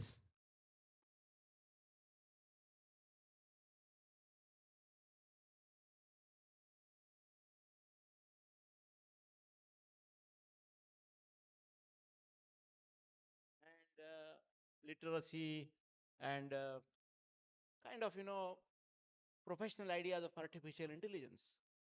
What is needed is developing the Indian perspective. Look at what is Tarka, what is Bhasa, Abhasa, Pratyaksha, Paroksha. We say about social media platforms, they are not Pratyaksha, they are Paroksha. Looking into some other eyes, you prepare such a picture that looks you like the same. Uh, when I was in Karnataka University, I delivered a lecture there. A boy came. He told me, "Sir, you ditto, you look like Puttaraju. You just like a Kannada film hero." So I said, "I am not him. He is a different person. I am from Maharashtra." So that was a kind of, his conception. In the artificial intelligence, the discussion was very interesting. That due course of time, people develop their own logic. In America, in many universities, now there is a new paper has been introduced. Critical thinking. Critical thinking in media education. And the contents are mostly all the universities have same, little bit changes. But such a paper in Indian media education is highly needed to develop critical thinking in media should be based on media logic, should be based on critical thinking, but again, not on the Western critical thinking, but the Indian perspective. When we try to develop mimamsa, criticism, logic behind that, not only 5W and 1H, as Ravi was telling, anything coming false news, array, news cannot be false. Fake, deep fake, and how many? Far fake. You add suffix, you can 100 types of fake types you can evolve. There are 8 to 10 types of fake news. But when you develop a media logic in Indian context, in Mahabharata also, in Narova Kunjarova, it can be a human being or it can be elephant also. But that was a kind of logic. Evolve Indian logic, evolve the ethos of Indian perspective of communication. Then this entire thing, say, Corona began a period of deep fake news in the truth age. In political science, we used to debate it like a postmodernism age. Postmodernism has been dominated by Western media. Donald Trump is a creation of postmodernism, like truth age. So, truth age, it was, we can say it as a Kali Yuga. In Indian context, we can say it Dwapar Yuga, Treta Yuga, Kali Yuga. But why do you use a deep fake Yuga or truth use? Thank you very much. Thank you very much, sir. So now, next, I want to move to Nimisa. You have a question, please. After that, we will take one more question, if there is any. Yes, but we are running out of time. Yes, Nimisa. Namaskar, sir. So you were talking about the lipstick ad where you fed the system with a lot of ads where none of them say 24-hour, it lasts for 24 hours. Now we're talking about a system that simulates the intelligence of a human being and to some extent the emotions and also the creativity because people are resorting to it for academic purposes, for efficiency, as well as for new ideas sometimes, even though they're not as structured. But we do find that. And people for also therapy, which has been found dangerous in some ways. But we do resort to that. Now, it's very easy to call it hallucination because it's not according to the amount of excellence that we want it to be. But this is part of a concept called explainable AI that scientists are trying to, develop now because the way AI works, the mechanism is beyond our comprehension. So, how can we so surely call it hallucination and be so sure that it won't have the intelligence that we do not yet know of?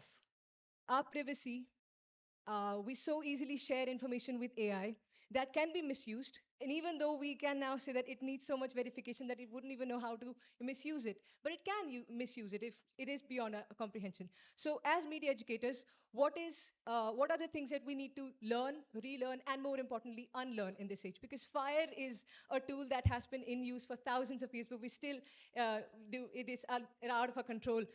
So, how do we use a tool that is now gained to some extent consciousness?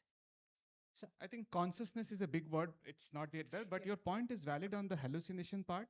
See, when we fed it all the ads, it knew that there is a number of hours that a lipstick can last, right? So when we started going through the logs, we realized why it said 24 hours. Because when we fed in this new one, we gave it a lot of extra things, saying it's built with XYZ, the earlier ones were built with something else, the quality is different. So it made an assumption. That's where the 24 hours came, saying the old ones were built with, let's say, I don't know the technical terms, with chemical XYZ. This one is ABC, and you say ABC is 20 times better, 30 times better. So it made an prediction, saying 12 became 24. So that's where it hallucinates, because the hallucination part is it does not exist, but it thinks it does. Yes, sir. So that's where the numbers came. Now, when we went through the log, the point you mentioned on explainable AI, I think if you go to the latest version, ChatGPT 5, and you ask a question, it tells you the process it is doing. Yes, sir. I do this, I did this, I'm checking this site, and then I'm giving you the answer. That's the explainability. Same thing, right? Forget AI. Go to a doctor. The doctor says, eat this medicine. Versus he says, you have this problem. You should try this. This is the best way to do. That's explanation. I think AI is going towards that, where we go for an explanation, but that's more from a text standpoint. When it comes to a video that has gone viral, there is no explainability. I mean, it's Yes, sir. gone viral because it's in the wrong hands. And that's where the problem starts. A pen can be mightier than a sword because it's in the right hand or a wrong hand. You don't know what it is. So as media person, the key thing to do is, are we utilizing the power in the right way? I said you have a PhD level intelligence in your hands at $20 a month, almost free. Are you utilizing it the right way is the key thing that people need to understand. As educators, this is what we need to tell our people. Hey, are you using it the right way? So those boundaries, those guardrails that you put around it, those become very, very crucial. If those are not there, people will just break the boundary and do whatever they want to do because they have power in their hands. So that's the problem. So when you talk about explainable AI, it has been AI has been in use for has been a concept that people have been familiar with for 20 plus years, and it's only come to surface in the last 2 years. And if scientists are actually coming out with publishing articles on this, wouldn't be a issue of concern because it hasn't been it hasn't reached the headlines before, and scientists wouldn't really write it to uh, uh, publish it on their official handle if it isn't a issue of concern. I agree, and that's where the problem comes in. Like I said, it's the power, how Yes, you sir. utilize it, Yeah. right? When Homi Bhabha talked about nuclear power, his concept was if I have a power, nobody will attack me. But if I have that, I can press the button and attack my neighboring country also. So it all depends on how you use it. AI is that nuclear bomb you have. If you have it, you know you are powerful. But are you pressing the button and firing it on the other side? That's where the negativity comes in. So that explainability concept comes in and that helps us take it forward. Maybe we can talk offline with more details. I think you have some more questions. Yeah, I do, sir. Thank you so much, sir. So thank you for this. Okay, okay, one last question. Okay. I have very good afternoon. This is Dr. Fakir Mohan. I have a very small, you can consider it as a suggestion, an opinion, or a question, right? Can't we consider AI as a facilitator rather considering it as a competitor? That I need your opinion on this. I always say man X machine, not man V machine. X means it's a handshake, right? Got So it. always use it that way, but never let the machine take control. You should be the one driving the machine and then guiding it the right way. That's the way I look Thank at you. it. Thank you. So thank you, because we are running out of time. Just sir, BK Ravi sir, you have to respond with just one word. When I ask you credibility crisis, so in one word, the credibility crisis represents what for you, sir? Credibility crisis is nothing but when people lose faith, when people doesn't believe anything. That's a concept of credibility crisis. See, if you believe a printed word in a newspaper, then you will read a newspaper. If you believe a visual on your TV, you will watch that channel. That's what is called credibility. Once if I start somehow if I don't believe, if I start disbelieving you, if I don't believe your video, if I don't believe your word, I will not read your newspaper, I will not watch your TV. That's what is called credibility, which is very, very important for any media. As long as media enjoys the credibility of the population, it will survive, otherwise it will disappear. This is theory. So Mahendra Patil sir, for you, credibility crisis is Credibility crisis is mistrust. mistrust. Okay. So, sir, for you, AI in one words. AI is very good, is a very good companion. You make us a very good friend, not a bad friend. That's all. Okay. Thank you, sir. For you, deepfakes in one word.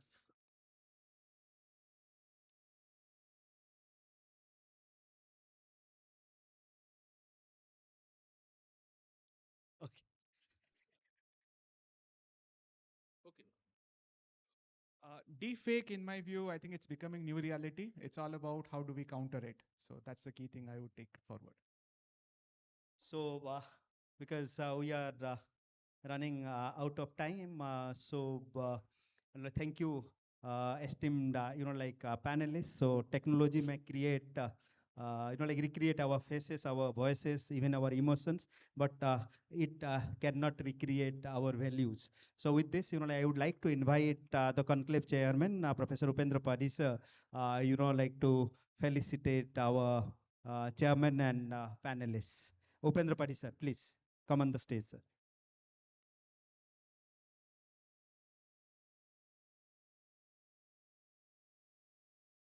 Yeah, you have to come on stage, sir, to felicitate. Thank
you. Thank you. Thank you so much. Would you go for this side? Sir, from this side, okay.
plenary session 2 in this ninth National Media Conclave, Media Forensics and Synthetic Media, with Ginger as a guest.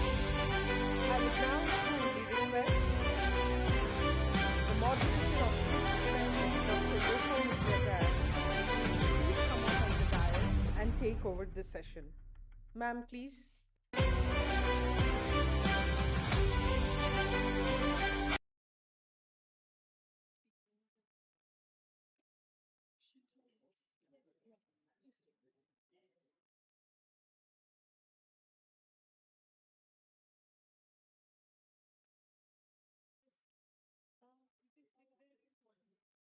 Yes, ma'am. But now I address here or there? Okay. Thank you, ma'am. Good afternoon to everyone present here, distinguished dignitaries, respected speakers, media professionals, researchers, and all my fellow learners. I am Dr. Lopamudra Das, and it is my honor to welcome you all to this power-packed plenary session 2 of the 9th National Media Conclave 2025. Now it's an honor to invite our esteemed speakers. Please come to the dais.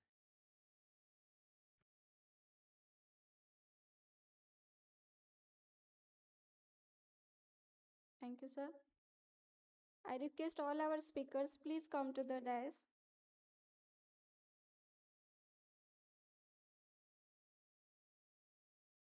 Yes, sir.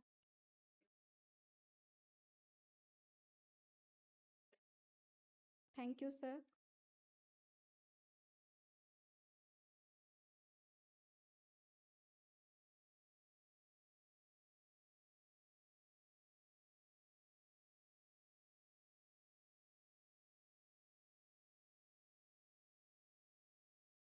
Respected sir, Lokesh Sharma sir, please sir come to the dais.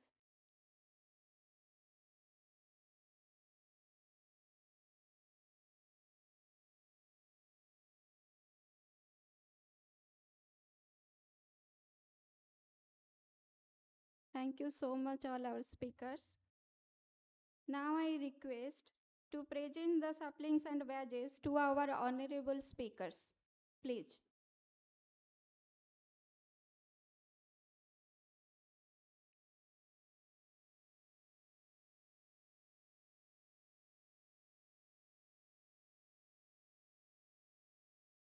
It's a request to please honor our speakers with saplings and badges.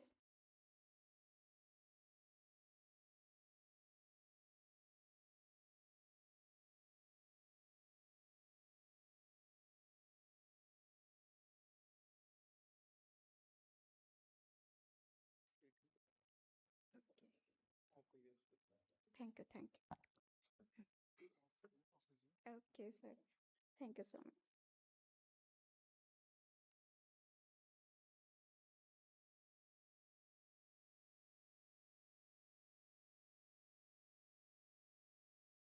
Thank you so much.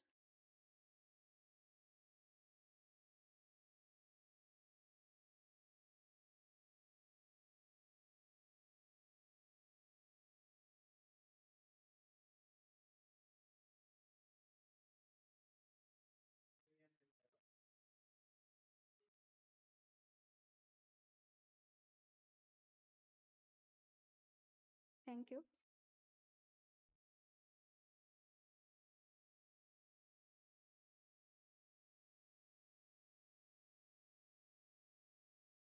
Together, today we gather here to explore a subject that is not just timely but transformative. Our theme, media forensic and synthetic media, the ginger effects, invite us to look deeply into the delicate space between what is real and what is recreated. It is said that the camera never lies, but today we live in an age where even the lens can be deceived. The screen can whisper stories that never truly happened. Voice can be cloned, and reality can be manifested with a single click. As the poet Rumi once wrote, What you see is a shadow of what is unseen. In the era of synthetic media, these lines feel more relevant than ever. But we are also living in a time when human intelligence, ethics, technology can come together to defend truth, protect society, and empower communication.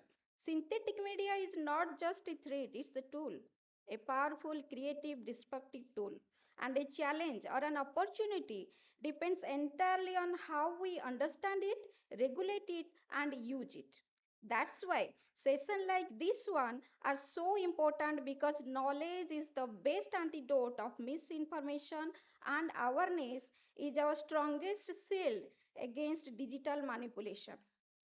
Today's session it brings together some of the finest minds, thinkers, visionaries, innovators, and experts who stand at the frontier of this evolutionary landscape, scholars who uncover hidden layers of digital world, and experts who defend the integrity of media with science, skill, and insight. So let us embark on this journey together with curiosity in our minds and responsibility in our hearts and truth our guideline star. Thank you. Now it's my privilege to introduce our distinguished speakers for this plenary session. First, I have to introduce our chairperson, Professor Pradeep Malik sir of Mass Communication, School of Library Studies, Pandit Deen Dayal Energy University, Gandhinagar. Professor Malik is an eminent academician in the field of mass communication and contributes extensively to teaching research and scholars, engagement in media studies. His experience and scholarship bring great value to our discussion today.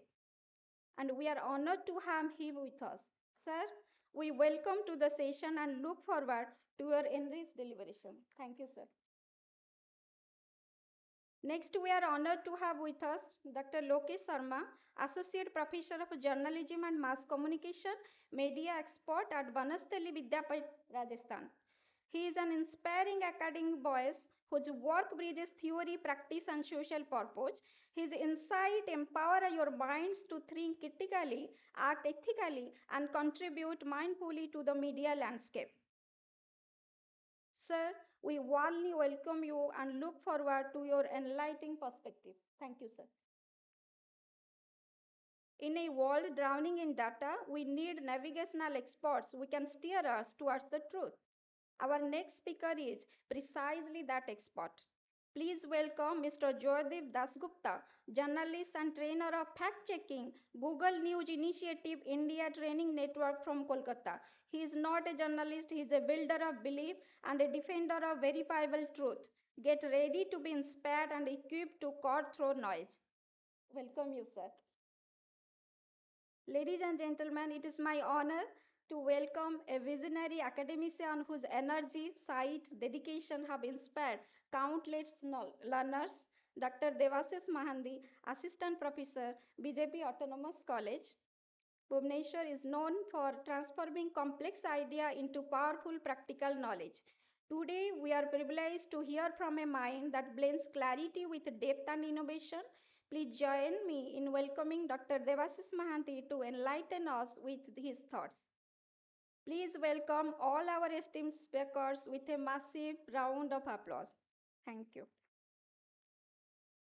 Now, I request our chairperson, Professor Pradeep Malik sir, for his opening remarks. Please, sir, the stage is yours. Thank you.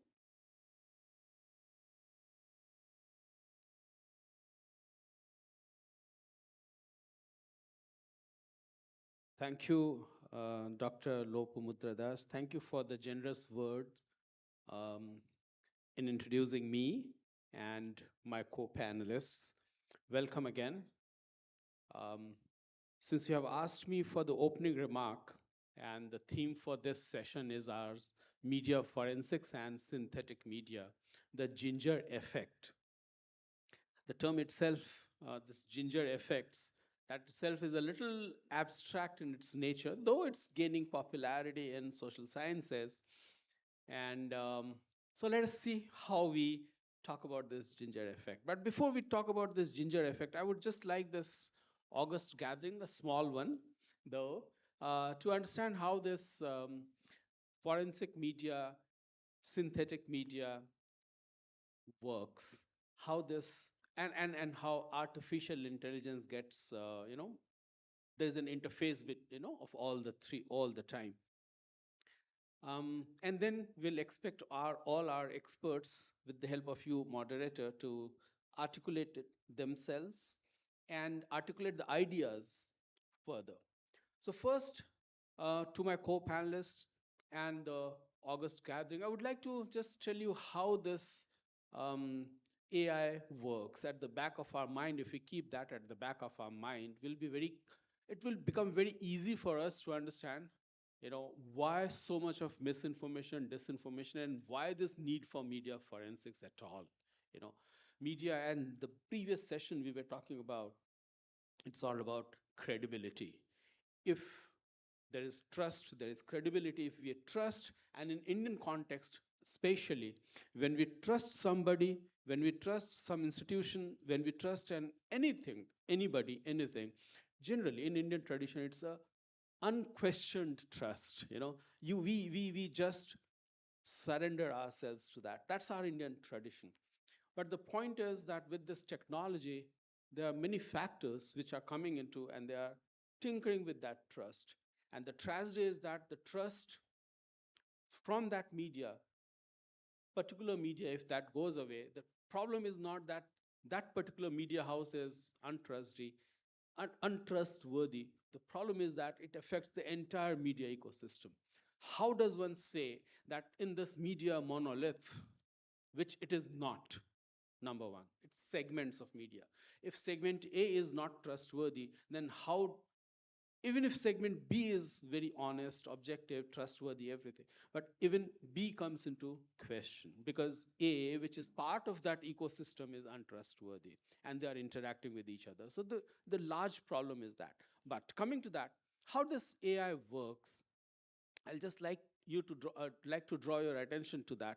Generally, it works with what is called GAN, G-A-N, that generative adversarial network, and there are two players in that GAN, generative adversarial network. As the word says, adversarial. So these two players are adversaries of each other. One is the generator, and the other is the one who looks after it, who keeps a check on it. So when some prompt is given, somebody generates something, or the algorithm, that machine generates something, and the discriminator, the other player, looks at it and points out the mistake or the errors or the deficiency between what it should be generating and what it has generated, and points out, look, let us say they have to create my face, and they say that and the face has been created. The discriminator will say, look, you have put this nose like this, actually the nose should be like this, and then the generator will correct itself, and it goes on. So generator keeps generating, and discriminator keeps pointing out the errors in that, until the discriminator feels that now, yeah, this is close to the reality. So mouse and cat and mouse game, one chases the other. The problem is when generator becomes too intelligent, the discriminator goes out of question, or the discriminator becomes too dominant and kills all the creativity of the generator. There comes the problem of our synthetic media. If the generator is too smart, then what you have is synthetic media. Otherwise, the discriminator would have caught it and told him, look, you got to correct yourself.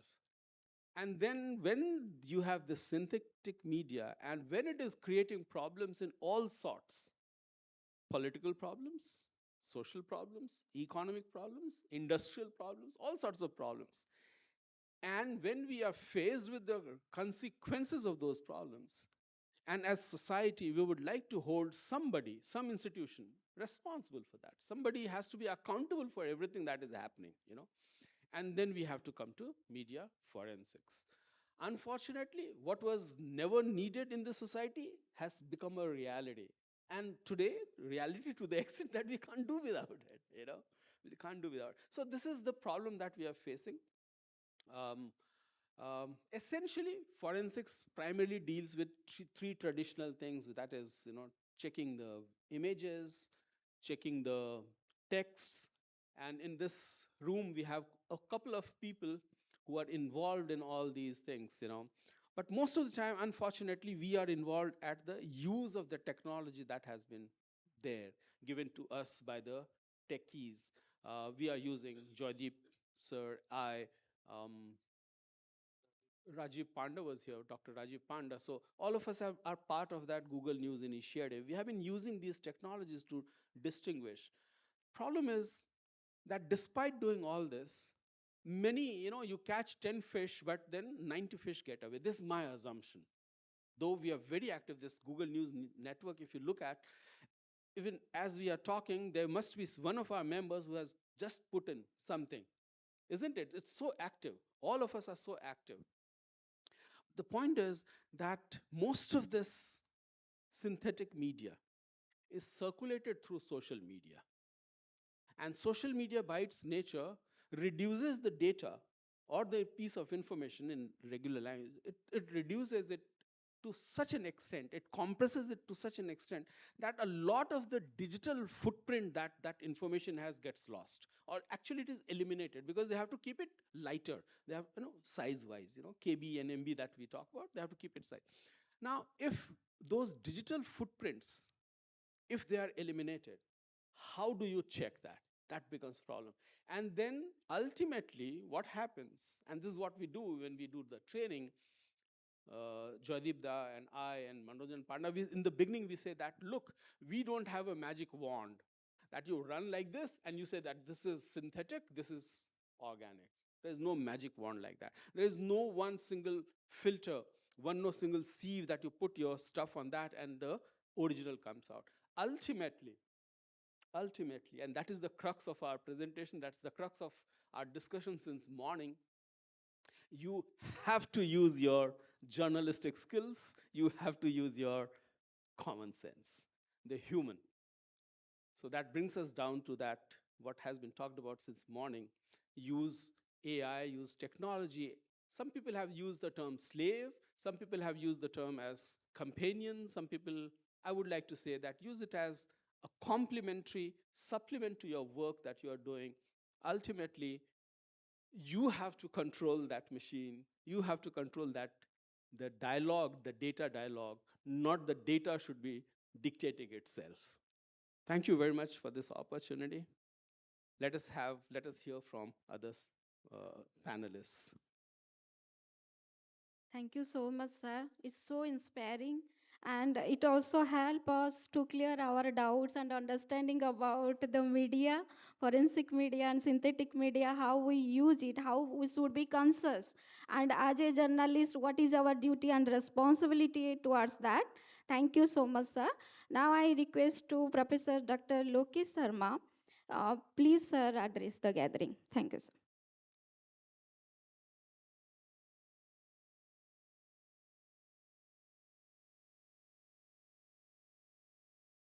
So, thank you, Dr. Dash, for the introduction, and I am extremely delighted to be the part of uh, this panel, which have the experts of the subject. Since morning, we have been talking about the AI deepfakes, AI generated content, this, that, but what is happening? If you ask any student when they leave this auditorium, and if you ask the student that now are you confident? Now, is there any doubt, any confusion? I can guarantee you the 99% of the students will reply that I have some new doubts. So every discussion, every deliberation leads to some new doubts and new confusion. And that is the challenge of today's world, wherein this AI is very much in our lives. And uh, uh, only the solution is, but only the solution is again the continuous deliberations, discussions, and this thought-provoking sessions on such topics. So let me carry forward the from Professor Malik, who talked about the synthetic media and this media forensic and all. See, what is happening? This we are very much concerned about the technology, but this is not only about the technology. It is about the something beyond, because now this technology is intruding.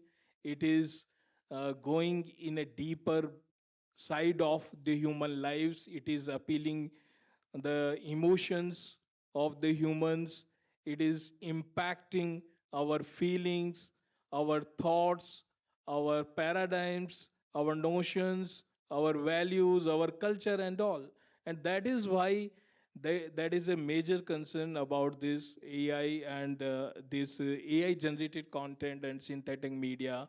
And uh, the solution, if we talk about the solution, one of the key solution is again and again, that is the media literacy, that is the awareness, that is the how can we demystify. We will have to demystify, because still this has been a mystery before the people, before the public who are using this, that how is it been generated, how has it been created. So we will have to demystify. Until or unless we do not demystify, that it would never be a solution, and we will not be able to move towards the solution to the next step. So we will have to make awareness among the masses about this all, and we will have to train the masses in the media literacy programs. And the media literacy, because nowadays we are also talking a lot about the media literacy, but now we will have to raise the level of the media literacy. It is not only about how this video works, how the video is edited and all. We will have to go beyond this all. So we will have to raise the level of the media literacy somewhere. And another aspect of this synthetic media is that if someone is using the synthetic media, if someone is uh, altering this voice cloning is there. If someone is altering the video, if someone is adding some sort of effects and all, just to create a flavor, because this ginger effect, this ginger effect is very much relevant, because without ginger there is no flavor in the tea, kadak tea, and there is no flavor in this media without this synthesization. So we will have to think about the two aspects, which is one is the positive and another side is not the positive. So if obviously if it goes into the right hands, uh, we can do many things for the better lives of the people, for the betterment of the society. Uh, we can uh, we can do our this entertainment, we can make this entertainment more meaningful, more interesting with this synthetic media. We can use it into the medical services, educational services and all. But on the other side, if it goes into the wrong side, wrong hands. Now we have so many examples of the political polarization. We have so many examples of character assassination. We have the examples of this defamation and all. So there are the fatal consequences of this synthetic media if it goes into the wrong hands, obviously. So we will have to be careful about it.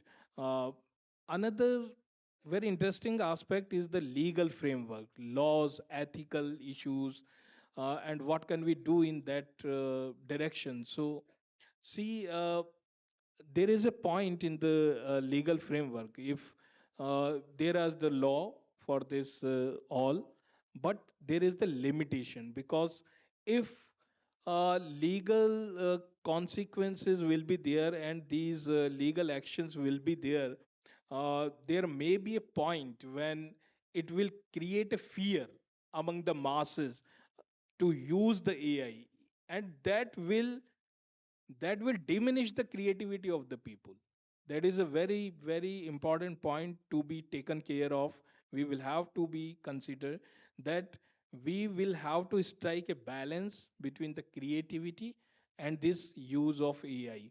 So, and this legal framework. If your legal framework or the legal uh, possibilities and this uh, legal actions leads to a fear, then that is really, really very danger for the society, for this future of this technology and all. So we will have to handle it with care, and humanity should be the center point. So uh, whenever we are using this AI, we will have to think a lot about the humanity. So it is a new hope. It is as everyone in the previous sessions, even in the previous session, said that we have no any option. We will have to go uh, hand in hand by this with this AI. So we cannot avoid it. We cannot ignore it. Only the thing is that we will have to go along with this. We have to use it. We will have to use it smartly. We will have to make awareness. We will have to make the people more literate about it so that it does not go into the wrong hands. Wrong hands means people are not doing intentionally, actually. They are not aware of it. And that is why sometimes it uh, leads to the fatal consequences. So that is all my insights on this. And let us hope. We have to come together, and we will have to go uh, together, and we will have to continue such deliberation, discussions, and forums. And I am once again, I am extremely happy to be part of this prestigious conference. I am very, very thankful to Dr. Padi for this invitation. And this is, as I always emphasize on this awareness. So this conference is also a part of this awareness program on the media literacy. So such programs should be continue, and hope for the best. Thank you. Thank you very much. Thank you, sir. Thank you, Professor Sharma, for your detailed discussion about that synthetic media should not be in wrong hand. There should be a balance. We should aware about that. There must be an awareness, and sir should focus upon the digital literacy. We should have to be literate, and how we should foster our creativity, because in this world of AI we should also mark that our creativity has gone. For one example, to doing homework also students depend upon AI. Whenever they should have given any project, they should take the help of AI, and it's not a good sign for our society and for our students. Thank you so much, sir. And we should also remember the effect of ginger in tree, and that is the main important point of our discussion. Thank you, sir. And now I should request Professor Joydeep Dasgupta, sir. And sir should work in the practical field, and we are interested to listen something. Thank you, sir.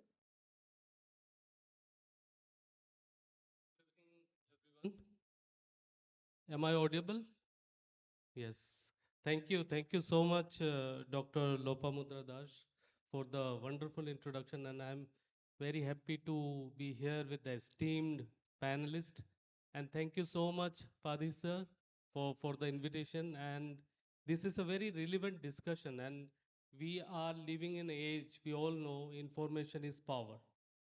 Information can for any small decisions in our life we need uh, information for small things, big things, any kind of thing we need information. Information brings in power within us. So let me start with a question to everyone, to my younger friends. कितने लोग social media में हो आप लोग? Everyone? Yes, we all have our presence in internet. We have our presence in social media platforms. We know we need to be updated every time and again.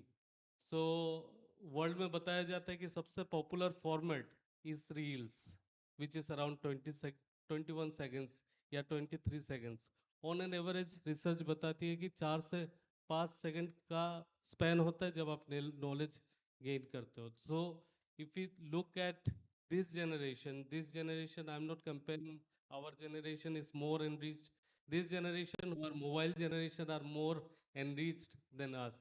They can fast read, they can go so fast। आप देखते होंगे कि बच्चे जब audio सुनता है, YouTube सुनते हैं, वो बहुत फास्ट कर देता है, जो हमारे समझ में नहीं आ सकता वो समझ सकता है। So we are living in age of, not in the digital age even, we have already entered intelligence age बोलते हैं हम लोग इसको, intellectual age, with the advent of with the introduction of AI. अगर बोले एआई को हम समझते हैं basically ChatGPT, which is just a part of AI, which is generative AI, which was introduced in the year 2022 November by OpenAI। ChatGPT was introduced, but from 1954 जब पहली बार ये term use हुआ था artificial intelligence, तब से लेकर बहुत सारे रिसर्च हुआ। लेकिन आर्टिफिशियल इंटेलिजेंस क्या है पेपर्स में पढ़े होंगे, लेकिन उसका प्रैक्टिकल रूप हम लोगों ने देखा चैट जीपीटी के रूप में।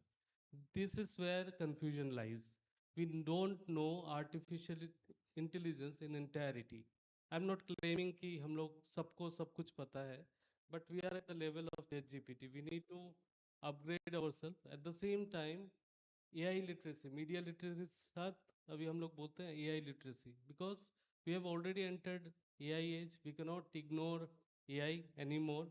It is already taking over our lives, so it is very crucial and very important that we should learn AI। what are the positive side of AI? सब कुछ का positive and negative effect होता है। whenever technology came, there it comes with positive as well as negative effect, but at the same time how you take leverage out of this beautiful technology। it can be a, जैसे कि हमारे previous session में doctor दास उन्होंने बताया कि it is an atom bomb, it can be a nuclear bomb.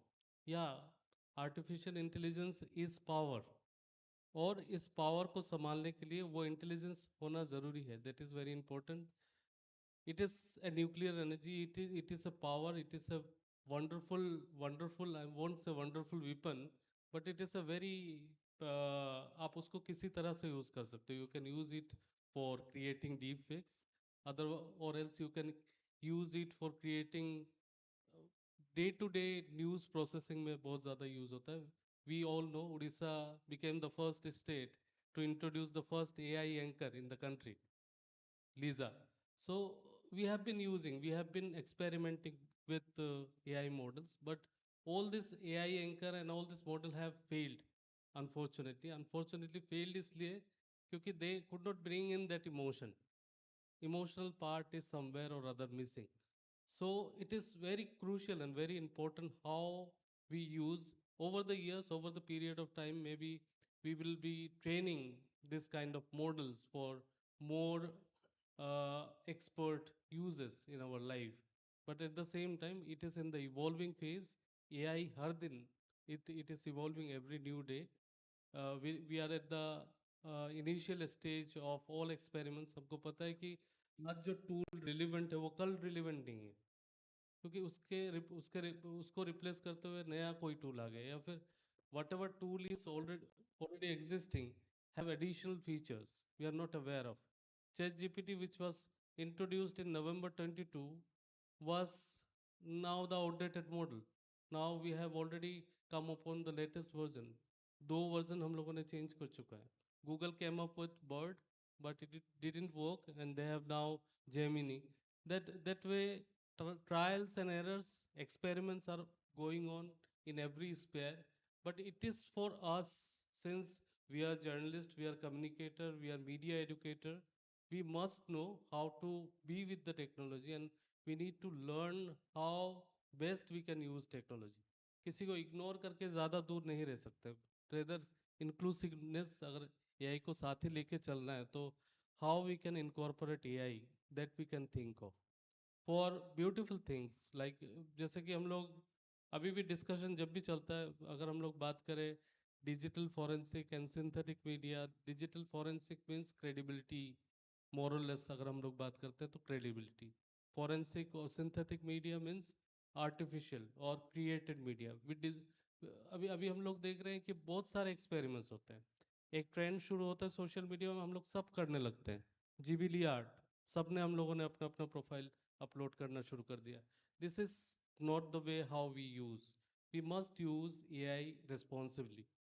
And being media professionals, media educators, it is our responsibility to ensure that whatever is being shared or whatever is being produced by us must be transparent. We must declare them. अगर बहुत सारे newspapers अभी latest हम लोगों ने देखा पाकिस्तान का don newspaper use करो, लेकिन इतना भी गलती मत करो कि कॉपी पेस्ट ही कर दो. It is always helpful. हाँ, अभी ChatGPT is not allowed, I think, in newspaper offices or media organizations.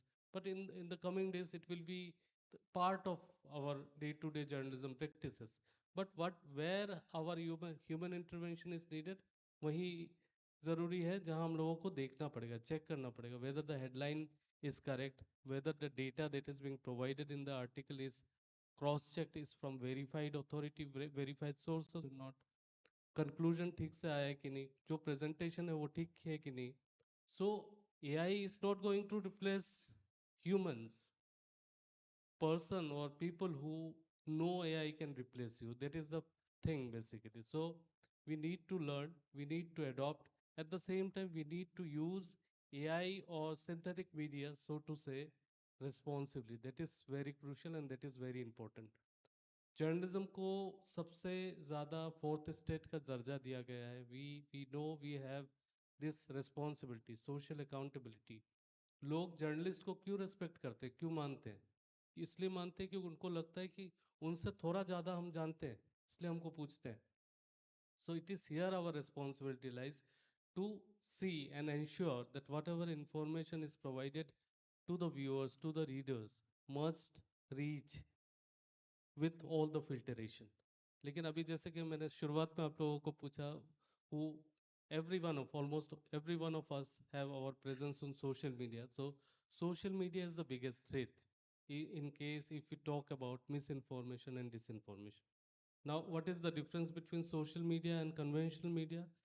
Social media means there is no gatekeeping. Everyone who has a profile is a publisher. He is an editor, he or she is an editor. But in newspaper organization, we have a series of responsibilities. Reporter collect the news from field and then he or she send the story to the office. वहाँ sub editor है, copy editor है, then it reaches editor in chief. After his approval, the news gets published. But in terms of social media, there is no gatekeeping. No one is responsible. Anyone who has social media profile is a publisher, is an editor. और यहीं कहीं ना कहीं एक confusion का दौर शुरू हो रहा है.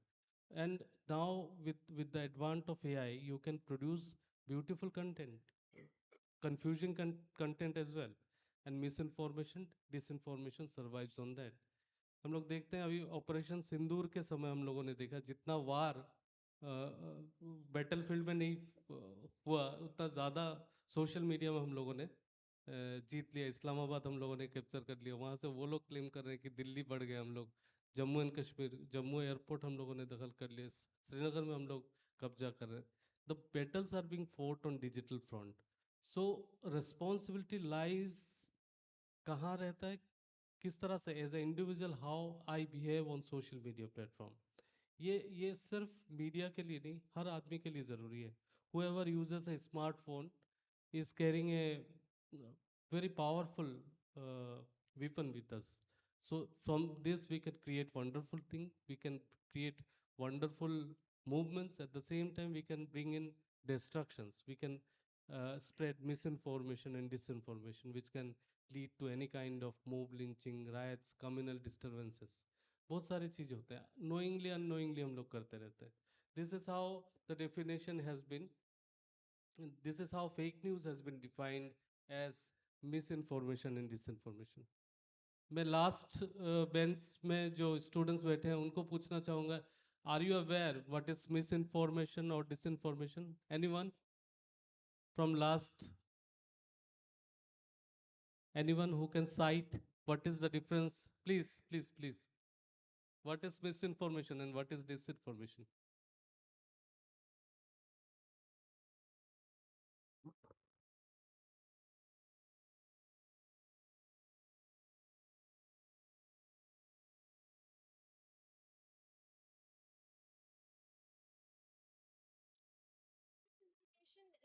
Is an information that is spread deliberately with the intention to cause harm. Wonderful, good. Misinformation is without intention. When you spread wrong information, it is misinformation. Disinformation means when you share any kind of information intentionally.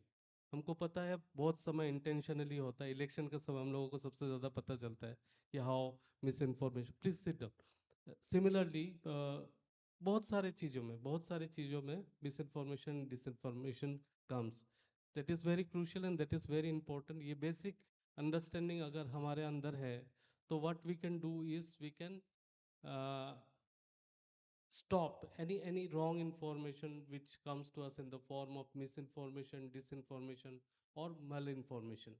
3 MDM हम लोग बोलते हैं normally. So what we can do is we can stop this if we are aware of this.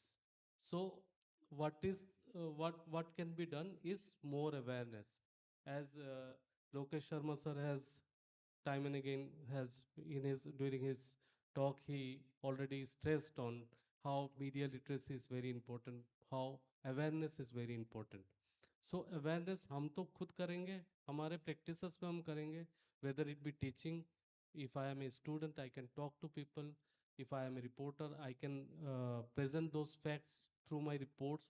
At the same time, if we can train people, if we can train people on misinformation, disinformation, that is what we are doing. Pradeep sir, me, Rajiv sir, we are a part of a network where we are reaching out to people with AI literacy trainings, basically how to adopt, how to perceive AI. How since it is very important क्योंकि पहले से अगर हम लोग किसी चीज़ को किसी technology को बुरा बुरा बोलना शुरू कर दे वो ठीक नहीं है पहले जान लो कि वो सही है गलत है खुद से जानो किसी के कहने से नहीं this is the first and significant part you have your own intelligence. Artificial intelligence is a collaborator, is a friend, it can be a helping hand, but we all have that original intelligence. We have that.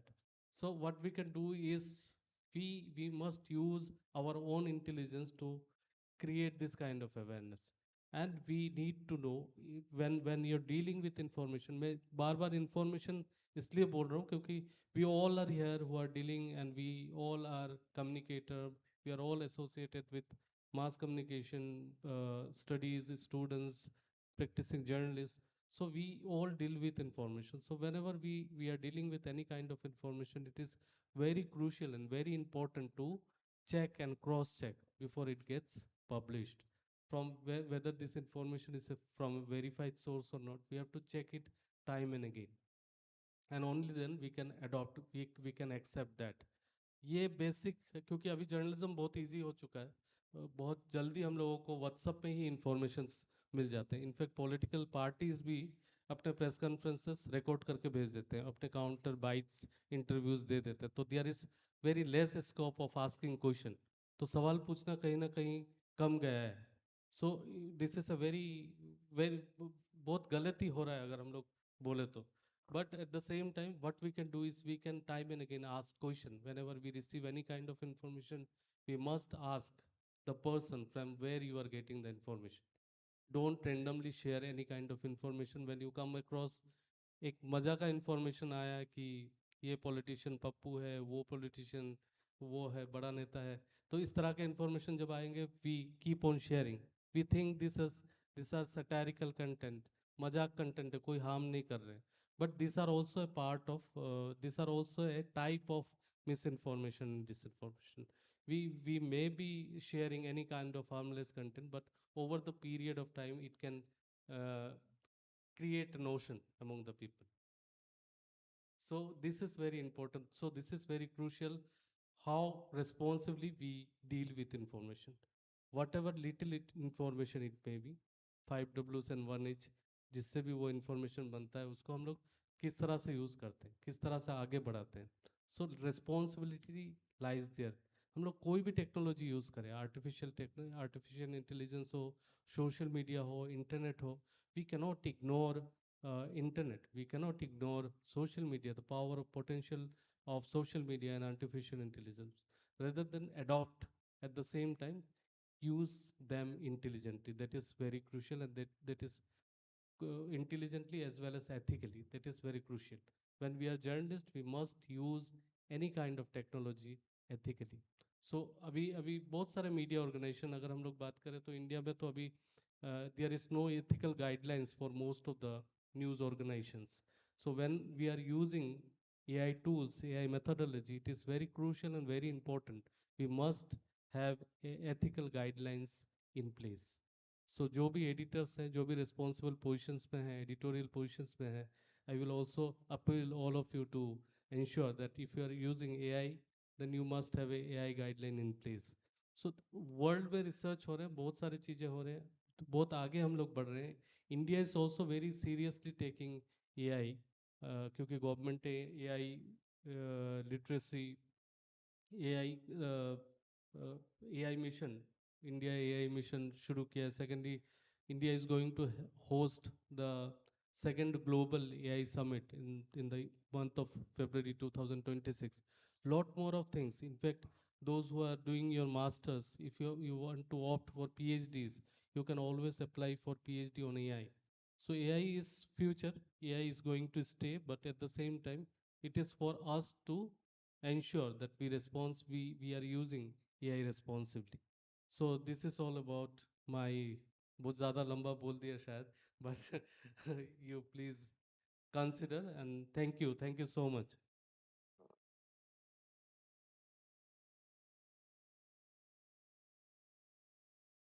Thank you, sir. Thank you so much. You are rightly said that AI is our future. We can't deny that, we can't avoid that, we can't ignore that, but we should accept that with a responsibility. As sir said, the difference of use of AI in social media and mass media. When we make any reel or sharing any information in social media, we have no responsibility, there is no validity, there is no verification, we just share it. But we should understand that how, because we all are responsible citizen and we should use it carefully for our society, and it may create any conflict in our society, as sir also gives so many examples on that. Thank you, sir.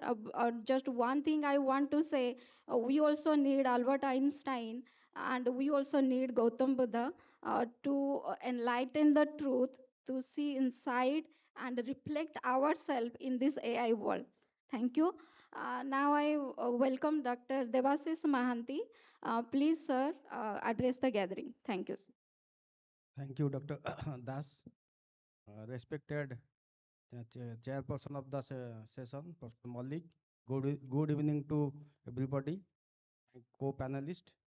I am from a different background, odd man out. So I will take it from a different perspective. We are discussing about something which is actually shaping our world every day. And the buzzword AI is everywhere. That is artificial intelligence. But before going to artificial, what is artificial intelligence? We should ask a question, what is intelligence? Intelligence is something that give us uh, power to think, to solve problem, to recognize people, analyze things. And in case of natural intelligence, it also gives emotion and conscience. And but human are now using this natural intelligence to give those thinking power to machine, and it is known as artificial intelligence. So it is the intelligence given to machine by man is called artificial intelligence. So remember that it's a tool and it has no conscience, no value, and no feelings. We have to remember that. Before going to development of artificial intelligence, I will tell that in this world, nature created many creatures. Nature created many creatures and give different power to them to survive in this earth. Some have very powerful. Some have wings, some can swim, some have jaws. But does not give such physical power to human being, but given a special thing that is called intelligence. That makes human the most dominant species in this world. And from the Stone Age, he is using that intelligence to survive in the world. In the Stone Age, he has prepared stone weapons to protect itself and collect food. In the first phase of development, human developed machines to reduce his physical work. Like we are now surrounded by all things. This microphone is a machine, our pen is a machine, fan, all are reducing our physical pains. And in the 20th century, human developed machine to reduce this mental power, that is computers and calculators. And in 21st century, the journey which was started in Stone Age now entering a new dimension that is called artificial intelligence. We are trying to giving human intelligence to machines. So thinking power to machines. So the intelligence of life is natural intelligence, and the intelligence of machine is artificial intelligence. So that is a contrasting thing. On this contrasting thing, I start my presentation on myth to machine, the journey of artificial intelligence.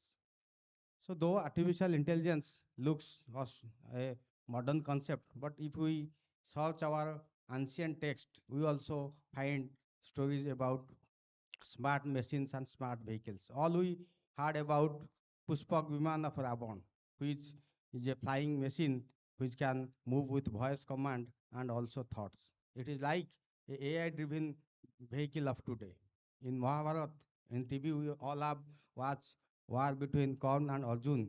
Both have weapons which are directed through voice commands like mantras, and they are precise to their target. Those are like the voice command softwares. Now we are using Siri, Alexa, Google Assistant, those things.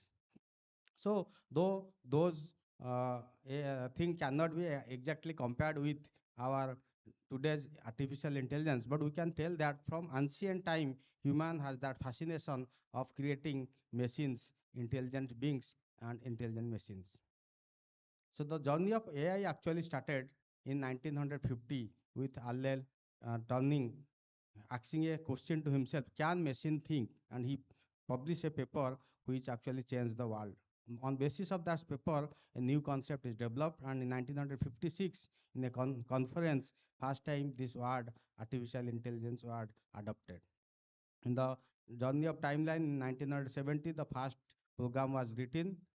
As mentioned by my previous speakers, in 1997, the Deep Blue, the supercomputer created by IBM, defeated the then chess world champion Kasparov.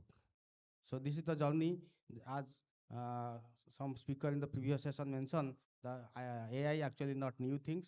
In after 2020, actually its applications are vast. It is in many fields, and it has also very positive application in medical care. It will going to transform our world in next decades, because it will detect the disease which is very difficult to detect by doctors, and the nano robots will go inside the body and they will do operation precisely. What we are hearing only most of the negative things about AI, and especially in this media conference. I can tell about that. Any new things when come, it has always some doubts, because as a chemistry student and teacher, I know the building block of this universe is atom. When atom breaks, fast negative electrons are come out, and so any new things always give negativity because there is some apprehension. Even in our ancient, when there is Samudra Manthan, first the poison, Visha was come out, then Amrut was come in last. So the positive things of AI will be definitely come, and it will definitely going to change our world. It will not, it has also negative effect, but we have to remember that it is a tool, it is a machine, like a fan, like a computer. It is not going to dominate the human being. And in the future stage, what we are seeing in the fiction stories, those type of AI are far ahead. When a robot can do all the things. Now the AI are only single functional. They can do only one function effectively by collecting data. No AI can a multifunctional AI. So, so therefore, it is not to be panic. It's like a tool. I have already mentioned, my previous speaker also mentioned, it's like atom bomb. I simply give an example of knife. Knife is in our hand. We can use it for cooking or killing. Like that, AI is in our hand. We can use it for the development of the society or against the society. So it is only a program. It is only a thing. So it cannot, it has negative impact, basically in the media, because we are, as mentioned by my previous speaker, the reels are viral. And which reels are getting viral? The bad content reels are actually getting more viral than good content reels, uh, because the society accept those things fast easily. So it is a phase. It will be definitely pass away. We will get the benefit of AI in future.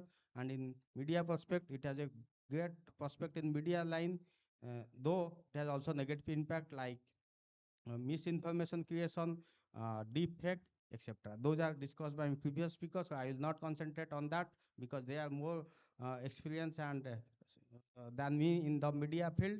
I will only let you know about the artificial intelligence, its uses, and how it will going to change the world in next decade. And if we take it positively, it will be definitely build a better society, give us easier life, healthier life. Or if it will be in the wrong hand, because the world is full of billions, and it will also has negative impact, and it will create havoc in the society. So it's a tool. We have to use it very wisely, and the future trend of AI will be in the hand of human itself. How it guide the AI, it will determine. Huh? And one thing want to mention here, that many times questions arises as a teacher, that after coming of this AI, the role of teacher is diminished. I always told no. The a teacher's role is totally different from role of this software, AI or Google, because these are only information providers. They will only give information. First, teacher is a inspire. He inspire the students. He will inculcate the values, the what is good, what is bad inside the students. As I mentioned, I have given a knife, and it has both. It can kill, it can cook. But teacher will tell the student that it has the positive impact. So it will change the society. Therefore, nobody, no technology can replace a teacher from his position. These are additional benefits. Those teachers who will adopt, acquire AI, they will definitely a better teacher, and reaches to the Gen Z, Gen Alpha, Gen Beta more better than those are away from it. And another thing I want to mention here, that AI has AI has various applications, so we have to use it with caution. And with caution, we can take our world to a developmental level. Or if it will be in the wrong hand, or we will use it wrongly, then definitely we are going to be suffer. Thank you very much for providing me the opportunity. Thank you, sir. And thank you for your brilliant, inspiring speech. AI can't replace the teacher. We truly agree on that. Because there is no emotional contact of students. There is no eye contact with the teacher if a machine take the class. So a teacher is a teacher and AI is AI. Let the machine can't control the human being. We human being create and invent the machine. Let us to control that. And it's as sir said that it's our responsibility how we use that, and we should understand its benefits and take it in a better way and make a world better. Thank you all. And now it's a question answer session. Okay, sir, thank you. Please ask a Before we question. begin this question answer session, Dr. Dash, with your permission, you are the moderator. Yes, sir. I'd like to add to something what all of them have said. Uh, all of us, we know the benefits of AI, and we also are scared of the dark side of AI. Many years ago, I was young. I was very young in the newsroom. And that's the time when, remember, I began my career when reporters used to write their report in hand, sometimes typewriter also. I began that early. And then came computer. And I used to work for Times of India. And Times of India, I was the youngest in the Times of India, the cub reporter. So they tried to introduce computers. Idea was that production process will become faster. More than that, that is what we were told. Their idea was that they can reduce human resources and machination can be introduced. So, but the Times of India had very strong union those days. You know, today you don't hear of unions, but very strong union, and the union would not allow computerization because people will lose job. So management very intelligently said that, okay, fine, if you don't want to use computer, don't use it. We are not going to force it. Keep doing the way you do. Keep punching your story on your typewriter, and somebody will keep editing manually, somebody will keep composing, etc. It's the old process. But very intelligently, they kept one computer in the huge newsroom. And as you know, the newsroom is an open house. It's like a cow shed. Ours was an air-conditioned cow shed. Being Times of India, we were well paid and well looked after. They kept one computer there. Jisko karna hai karo. We are not asking you to do. And look at my chief reporter, who was my father's age, more than my father's age at that point of time. He said, look, boy, 3 or 4 of us, we are opposing computerization because it is threatening our existence. But you don't oppose computer. In the union, Jindabad, Murdabad kar lena aur aakar yahan computer tuck, tuck, tuck, tuck karna, keep punching in because that is your future. You know, so all of us here, more or less, you know, at least this row and the front row belongs to that generation which is feeling threatened by the AI. And that's why we are looking more at the negative sides of AI than the positives that it has to offer, you know. So this is one. And it is exactly like this because if you remember early 20th century when industrialization was peaking, Luddite, Luddites, they used to go around and break the machines because they said that it is taking away our jobs. Exactly that is what we are trying to do with AI these days. You know, all of us are just looking at the negatives apart from the positives. But point is that when we are using it, then as everybody has pointed out since morning, it has to be under human supervision, right? And that's what Joydeep and Professor Panda and I, when we were training ourselves to train others on the sensible, ethical, and productive use of AI. Remember, among the first things that we did was to prepare a guideline for ourselves, prepare a guideline for our organization. It was an exercise, but that exercise was to sensitize the trainers that look, there has to be a guideline how AI has to be used in an organization, be it a newsroom, be it a studio, be it wherever you are. This is what I wanted to bring out, you know. Thank you, thank you. I just want to add here because you triggered a very interesting point. Since in case of AI, it is not only about losing the jobs actually. It is not only about creating the unemployment. It is going something beyond actually. That is why it is a very major concern for the society, for the contemporary generation and all. It is going towards the crime. It is going towards the cyber crime, cyber bullying, reputation, character assassination. This all is happening, and that is why we are very much concerned about this. You may call it the negative side, or the threats, or the challenges, or the issues of this AI side.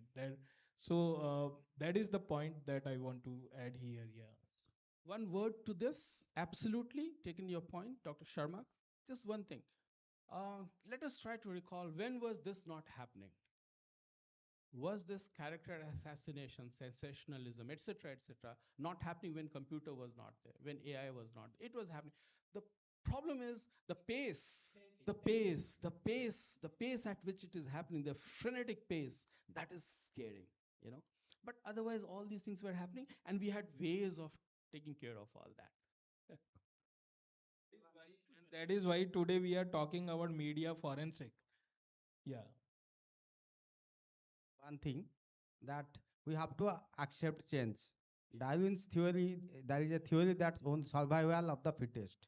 The strongest animal cannot survive in this world like dinosaur. The one who adapt to the situation, he will survive. So jobs will not going, but we have to adapt. I will give one example of Nokia. All of you know that Nokia, when smartphone launched in India, it has the 80% market share. But when people are adopted with phones, they have 2 to 3 SIM cards. But Nokia denied to give dual SIM mobile, and then it does not adopt the operating system we are using now. Therefore, it vanished from the market, and other company dominates. Therefore, we have to take changes as it is, and we have to adapt to the situation. We cannot halt progression of AI. We have to live with AI. Thank you. Thank you, sir. So please ask question to our speaker. Yeah. In order to stay relevant, you must adopt. This is the last mantra. अगर बचना है तो adopt करो, सीखो और फिर and then use it for beautiful purposes, positive purposes.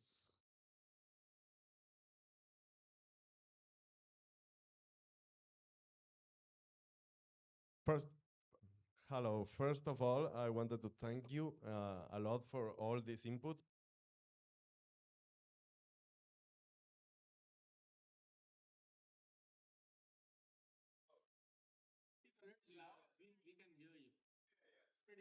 First of all, I wanted to thank you because it was so interesting inputs that I received today. And yes, I had the opportunity to go to this China high tech fair. I've yeah, I've arrived just like 2 days, and I think AI is not like an option; it's like a must. You know, it's an obligation for all of us. Um,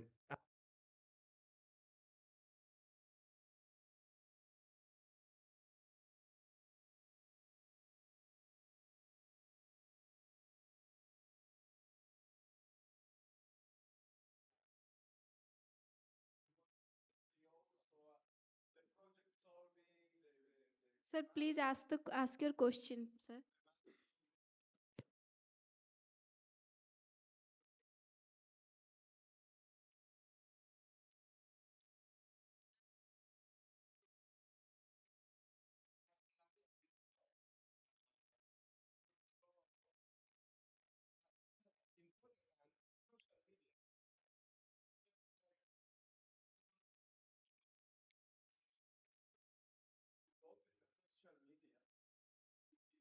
social media is 2025. Is that a simple question? Should I open a social media to advance in my career, in my PhD? Do you consider that social media is as important as AI? I think I would like to answer this question. Basically, gradually over the period of time, if you see, the craze for social media too is decreasing. Now, if you ask any youth, they are more comfortable with Instagram. They are not in Facebook. Our generation are in Facebook. Hai. This way, over the period of time, according to research, people will also go away from social media. Some new technology, something new like social media will come up, which will be more convenient, more comfortable. It is all about convenience and how human beings had adopted technology for ease, for comfort, and they look for new options. Day after tomorrow, Instagram, Facebook, LinkedIn, Twitter, YouTube, this all will be vanish away. This all will be gone. Something new will be created, and you have to adopt that. Thank you, sir. Any other questions? I want to, I have a question for Professor Pradeep Malik, sir. Sir, I want to know what is ginger effect and synthetic media. I began with explaining what synthetic media is. Ginger effect, as I said, it's a still developing concept in social sciences. There is some concept of ginger effect in biological sciences, life sciences. Ginger effect in this context, the context in which we are sitting here is, as Professor Lokesh Sharma just gave a reference to, adding spice to life.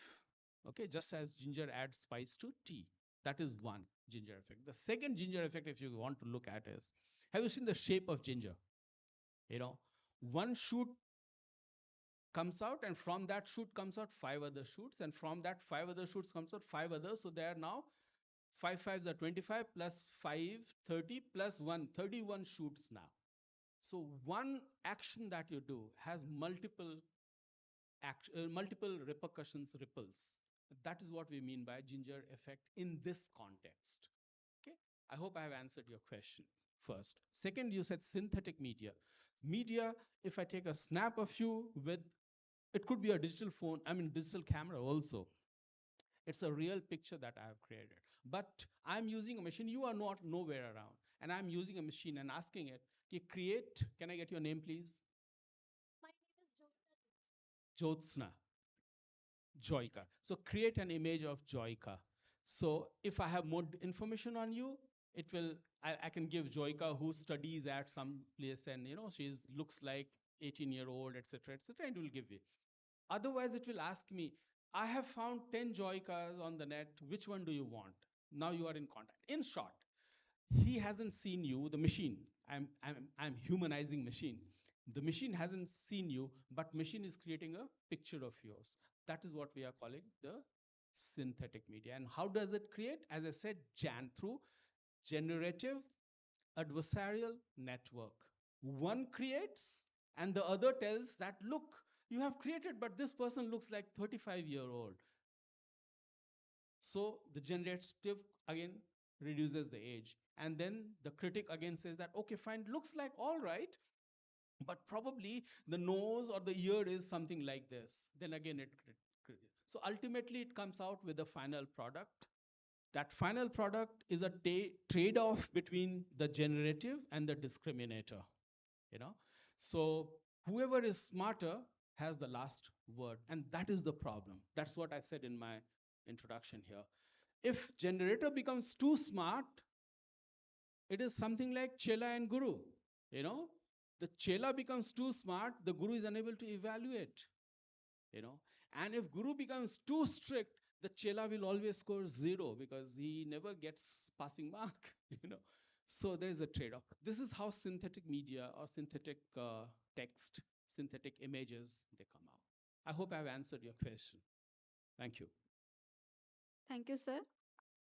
Yes, ma'am. What's your question? Please tell your name and ask the question. Hello everyone, I'm Sangeeta Agarwal. This is a very interesting, like the media forensics and synthetic media itself is a very interesting topic. My question is, like, we all know that we have to adapt to AI and to the changes around us. But like we have seen countries like Finland and Sweden, they're going back to away from smart classes because it has been creating havoc in the children or the students. So, do you think AI at some point of time we will realize that it is creating more havoc than helping us? And if so, like, can it be controlled, or if not? So, why such countries have taken such steps? Because I think so, to take such steps is a big decision after realizing some aspects. So, Can I take this question?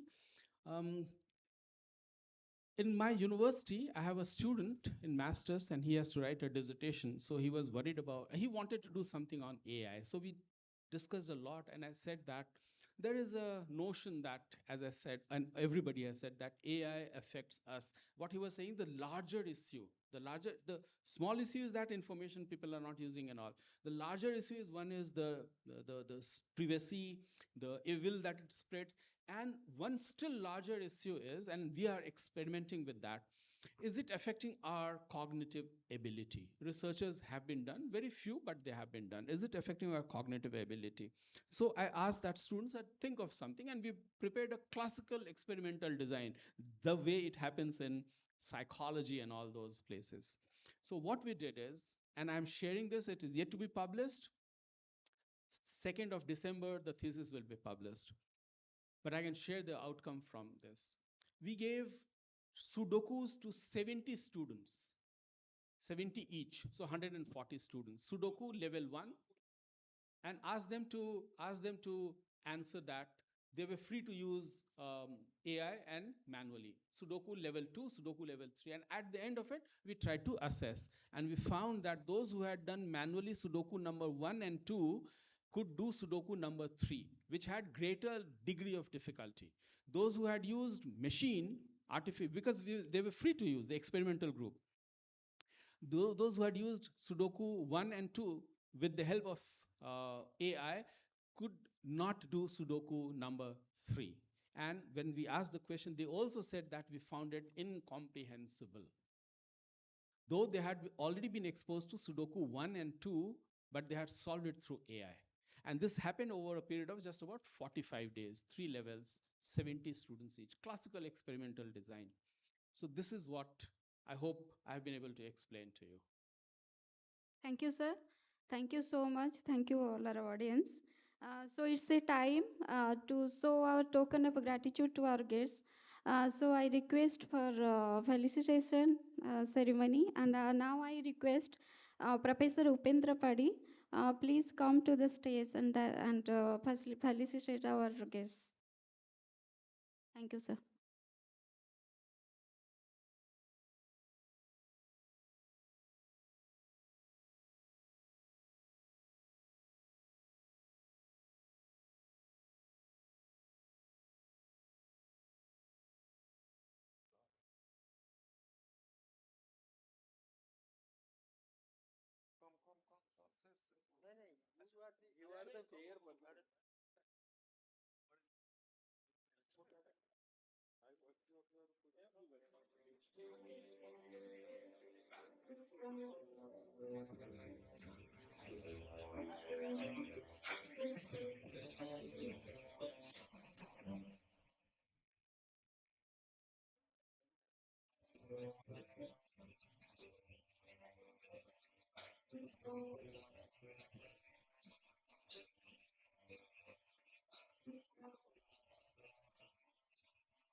Thank you very much. As we conclude this esteemed plenary session, it is my privilege and formal duty to extend the vote of thanks on behalf of the organizing committee.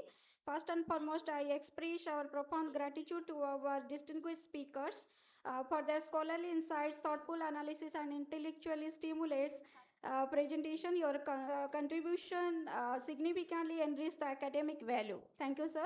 I also extend sincere thanks to our respected dignitaries, invited guests, and senior academicians gracing the session with their presence. Your encouragement and engagement add immense strength to our academic endeavor. My appreciation goes to organizing team, faculty coordinator, technical staff, and student volunteers whose meticulous planning and tireless effort ensured the smooth conduct of this session.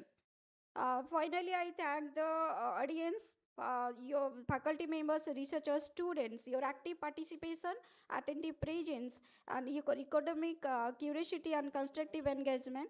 Thank you, sir. With this gratitude, I formally bring the plenary session be closed. Thank you.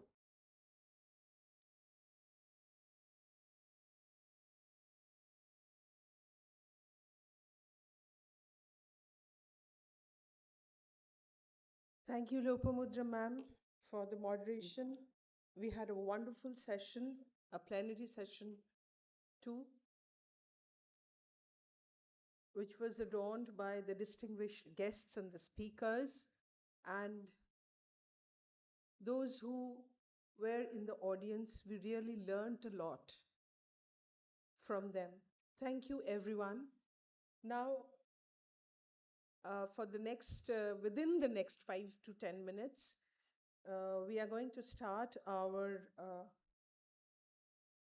memorial lecture on Professor Sunil Kanta Behra.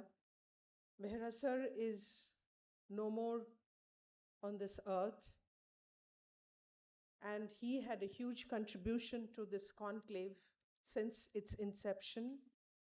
And this session of his memorial lecture will be taken up by Professor Dr. Fakir Mohan Nayak, and I request him to be on the dais to start the session.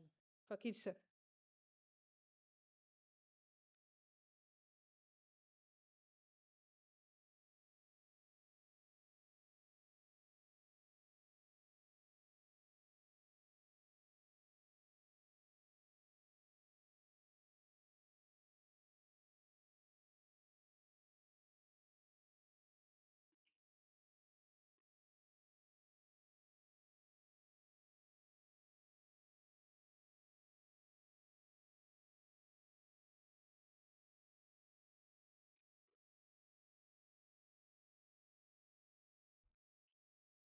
नमस्कार, जय Jagannath.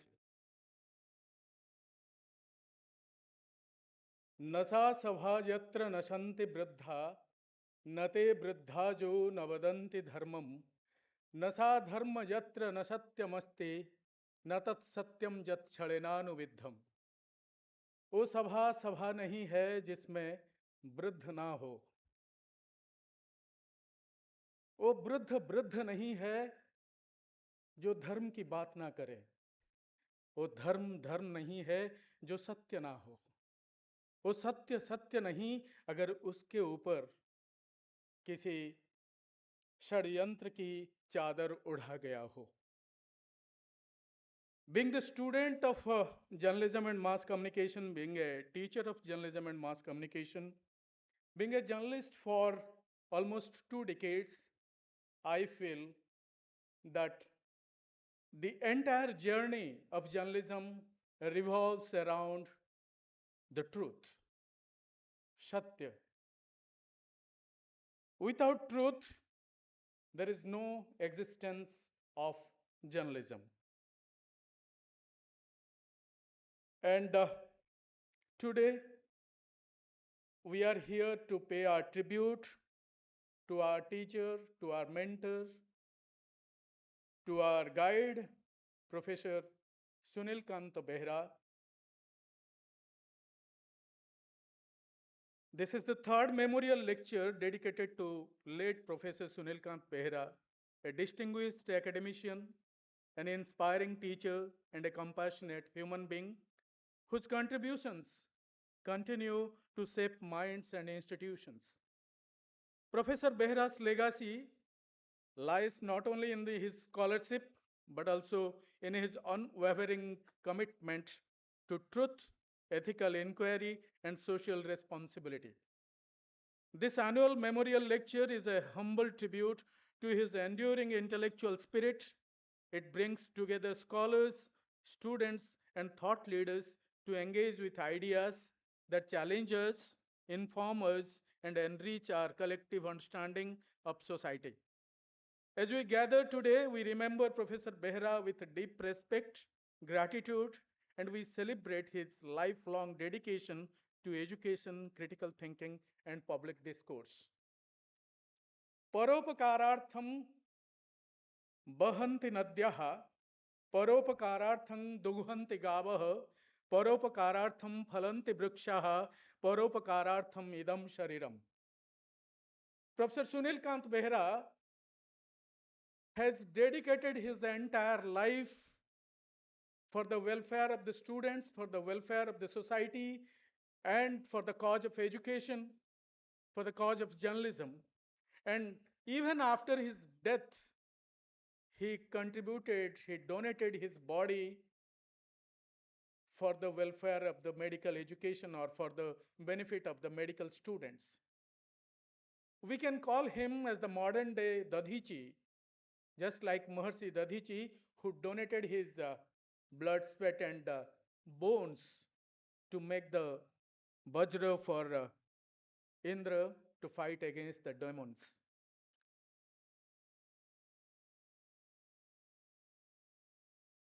In his memory, when I am here, I remember him as a student, as a disciple, as a son. I can say that he was my teacher. I am privileged to have him in my life as a student, as a mentor, as a guide, and as a friend. So today, in his remembrance, we are here to have the third memorial lecture, and today's theme is Genesis of Fake News, a sociological perspective.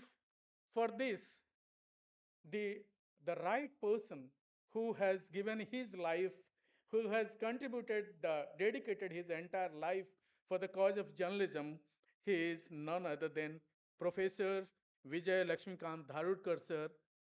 Please give a big hand for sir and welcome sir, who is the Director of Research and Development, Indian Institute of Knowledge, Pune, Emeritus Professor of Mass Communication, and he was the former Vice Chancellor of Tripura University. We are truly privileged to have Professor Dharudkar, a renowned academician and one of the India's most respected scholars in media studies, communication, and social sciences. Professor Dharudkar has served in multiple leadership roles and has been widely recognized for his contributions to media education, research, and public engagement. His insightful work on media ethics, communication theory, and contemporary socio-political issues has made him a prominent voice in national academic circles.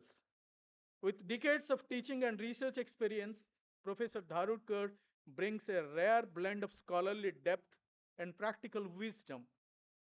I consider Professor Dharudkar as a living encyclopedia because whenever I have heard him, he speaks like an encyclopedia where you will find everything from culture to communication, from science to communication, and from literature to communication. You will find everything in his speech. So it is my privilege to welcome you on the dais. Sir, please come on this dais. Please give a big hand for Professor Vijay Lakshmikant Dharudkar, sir.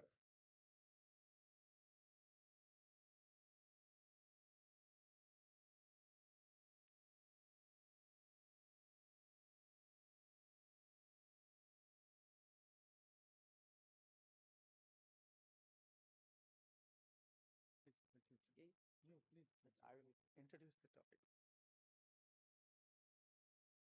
Thank you, sir.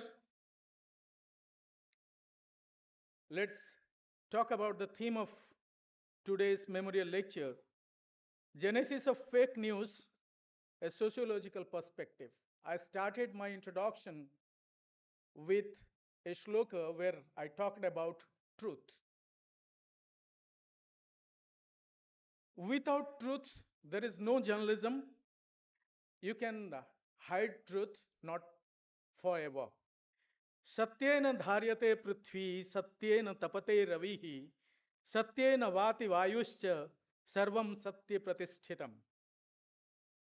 सत्य के जरिए इस पृथ्वी खड़ा है, सत्य के कारण ही रोज सूरज उगते हैं और अस्त जाते हैं, सत्य के कारण ही वायु बहती है और सत्य के कारण ही हम सब यहाँ पर है।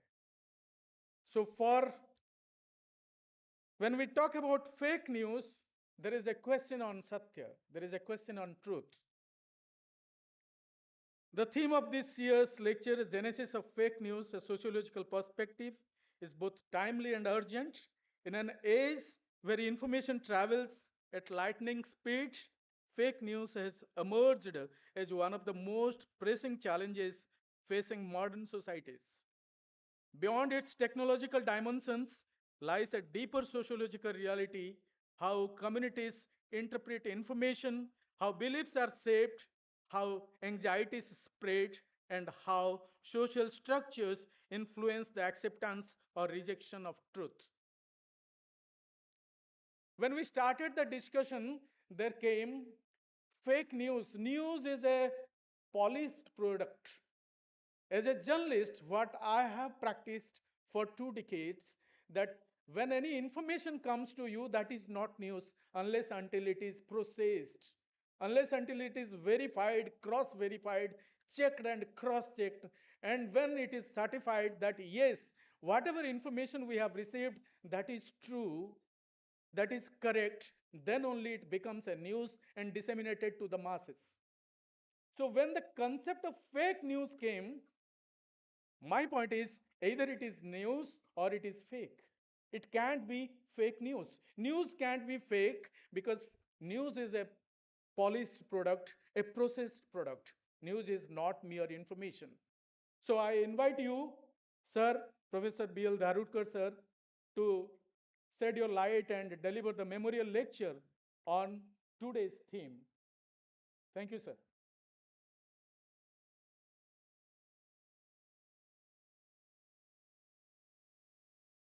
Honorable Professor K.V. Nagraj, Dr. Upendra Padhi, Professor B.K. Ravi, learned members of National Media Conclave, I am very much thankful and obliged for being invited to deliver third memorial lecture of Sunil Behra. Myself and Sunil Behra, we met for the first time in 1985 in Usmania University for a 5-day UGC program. Later on, we completed a 3 weeks refresher course in Usmania University. Then we used to sit together, discuss, eat together, and also debate on many issues. And in those days, Professor Abdul Rahim was coordinator of the program. So that kind of intimacy was there. When we had invited him to deliver certain lectures, and also he was a NAC peer team member and used to visit many institutions. So standalone Journalism College of MGM University was under process of NAC accreditation, and along with Professor Ram Mohan Pathak, there was Sunil Kant Behra. And that was my last meet. Professor Behra was also working in Behrampur University and Silchar Central University. So his contribution in the field of research was very unique because He was very logical, critical, and also used to edit material very accurately. Now, coming to the subject, the genesis of fake news, a sociological perspective. I am going to divide this whole lecture into 5 categories, 5 parts. The first would be what is the news and what is the Western perspective and Indian perspective of news. What is the historical dynamics behind the fake news? Professor Naik has nicely introduced, and also as a curtain raiser, he has given a very sound introduction of the subject. When I was sitting there, I was in deep thinking. What is the news? In Sanskrit, it is said, Varta nu kautukavati. News should be appreciable. Then also there is a norm that bad news should not be spread. How ethical were our Indians? Na moolam likhyanti yadyapi. If there is no root, if there is no evidence, don't write. That is a basic principle common in research and common in news. You know, when I joined in 1980 as a journalism teacher, 1979 in Kolhapur, Shivaji University, I was selected by 3 professors, Professor B.S. Thakur, Professor Ellen Gokhale, and Professor K. Ipan. They were very critical. Some 40 minutes interview was going on. After my selection and after my joining, I met Professor Gokhale, who wrote a book on India and Japan, educational television, a very nice book. I met Professor Gokhale. Sir, now I'm joining as lecturer. You have selected me. He said that don't quote any book without reading the book. And journalism is a virgin subject. You were an archaeologist earlier.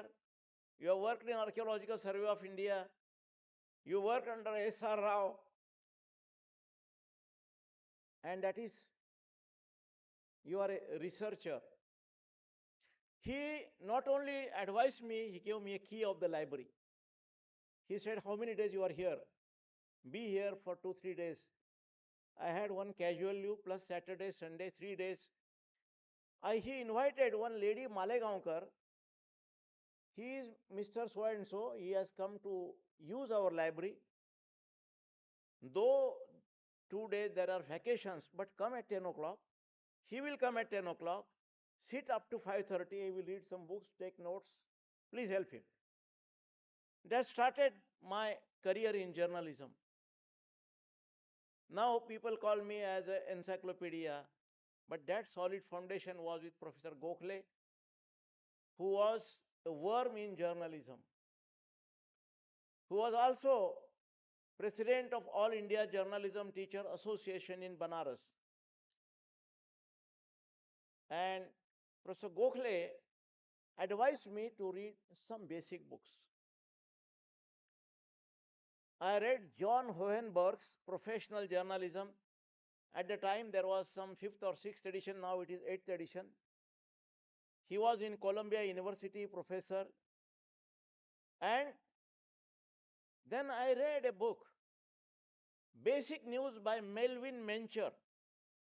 In this book, Melvin Mencher defined news as news is such an important phenomena which is a record of events occurred in the periphery of the media center. And the reporter documents the news based on perfect evidences. Again, the word news derived from north, east, west, south, 3 directions. The information that comes from all the 10 directions. In India, we call it as Dasha Disha. An elephant is a god, or Ganesha is a god which protects us from all 10 directions. So, this is a kind of the base of news. The Western perspective of news says bad news is the good news.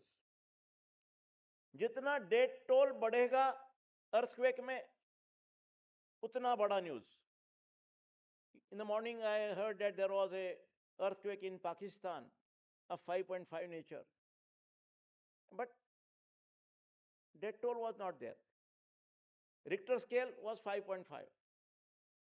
Every day, unending wars are going on in the Gaza Strip and also between Ukraine and Russia. I am also an international columnist, column writer, right from 1973, not after retirement. I wrote columns in eminent newspaper of Acharya Atre, Maratha, Bal Thakre, Samna. Even I write in Maharashtra Times. English newspaper, The Perfect Voice. Yesterday only one article came. The Arsenia of Democracy, India and Israel. What I am quoting you that Walter Lippmann, who was a great Democrat, was also a journalist. Lippmann has written on journalism, and Walter Lippmann says, searching the truth is the basic responsibility of journalist. And Lippmann reports that a reporter has to search, dig out, explore the truth up to the deadline. He should not cross the deadline. Deadline is the most sacred rule in the newspaper office. Walter Lippmann says, what is the social responsibility of the reporter to understand the phenomena of news perfectly and prior to the publication? Many a times in yellow journalism, people say that yesterday's information was based on wrong sources, so we apologize for that. But that is not a healthy journalism. And of same John Hohenberg, who was I am quoting from Columbia University, he has written, what is the news? To catch the rainbow of human interest, that is the news. Unfortunately, in the horde of fake news, in the competition of fake news, we have lost the human interest news. We have lost the human angle of the news. One of my Bhaskar bureau chief is with me. Here is my student. Daily Bhaskar, Shekhar knows better. There's every week on Tuesday there is a column, Shubha Varta, exactly opposite of the fake news. Because when you are hitting the bad news, then there is your responsibility to publish the good news also. But unfortunately, everywhere, open the newspaper, you will find series of bad news there. Crime page, first front page, last page, sports page, every page. When I wrote a book on news reporting in Marathi language, the title was a little bit Sanskritized, Vritta Lekhan Sarup Ani Siddhi. First line was there. Newspaper has become an essential commodity and information is a basic human need. One of my friend was a professor of political science. I gave him a book, a gift copy. He read the first line and said, I object, kept the book aside. Say, I don't read newspaper. Nothing is happened to me. So newspaper is an essential commodity. I had written that. There are also some people in the society, due to the more appearance of fake news, they don't read in newspaper in the morning. They read newspaper prior to they go to bed because they say it is good for sleep. And some people say if you read a bad news in the early morning, that threatens your health. Psychologically, you are disturbed. And bad now news creates, fake news creates social imbalance. In the world, there are 5 books on fake news. And only, mostly all cited, effectively cited book is Anatomy of Fake News by Nelson Houghton. This book is 250 pages volume, enters numerous aspects. explores many ideas, explores on the weaknesses, vacuums, and puts a strong arguments on that.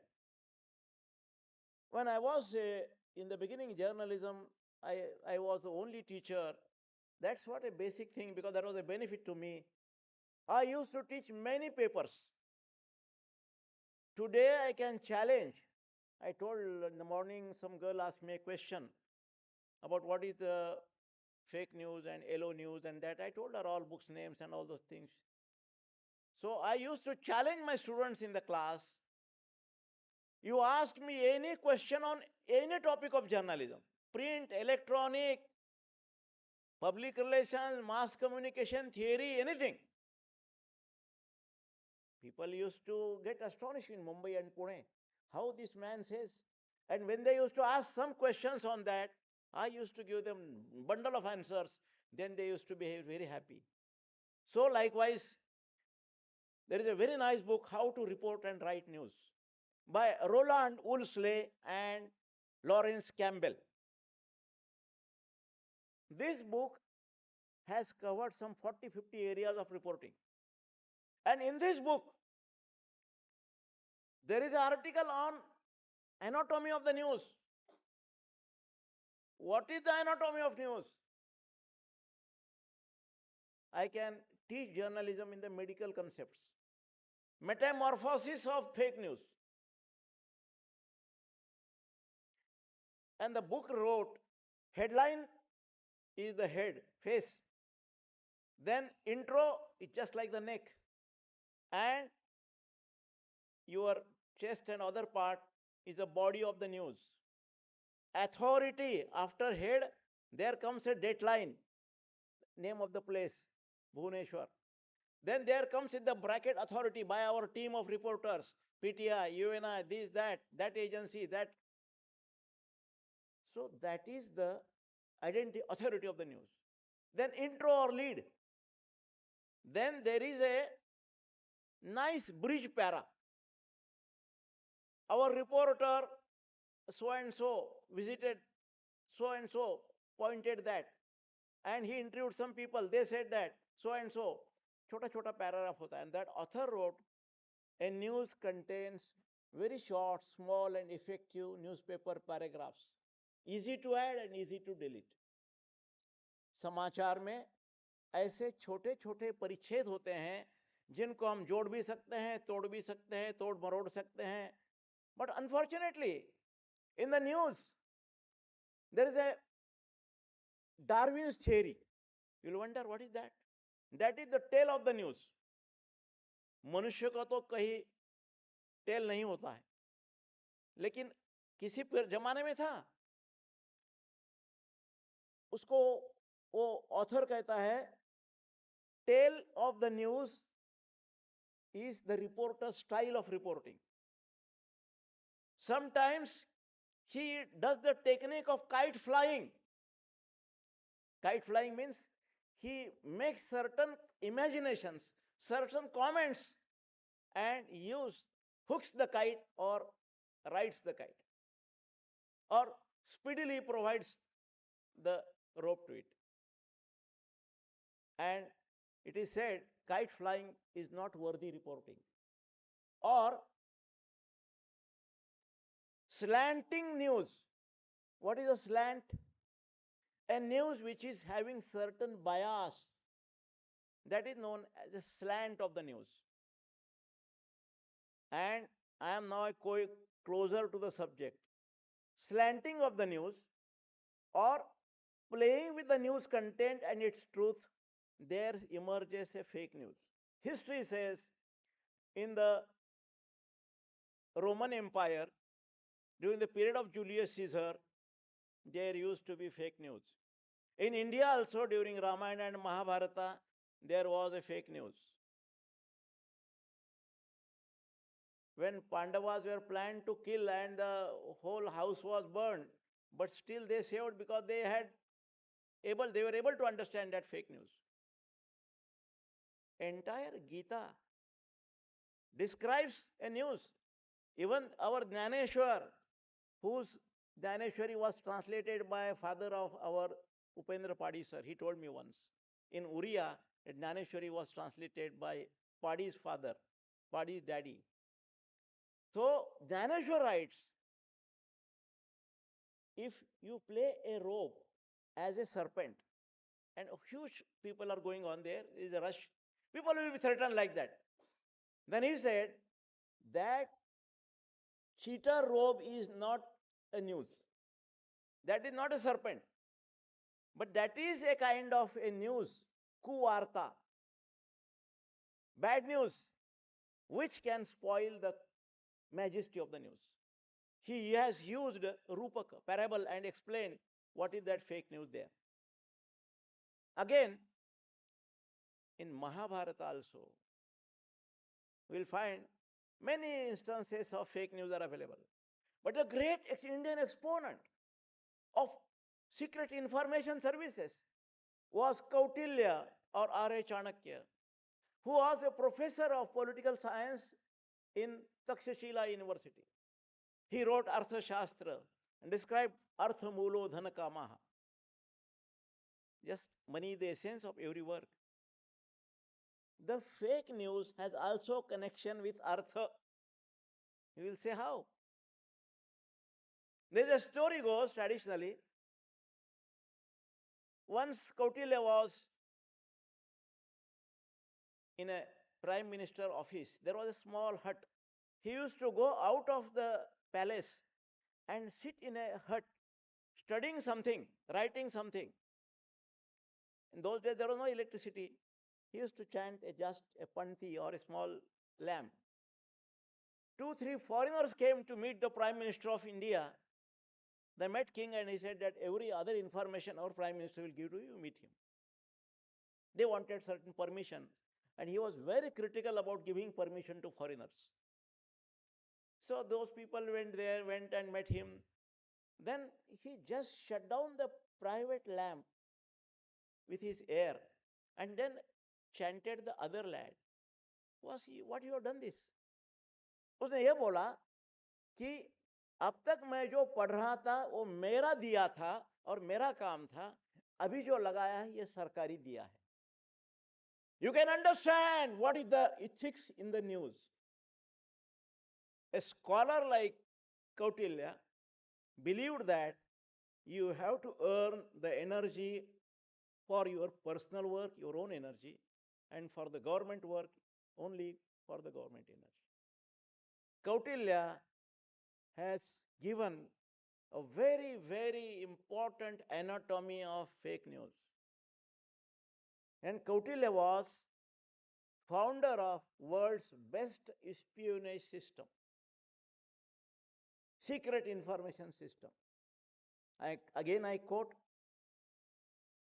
there is one of my article in a book, in a felicitation volume, Kautilya's Arthashastra and Management Principles. The how to understand a fake news and how to use a fake news against the enemy. That has been also described by Kautilya. So the genesis of fake news has many dimensions: political, economic, social, cultural, and many, many. Fake news has been described with many words: Hawks news, alternative news, wrong news, and it has been defined by that widely cited author Nolson Hoxton as fake news means information disorder. Now, here there is a certain, along with sociology, there is a psychological dimension also. In psychology, they say double disorder. If a person is, suppose, thinks in two ways, he has a dual disorder personality.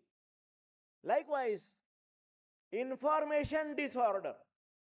You are using the information not in orderly manner, but in a disorder manner. That becomes the crux of the fake news. Now, the first part of the background is over. The first fake news appeared in the year 1894 in America. Now, what is the relationship between the fake news and yellow journalism, and how the fake news emerged in the truth era? Very interesting. William Randolph Hearst was a journalist prior to Pulitzer, and he was running a paper, San Francisco Review, and many other papers he was connected. His father was a great miner, mining industry. Likewise, many mining giants have entered in newspapers in India also. I will not name them. They were doing mining in Rajasthan. Even today, some miners in Maharashtra also have their. So, what William Randolph Hearst said, it's very, a quotation is very important. That I am not derived from my own. That is a book, Mott. In this hall, Professor Nagaraj knows, because he is basically a scholar of history, and his teacher, Nadinga Krishnamurthy, was a great historian of Indian press. He told the full name. Mott, 678 page, he writes, Hearst pointed that as my father was minting money from mines, I want to mint money from newspapers. मेरे पिताश्री जैसे खान उद्योग से सोना चांदी निकालते थे, उस तरह से मैं अखबारों से पैसा निकालना चाहता हूं. Then what he did for that? He first puppeted the fake news there. He started to publish yellow cartoon, yellow strips and news items. News is very small, but you are sensitizing it, emotionalizing it. कभी कभी ऐसे होता है कि in the evening newspaper देते लिखते हैं हेमा मालिनी का डेथ हो गया, उसको मारा गया, और नीचे लिखते हैं ऐसी रूमर शहर में फैली है, और वो अखबार बांटने वाला लड़का बोलता है पुकार के अखबार 1-1 रुपए को बेचता है, लोगों को दिलचस्प लगता है. सो sensitizing information with false content, that became the yellow journalism. When I was delivering a lecture in a big university in Maharashtra, the boy asked a foolish question. He said, "Sir, is there a education of yellow journalism?" I मैंने बहुत ही उसकी मजाक उड़ाई और कहा कि भाई ये तो नहीं हो सकता, ऐसी शिक्षा में कोई नहीं देता. लेकिन ये हिस्ट्री में ऐसा हुआ है कि एक पत्रकार ने ऐसे अखबार निकाल के वो अखबार को बेच के बहुत पैसा कमाया अमेरिका में. So much so that he also competed for the runner. He was a runner for presidential election. Money speaks in America. But he lost. So later on, out of fake news and yellow news, a more mature form was developed by Joseph Pulitzer. 3 volumes are there. Pulitzer Prize Story 1, 2, 3, edited by the same person, Professor John Hohenberg. So, America में every year जो कोई अखबार में अच्छा investigation करता है उसको Pulitzer prize दिया जाता है. Joseph Pulitzer Prize award stories are published in 3 volumes. I read these 3 volumes by the American Center Library. They had sent me to read. ऐसा भी हुआ है कि when a award was given to a journalist, when it was open that was a fake news. You will wonder that is such a system that they withdrawn the award. So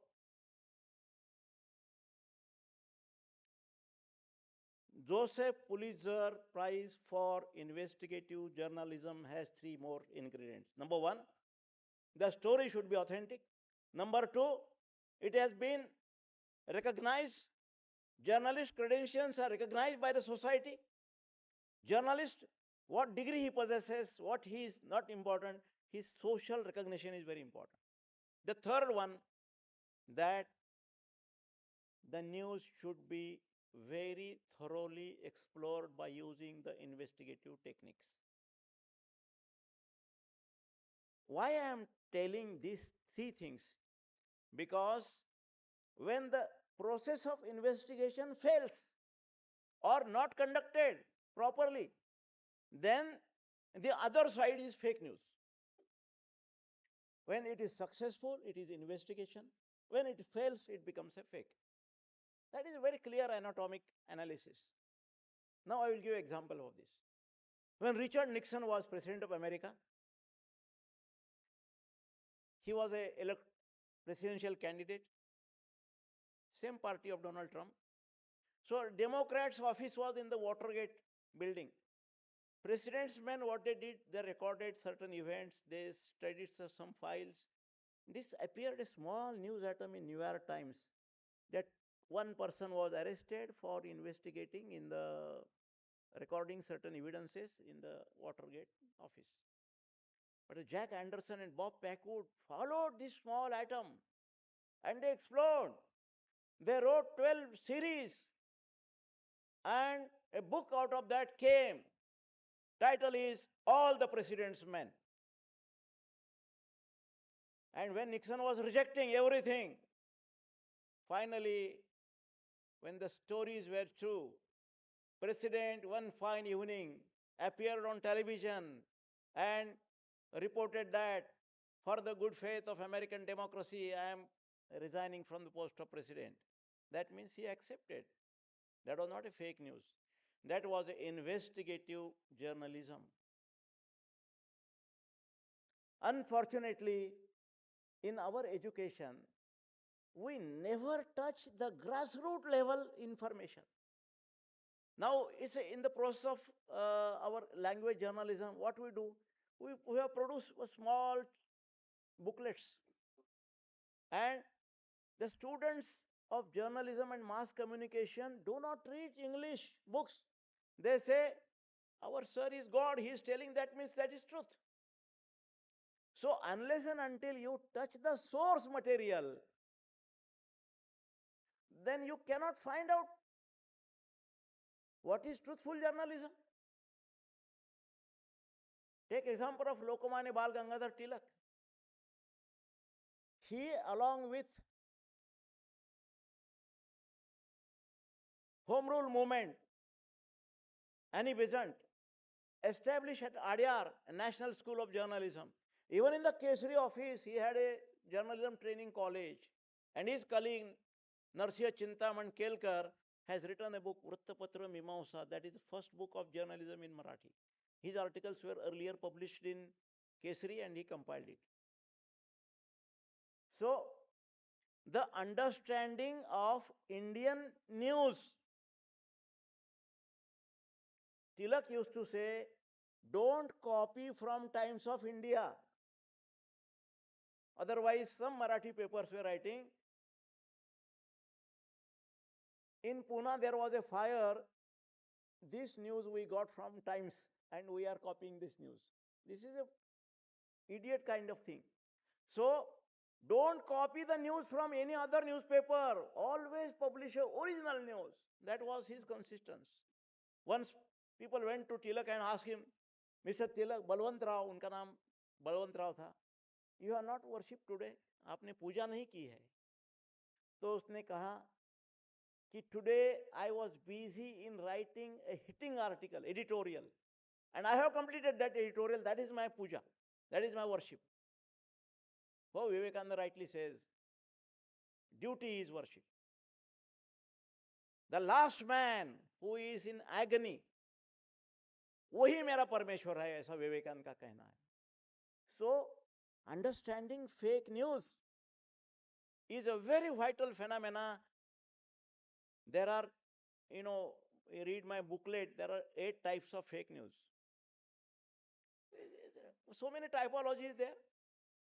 But if we make a genesis of fake news, very important characters. Fake news is not truthful. Fake news is based on sensitive ideas. Fake news is based on hearsay information or rumor. Fake news is based on with a design motto, design interest of defaming an individual or exposing an institution. In the modern period, people hate each other. People are think viciously against the other institution. So competing industries, competing products, competing information, they use fake news techniques. And unfortunately today, even in advertising, these products are these techniques they are using. Don't use them, use our product. That is a kind of fake advertising. So fake news techniques have also entered in marketing and advertising. One I.V. led Betterly, who was a father of public relations in America, Edward Bernays, I.V. Lee, I.V. led Betterly, short form is I.V. Lee, was a professor of marketing in the Princeton University of America. He developed a theory, RACE, research. Do research. If you do research, you will not write fake news. Unfortunately, the research angle in journalism, professional journalism, is totally missing. But my student Shekhar is here, who does an investigative story only on the basis of research because he is a PhD. And his editor, Mr. Agarwal, has given him last month a top award for investigative reporting.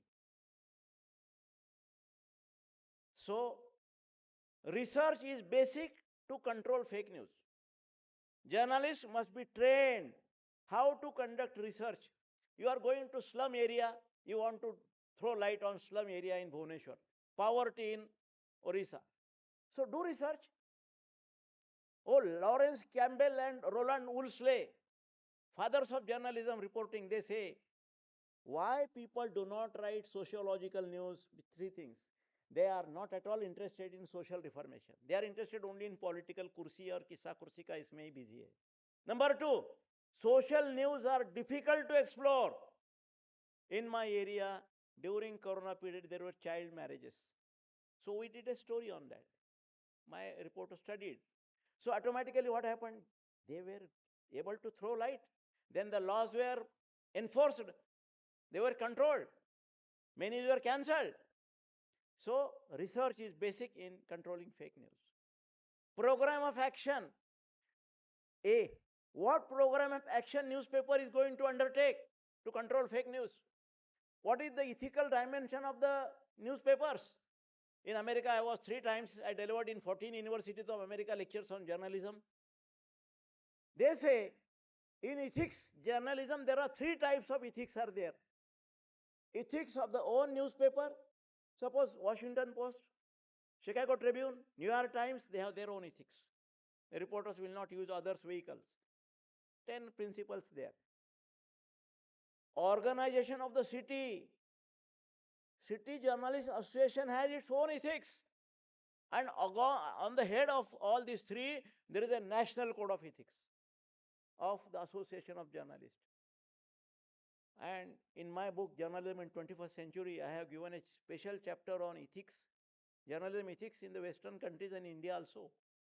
I have written there, ethics के जो 5 principles है उसमें लिखा है कि when you verify the evidence or when you write something against an individual or an institution, there is your prime responsibility to say get a quote of that side. What is their side? Unfortunately, in the modern fake news, the other side is totally broken. They do not write a single line on the other side, and whatever they write there thoroughly and they defame the person. And later on, if they say apology, they will write in 4 lines. The defamation cost has no answer. C is communication. Communicate in a delicate manner. Don't use harsh words. Don't injure. Don't put the names of girls, women. So that is ethics. C is communication. E is evaluation. You have to evaluate your journalism. Unfortunately, we never evaluate. Just pages are published and they are thrown in the market. No research is there.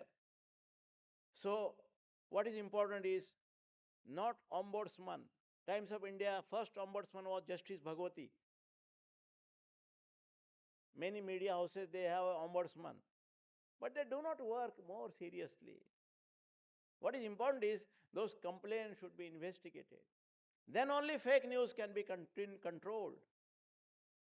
RAC is a formula evolved by IV led betterly. But the fifth point I will add in that, that is culture. Without understanding the culture, decency of the land, you should not write a fake news. Unfortunately, in Indian media, what is the most cheaper to hit is our Indian culture. So when Professor Raghavan, our Professor J.S. Yadav, director of IIMC, was a professor of anthropology. In the beginning, he had MA anthropology. I am MA archaeology. Professor Yadav used to say, see, understanding culture is very important. There is one journal, Culture and Communication, only 3 issues came, 4 issues that was closed.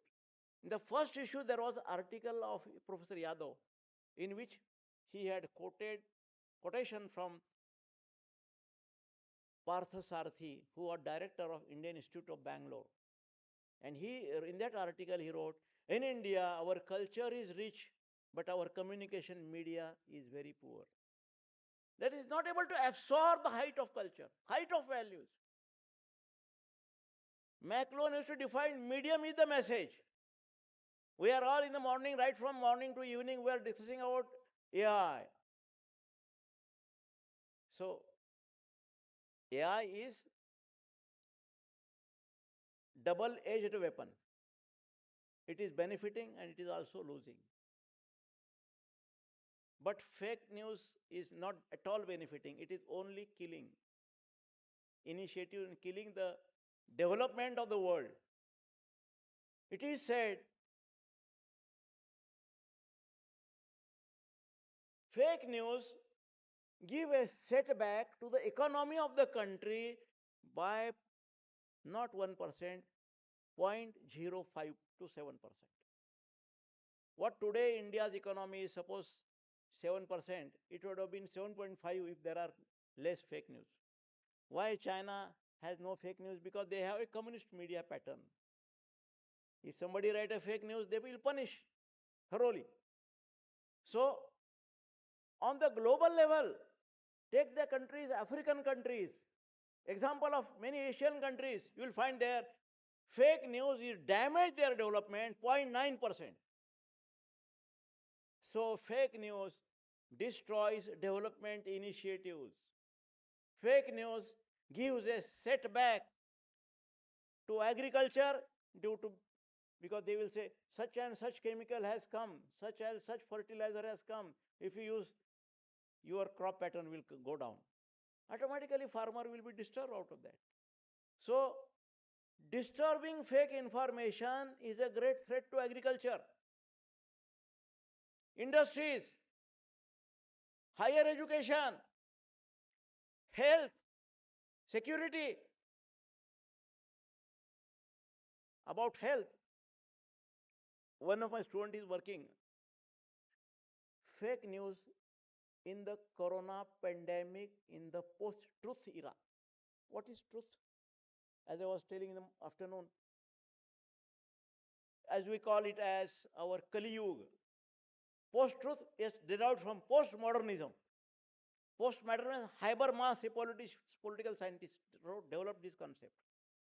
And this concept is based on postmodernism means use of media in politics, use of media in every walk of life. That is postmodernism. And this postmodernism came as a truth, and this truth has cheated entire corona pandemic. Many people died due to just panic because In corona pandemic, first, second, and third wave, peak of the fake news were prepared and spread through that too on social media platforms. Misuse of social media platforms. Social media platforms have become vehicle of fake news. Now, when you're talking about genesis, understand what is the mechanism of fake news. Those who write fake news used to write fake news in the corona pandemic. We studied as many as 65 fake news. And it has been found that the fake news content generators, they are not journalists, they are individuals. They develop an anatomy, echo chamber. The concept, you just understand the concept. What is echo chamber? That means suppose we are 10 people of same group, same ideas, same age, same political conceptions. We will create the chambers and we load fake information. And I say, oh, very good. He says, very good. Okay, emoji batata hai, all low. So everybody nodding. And that fake news spreads like anything. And there is no entry in the fore to counter the news. That is echo chamber. When you create such an information ecosystem that there is no entry to attack in the fort of information, they say what we are telling वही सही है, यही सही है, सही वही है. बोले तो they prepare such an atmosphere that that is their say and their theory is all the time truthful. And after 6 months, 3 months, when the fake news is exposed, then they will say, the purpose is served. So that is the genesis of fake news in the truth era. So then what is the remedy on fake news? Three things are very important. Number one, there should be a legal framework. Now, to control the social media in India, ethical regulations are already available, but certain legal provisions are also tabled in the parliament. Number two, ethical dimension should be very clearly stated. Article 19(1)(a) of the Constitution guarantees freedom of expression. But there are all limitations. Unfortunately, media never understands its limitations. They go for media trial, they go for their own bureaucratic, their own dictatorship. And the third is social watchdog. In America, capitalism never becomes vandalist because there are social corporate responsibilities and social systems to control capitalism. In India also, our media houses should develop certain kind of social norms and methods. With these few points, I end my lecture with a Sanskrit say, Yada yada hi dharmasya glanirvavati bharatah sambhavami yuge. Whenever there is an inertia of ages, I will come, appear with a Sudarshan Chakra.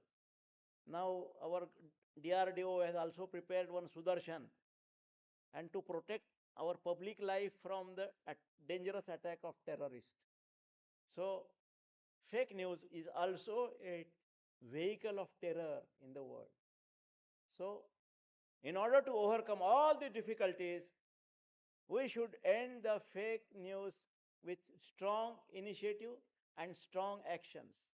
With these few words, I thank you very much and I pay again my humble tribute to my friend Sunil Kant Behra of Behrampur University and Assam Silchar University. Thank you very much for patient listening. Thank you all. Thank you very much. Kabir का एक दोहा देता हूं और मेरा भाषण खत्म करता हूं. अटल जी को बहुत भाषण में दोहे देना या शेर देना, कभी कभी तो तुकारामाचे अभंग भी वो गाते थे. बुडता है जन न देखे डोळा, कसा येई कळवळा. That means I am very much difficult that these people are duped out. The world is sinking in tragedies. That says Tukaram. So, बड़ा हुआ तो क्या हुआ, जैसा पेड़ खजूर, पंछी को छाव नहीं, फला लागे अति दूर. जय हिंद, जय असम, जय त्रिपुरा, जय अपना जय Jagannath. Thank you very much. Thank you, sir. We are not going for any question.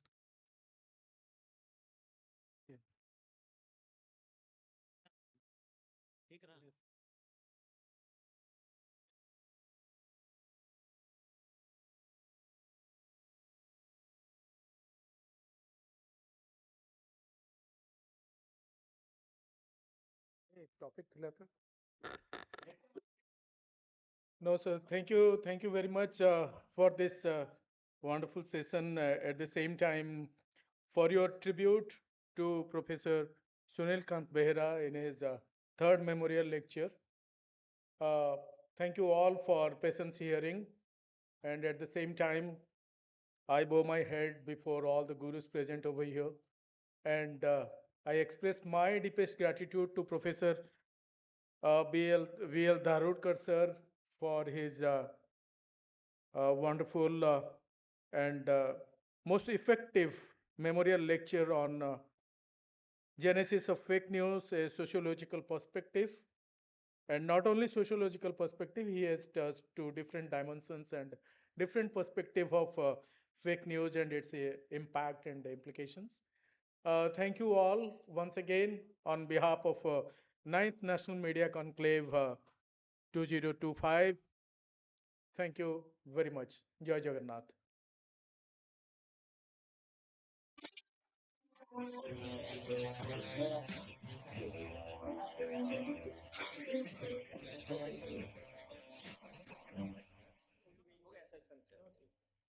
Friends, so we'll take a 5 minutes break now, and after 5 minutes, we'll have the cultural program. And I request Professor Fakirimon Naik to coordinate and moderate the cultural program of this evening. Thank you. Just wait for 5 minutes. Shortly, we'll start the cultural program. In between, those are interested, you can have tea outside in the cafeteria. You can go to cafeteria and have your tea and some snacks. Enjoy. Shortly.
Hello hello ଏବେ ଦେଖିଲେ hello hello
ଏବେ ମୁଁ ଆଖି ଖୋଲିଥାଏ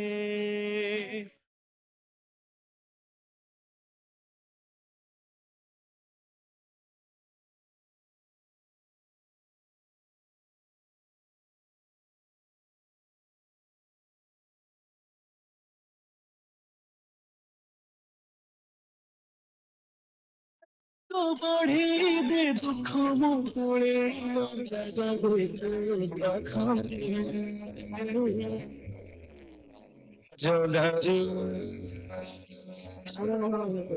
जगारे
जोगा छिड़ी जाए मो पाद भव्य तुलसीटे କରିଦେରେ ମତେ ଝୁଲୁଥିବି ତୋ ଗଳାରେ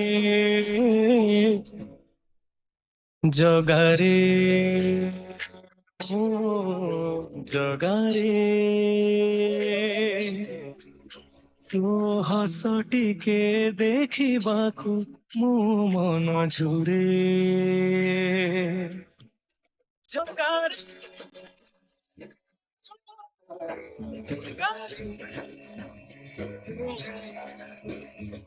କି ଜାଦୁ ଅଛି କାହାର ଜଗା ଆଖିରେ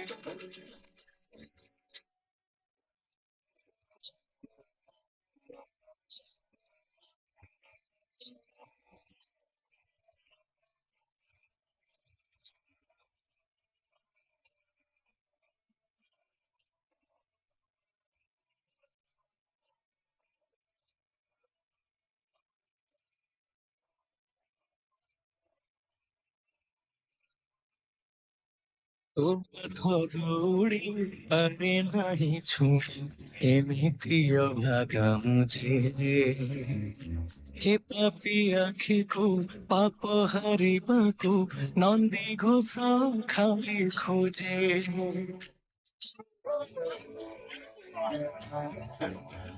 ମିଛ ମିଛ ମିଛ ଦୁନିଆଟା ମିଛ ତୁ ହିଁ ମୋର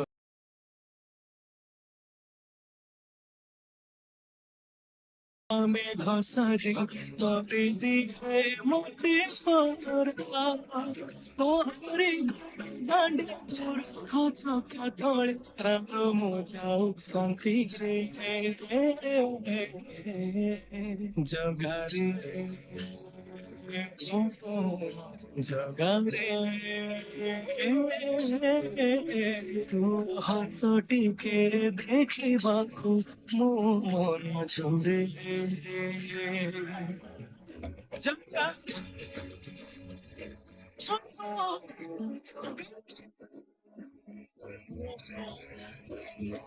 କି ଜାଦୁ ଅଛି କାହାର ଜଗା ଆଖିରେ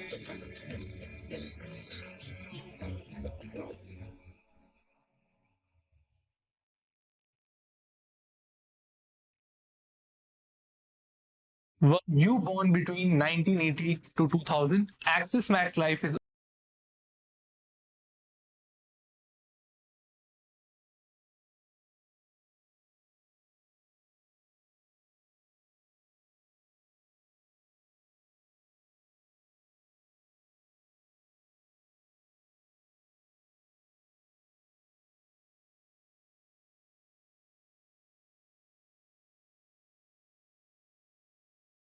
100% genuine claims paid with 3 hours payment guarantee. No waitings and no worries.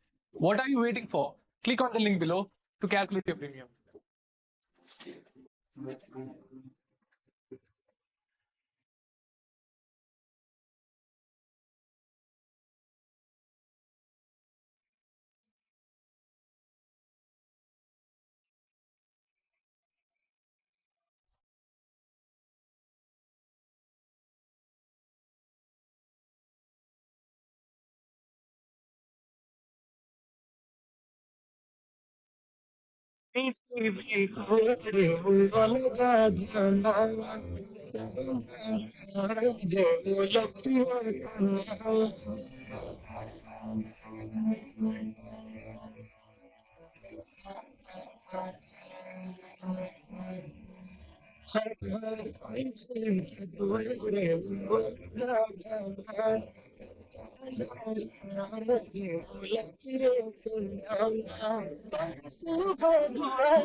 রাখির দরজা বুঝো ସେଥିପାଇଁ ତୁ ଦରଦି ବନ୍ଧୁ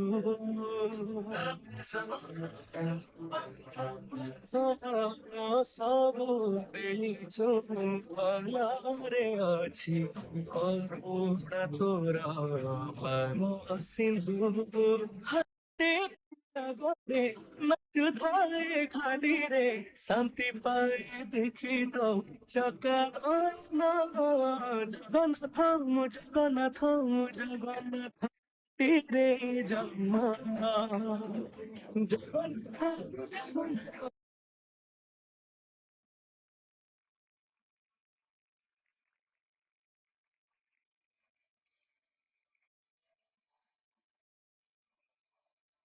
নারায়ণায় নমো নমঃ বাসুদেবায় নমো নমঃ নারায়ণায় নমো নমঃ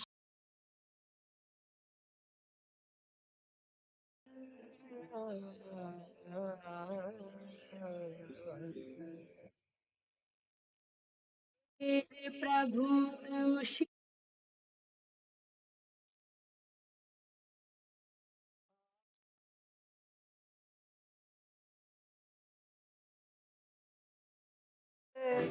हर पल हर दिशा में तुम बसे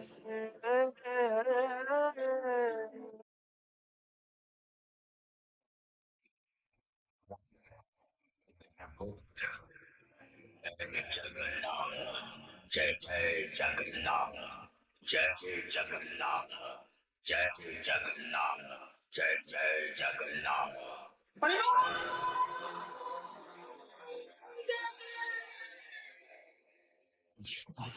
नामରେ ଦୁନିଆ ଆରମ୍ଭ ହୁଏ ଯେଉଁଠାରେ ଭକ୍ତି ରହିଥାଏ ଯେଉଁଠି ଶାନ୍ତିର ପ୍ରେମର ବର୍ଷା ହୁଏ ନିରାଚୟ ନାଚ ସୃଷ୍ଟିର ସ୍ଥିତିକାରିକ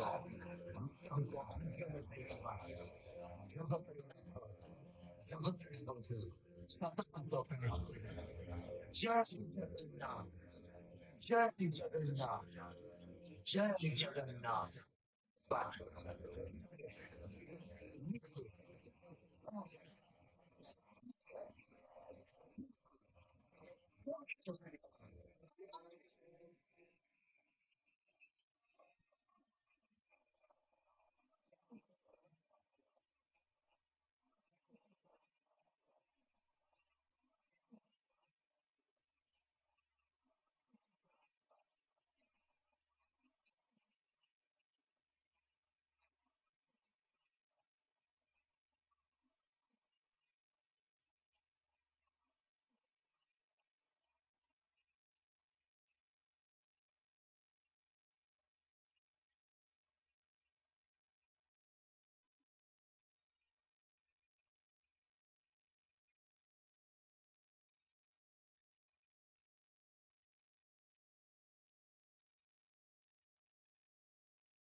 बादलों में खोता लगा सागर में उड़ता जाऊं खुद को भी रोक ना पाऊं थामो जरा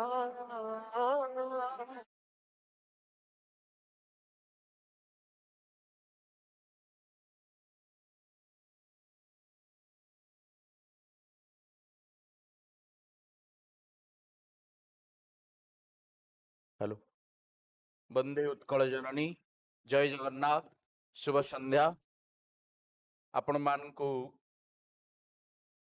ए मनज्ञ परिवेश भितरे सांध्यकालीन अधिवेशनर ए सुंदर प्रयास भितरे आमे आपण मानकु स्वागत करूछु सुधी सज्जन सकाळर प्रभात ठू एजावत पर्यंत आपण ए परिसर भितरे जो आनंदर रोमंथन एवं आनंदर उल्लास सहित बहुविध आलोचनारे सामिल होइथिले परंतु आजिर ए कार्यक्रम भितरे सांध्यकालीन अधिवेशन रे आपण मानक भितरे एक सांस्कृतिक चिंताधारा को उज्जीवित करबा पई एवं मनोरंजन रो एक खुराक जोगाइबा पई आमे आपण मानक स्वागत करूछु ए आसर को गोटे करताली दियंतु जेतेक संख्यार उपस्थित अछंती ओडिया माटी ओडिशार संस्कृति ओडिशार पानी पवन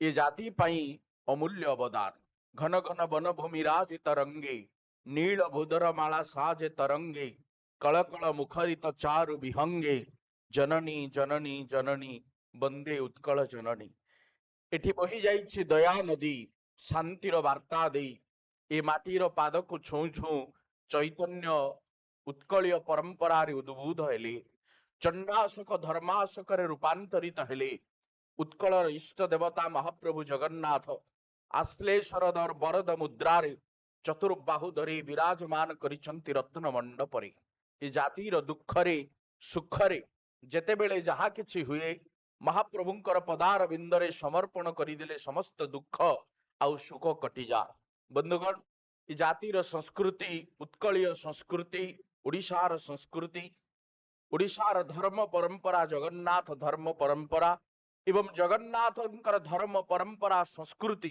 ओडिसी नृत्य भाव रे आपण माने समस्त जानिछंती आज प्रथम संध्यार ए सांध्यकालीन अधिवेशन रे सेही उत्कलीय परंपरा को आखि आगरे रखी उत्कलीय संस्कृतिर वार्ता को आमे निवेदन पूर्वक आजिर प्रथम प्रस्तुति रे भेटी दउछु सिमुल डांस एकाडेमी द्वारा अनंत केशरी कानूनग एवं साथी टीम द्वारा प्रस्तुति रे रहिछि ओडिसी नृत्य ओडिसी नृत्यर प्रथम प्रस्तुति रे रहिछि दुर्गा तांडव देवी महिमार अनेक कथा शास्त्र रे वर्णित अछि जेतेबेले अधर्म बढ़ी जाए अधर्म को नाश करी धर्म संस्थापना करिबा पई मां दुर्गे दुर्गति नाशिनी अवतरण करन्ति धरित्री वक्षरे एकैव शक्ति परमेश्वरस्य बिर्ना चतुर्धा विनियोग काले भोगे भवानी पुरुषेषु विष्णु कोपेषु काली समरेषु दुर्गा केतेबेले चंड मुंड को विनाश करिबा पई आसिचंती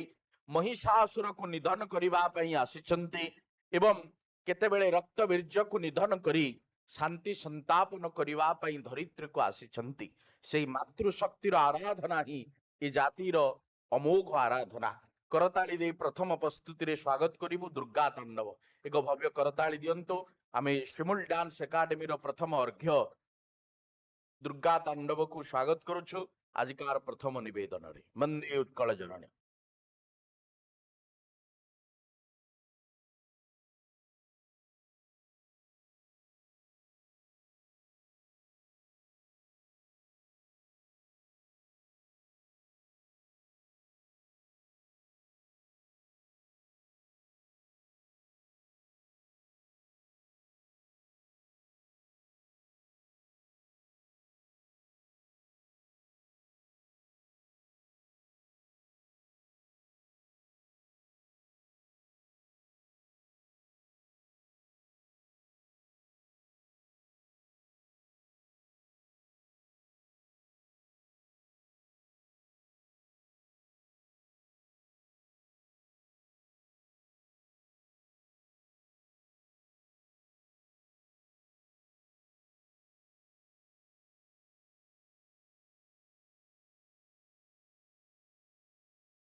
सिंहस्यापति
वासिनी दुष्ट विनाशिनी घर घर बादिनी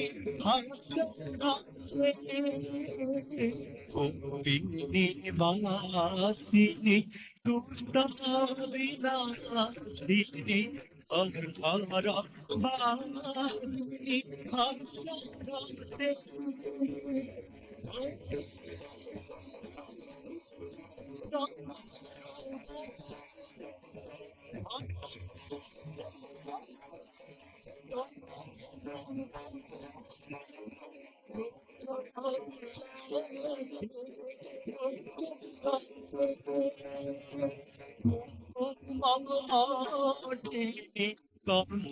জলোচনে অন্ধরগামিনী গানরতে জয় জয় দুর্গতি তারিণী ভাবিনী জয় জয় দুর্গতি তারিণী ভাবিনী মালিনী পালিনী দামিনী মালিনী পালিনী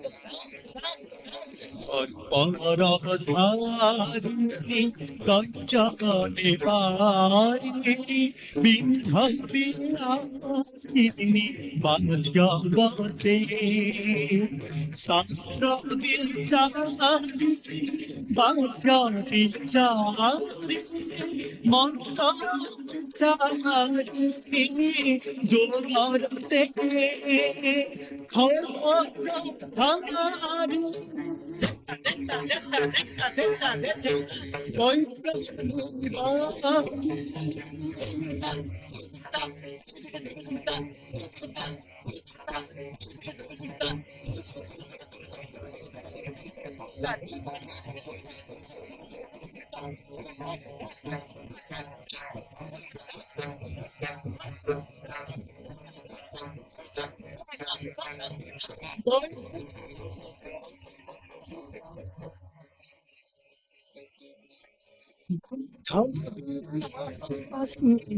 বাজারতে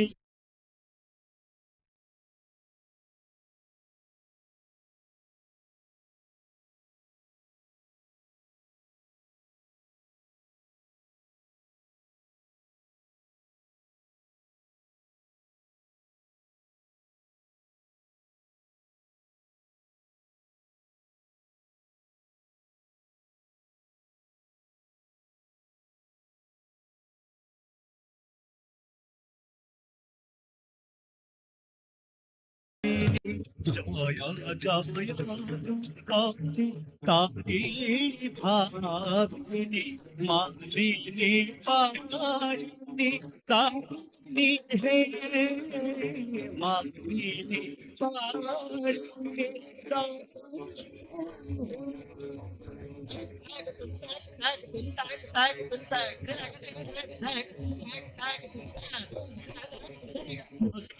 గిళగిళనాదిని డమదప్పాదిని ఢమఢమకే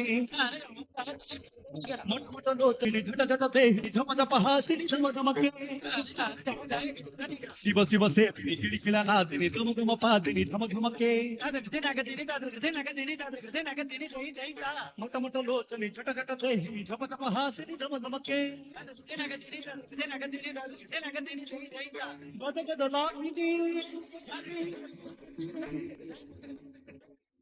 ధనధనగా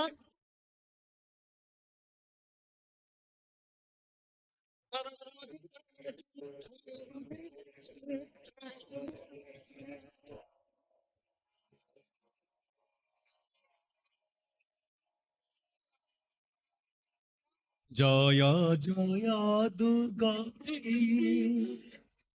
তারিণী ভাবিনী মানিনী পালিনী দানিনী হে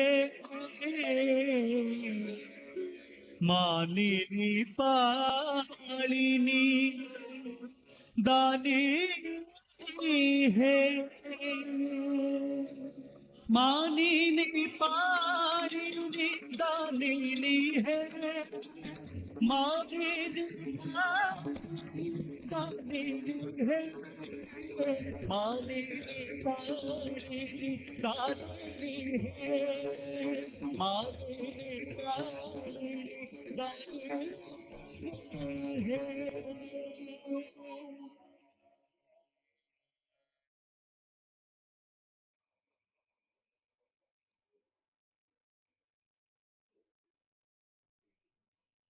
ପ୍ରଥମ ପ୍ରସ୍ତୁତିରେ ଦେବୀ ଦୁର୍ଗାଙ୍କର ଏକ ସୁନ୍ଦର ନୃତ୍ୟକୁ ଆପଣମାନଙ୍କ ନିକଟରେ ଅର୍ପଣ ରଖିଥିଲେ। ଆମେ ଅନେକ ଧନ୍ୟବାଦ ଅର୍ପଣ କରୁଛୁ ସିମୁଲ ଡ୍ୟାନ୍ସ ଏକାଡେମୀର ଶିଳ୍ପୀ କୁଳଙ୍କୁ, ଯେଉଁମାନଙ୍କର ପ୍ରଥମ ପ୍ରସ୍ତୁତିରେ ଥିଲା ଦେବୀ ଦୁର୍ଗାଙ୍କର ମାନିନୀ ପାଳିନୀ ଦାନିନୀ ହେ। ସଜନ ପରପରେ ମଞ୍ଚକୁ ସ୍ୱାଗତ କରିବୁ ଏକ ସମ୍ବଲପୁରୀ ନୃତ୍ୟ, ଯେଉଁ ସମ୍ବଲପୁରୀ ନୃତ୍ୟ ଆପଣମାନଙ୍କର ଏକ ଭାବନାର ଆଉ ଏକ ସୁନ୍ଦର ଭାବକୁ ପ୍ରକାଶ କରିବ। ଆପଣମାନେ ଜାଣି ଖୁସି ହେବେ ଓଡ଼ିଶାର ପୂର୍ବ ଓଡ଼ିଶା ଏବଂ ପଶ୍ଚିମ ଓଡ଼ିଶା, ଏ ଦୁଇ ଓଡ଼ିଶା ଭିତରେ ପଶ୍ଚିମ ଓଡ଼ିଶା ଏକ ସ୍ୱତନ୍ତ୍ର ସ୍ଥାନ ହାସଲ କରିଛନ୍ତି।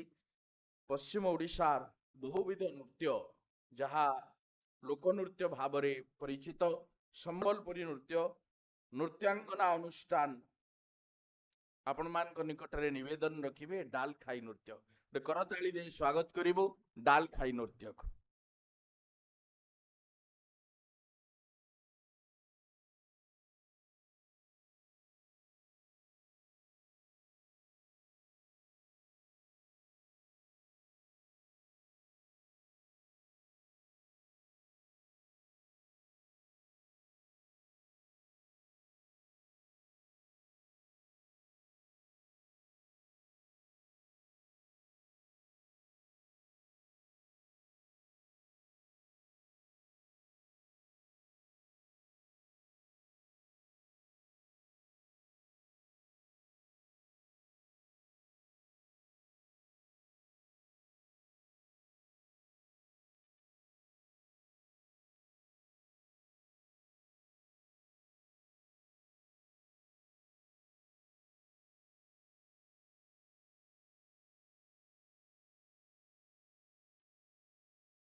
ବେଲେ ଲଙ୍କା ଗଡୁ ମାଲଙ୍କେଶ୍ୱରୀ ରାଜା କରି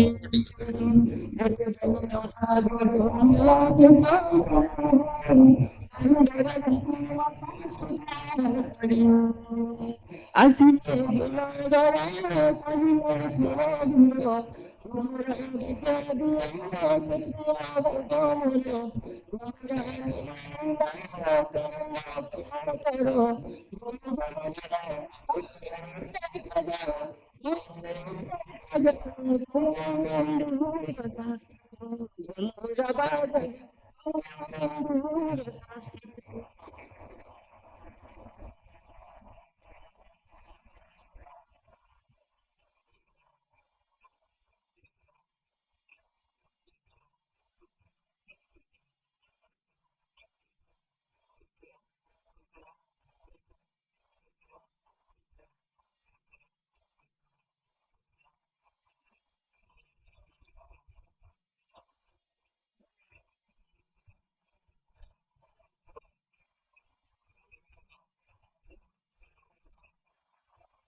ରଣକ୍ଷେତ୍ରେ ଆଉ ଖଣ୍ଡା ବସା ପରବେ ନୂଆଖାଇ ଆଉ ଦଶହରା ଉତ୍ସବେ ରଣକ୍ଷେତ୍ରେ ଆଉ ଖଣ୍ଡା ବସା ପରବେ ନୂଆଖାଇ ଆଉ Dussehra ଉତ୍ସବେ Kalahandi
Sojoni go Joni go Sojoni go Joni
କଳାହାଣ୍ଡିରୁ ଆସିଥିବା ଘୁମୁରା ନୃତ୍ୟ ଆପଣମାନଙ୍କର ହୃଦୟକୁ ନିଶ୍ଚିତ ଛୁଇଁଥିବ। ଗୋଟେ ବଡ଼ କରତାଳି ଦିଅନ୍ତୁ। ଏ ଓଡ଼ିଶାର ଏକ ଅନନ୍ୟ ବିଭବ ଘୁମୁରା ନୃତ୍ୟ, ଯେଉଁ ଶିଳ୍ପୀମାନେ ସୁଭାଷ ଚନ୍ଦ୍ର ନୃତ୍ୟ ଶାଖା ସାଂସ୍କୃତିକ ଅନୁଷ୍ଠାନରେ ଘୁମୁରା ନୃତ୍ୟ ପରେ ଆମେ ପୁନର୍ବାର ସ୍ୱାଗତ କରିବୁ ଶିମଲା ଡ୍ୟାନ୍ସ ଏକାଡେମୀର ଆଉ ଏକ ଅର୍ଘ୍ୟକୁ। ପ୍ରସ୍ତୁତିରେ ରହିଛି ମଙ୍ଗଳାଚରଣ, ଯାହା ଗଣେଶଙ୍କର ଚରଣ ତଳେ ସମର୍ପିତ ଏକ ଆବେଗକୁ ଅର୍ପଣ କରିବେ ନୃତ୍ୟଶିଳ୍ପୀ ବନ୍ଧୁଗଣ। ଆଉ ଗୋଟିଏ ଗୋଟିଏ ନୃତ୍ୟ ପରେ ଆମେ କାର୍ଯ୍ୟକ୍ରମ ସାଙ୍ଗ କରିବୁ। ଆପଣମାନେ ଆମ ସହିତ ଯୋଗଦାନ ଦିଅନ୍ତୁ। ଆପଣମାନେ ଆଉ ଏକ କରତାଳି ଦେଇ ସ୍ୱାଗତ କରନ୍ତୁ ଓଡ଼ିଶୀ ନୃତ୍ୟର ଦ୍ୱିତୀୟ ପ୍ରସ୍ତୁତି ମଙ୍ଗଳାଚରଣ।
ମଙ୍ଗଳ ଚରଣ ପରେ ପରେ ଆଉ ଏକ ନୃତ୍ୟକୁ ଆପଣମାନଙ୍କ ନିକଟରେ ଭେଟି ଦେବେ। ଉପସ୍ଥିତ ଅଛନ୍ତି ନୃତ୍ୟାଙ୍ଗନା ଅନୁଷ୍ଠାନ। ବନ୍ଧୁଗଣ, ଆପଣମାନେ ଜାଣିଥିବେ ପଶ୍ଚିମ ଓଡ଼ିଶା ଗଣପର୍ବ ଯାହା ସମ୍ବଲପୁରୀ ନୃତ୍ୟ ଭାବରେ ବିଦିତ ହୁଏ। ଯେତେବେଳେ ବହୁବିଧ ପର୍ବପର୍ବାଣୀ ଆସେ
ଆମ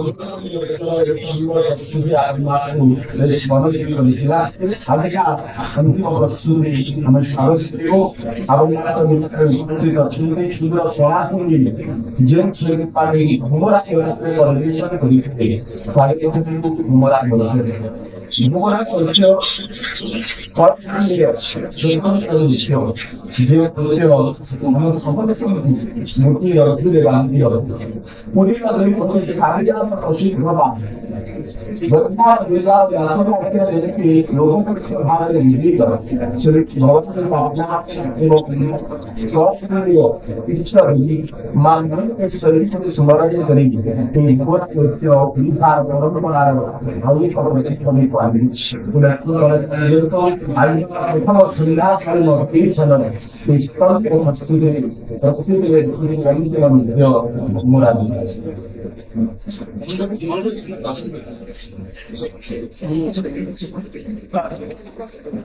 Por un millón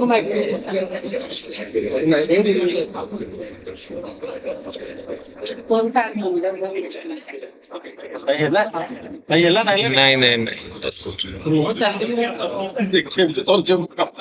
ଘରୁ ଆଜି କଣ କରିବା ନା ନା ତୁ ତ ଗୀତ ଇଏ ତ ଗୀତ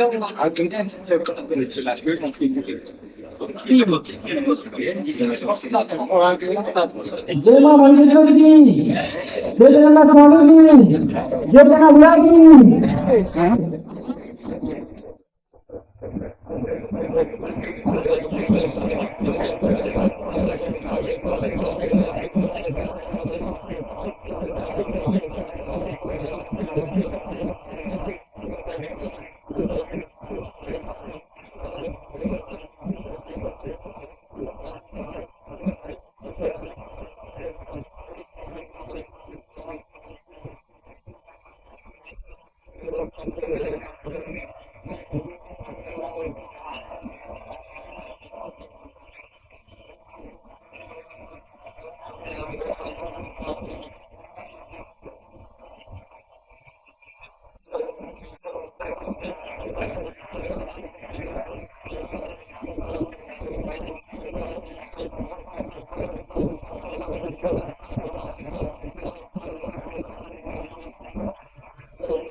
ପଦ୍ମ ସଜାଇଛି ପଦ୍ମ ସଜାଇଛି ସେ ପଦ୍ମରେ ଆସି କରୁଛୁ ଲୀଳା ମା କରୁଛୁ ଲୀଳା ମାଗୋ ମାଗୋ ସାରଳା।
ବନ୍ଧୁଗଣ ଆପଣମାନଙ୍କର ଅନୁରୋଧକୁ ରଖି ଆଉ ଏକ ସମ୍ବଲପୁରୀ ନୃତ୍ୟ ଅନ୍ତିମ ଅର୍ଘ୍ୟରେ ଆମେ ଆପଣମାନଙ୍କ ପାଖରେ ଉପସ୍ଥାପନ କରିବୁ।